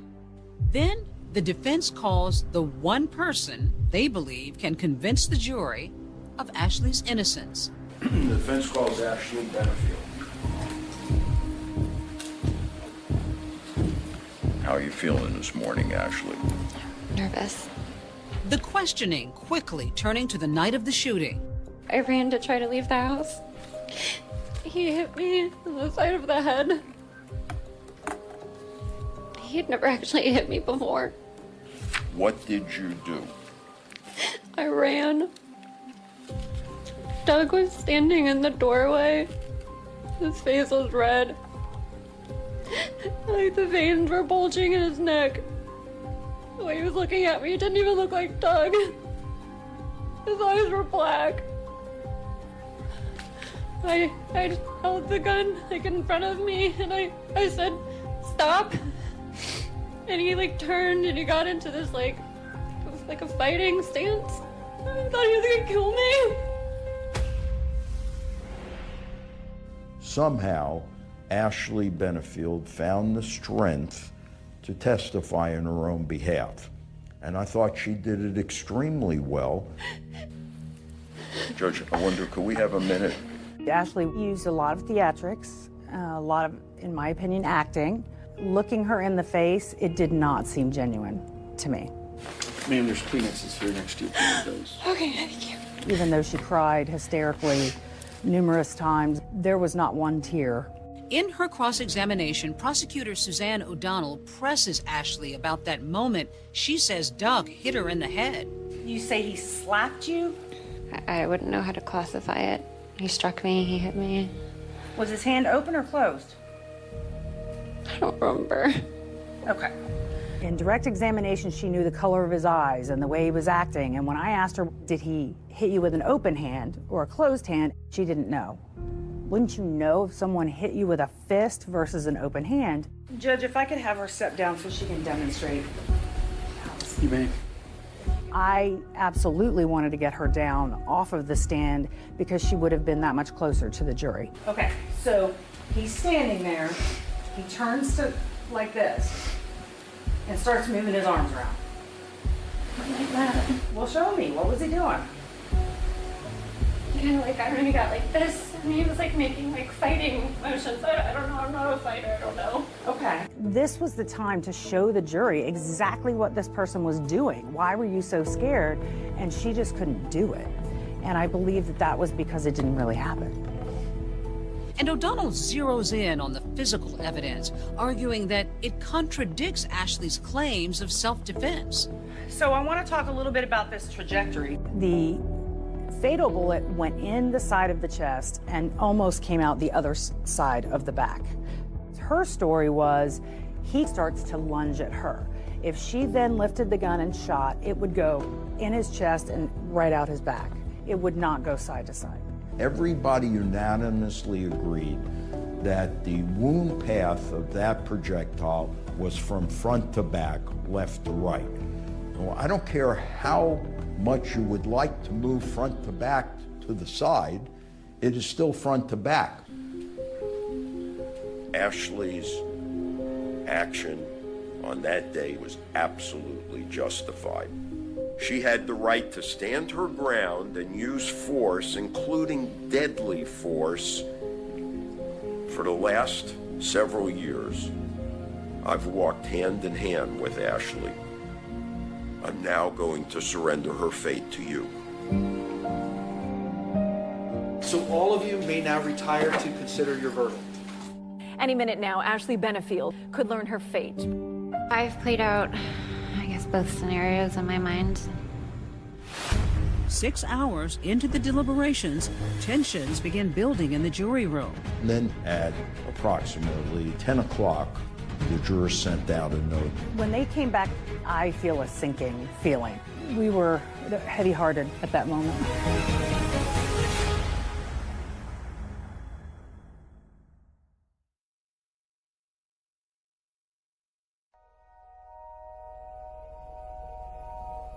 Are you envisioning what it might be like to hear guilty? Yeah, I've played out, I guess, both scenarios in my mind. I mean, part of this just doesn't seem real. I keep thinking maybe one day I'll wake up from the nightmare and realize that none of this happened. Jurors still deliberating after closing arguments. It's 10 p.m. The jury in Ashley Benefield's case has been deliberating for 6 hours. Then, a message from the foreperson. I've received a note from you. It says, unable to come to unanimous verdict. Even worse than a not guilty would be a hung jury, because then the family has to go through this again. We just need some finality. But the judge encourages the jurors to keep deliberating and try to come to a consensus. We'll be in recess until we get another question or a verdict. And less than an hour later... Breaking news, we have a verdict. When I saw that there was a verdict a half an hour later, my heart was in my throat. We, the jury, find the defendant is guilty of manslaughter, a lesser included offense. The jury does not find Ashley guilty of second-degree murder. Instead, they convict her of the lesser charge of manslaughter. We were hopeful for a second-degree murder conviction, but we were very, very satisfied with a manslaughter conviction. Ashley learns she'll be sentenced at a later date.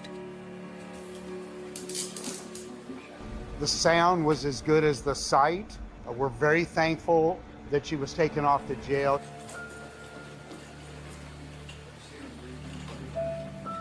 If she hadn't had her gun that night, I know without a shadow of a doubt my daughter would be dead. I am sure of it. Why do they not believe women? Why should women live in fear? I feel that Ashley was abusing a system that is designed to help people that are victims. Sets everyone back and makes it so much harder for those people that really are victims. But I'll tell you, the hardest part of that verdict was not in the courtroom. It was when we came back to our office without Ashley. Emerson was there waiting for her mom, but she wouldn't leave right around that elevator. She just stayed there. This case has always been sad to me because there are children involved that had nothing to do with this. Emerson's without her father and probably going to be without her mother now for a long time. Doug's family got justice. Eva's still without her father. Today kind of just feels like the first day of the rest of my life.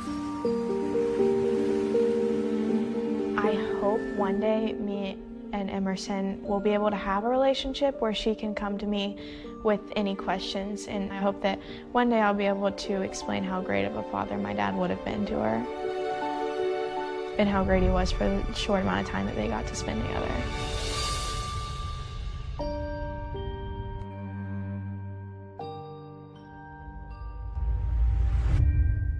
Ashley Benefield is scheduled to be sentenced next month. David, she faces up to 30 years in prison. And as for Doug and Ashley's 6-year-old daughter, Emerson, she's currently living with Ashley's mother now.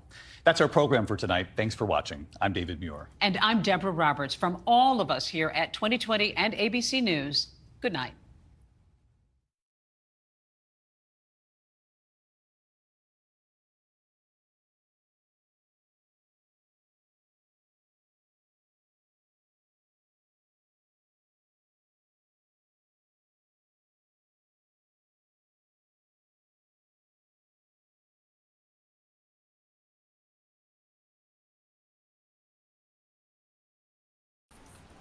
All right, guys, thank you very much for coming today.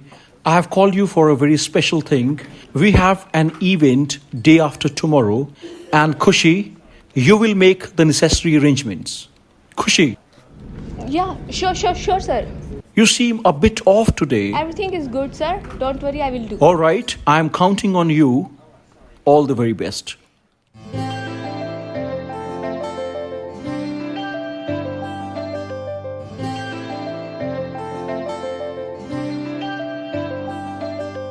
ਕੱਲ ਰਾਤੀ ਰੋਈਆਂ ਮੈਂ ਤੇਰੇ ਕਰਕੇ ਸੁਣਿਆ ਏ ਤੂੰ ਵੀ ਰੋਇਆ ਮੇਰੇ ਕਰਕੇ ਕੁੜੀਆਂ ਚ ਲੜਾ ਮੈਂ ਵੀ ਤੇਰੇ ਕਰਕੇ ਮੁੰਡਿਆਂ ਚ ਅੜੇ ਤੂੰ ਵੀ ਮੇਰੇ ਕਰਕੇ ਮੈਂ ਨਾ ਪਿਆਰ ਕਰਾਂ ਮੈਂ ਨਾ ਪਿਆਰ ਕਰਾਂ ਕਿਉਂ ਨਖਰੇ ਜਿਹੇ ਦਿਖਾਵੇਂ ਇੰਨਾ ਨਾ ਸਤਾਇਆ ਕਰ ਮੈਨੂੰ ਮੇਰੀ ਜਾਨ ਨਿਕਲ ਨਾ ਜਾਵੇ ਮੈਂ ਜਦ ਵੀ ਕੁਝ ਬੋਲਾਂ ਤੇਰਾ ਨਾਮ ਬੁਲਾ ਤੇ ਆਵੇ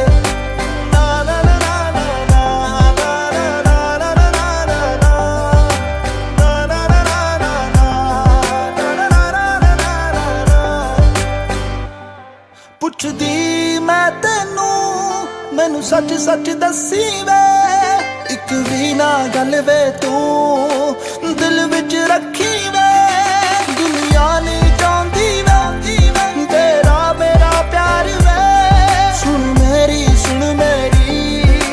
ਸੁਣ ਲੈ ਯਾਰ ਵੇ ਨਹੀਂ ਸੋਹਣਾ ਲੱਗਦਾ ਏ ਹੈ ਜਦੋਂ ਵੀ ਲੜਦਾ ਏ ਜਦ ਵੀ ਕਿਸੇ ਨਾਲ ਗੱਲ ਕਰਾਂ ਮੈਨੂੰ ਪਤਾ ਵੇਖ ਕੇ ਸੜਦਾ ਏ ਰਾਜ ਤੂੰ ਹਰ ਵਾਰੀ ਹੋਏ ਰਾਜ ਤੂੰ ਹਰ ਵਾਰੀ ਲਾਰੇ ਲਾਵੇਂ ਇੰਨਾ ਨਾ ਸਤਾਇਆ ਕਰ ਮੈਨੂੰ ਮੇਰੀ ਜਾਨ ਨਿਕਲ ਨਾ ਜਾਵੇ ਮੈਂ ਜਦ ਵੀ ਕੁਝ ਬੋਲਾਂ ਤੇਰਾ ਨਾਮ ਬੁਲਾ ਤੇ ਆਵੇ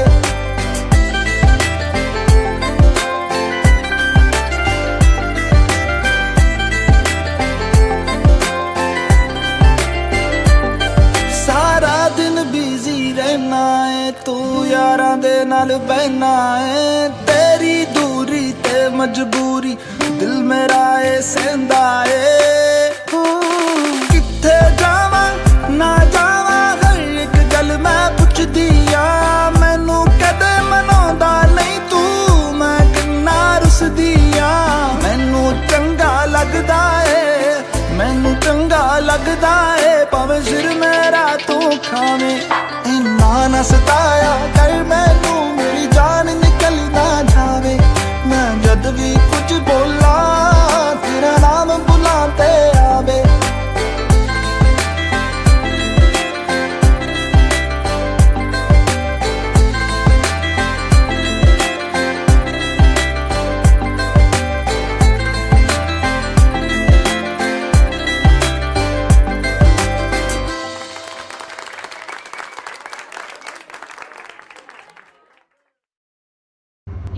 तो अभी आपने हमारा दुनिया सॉन्ग देखा, सो प्लीज कमेंट करके बताना कि आपको सॉन्ग कैसा लगा। एंड हाँ, वीडियो को लाइक करना, जाने से पहले रिपल म्यूजिक स्टूडियोज के चैनल को सब्सक्राइब कर लेना। Thank you, bye bye everyone.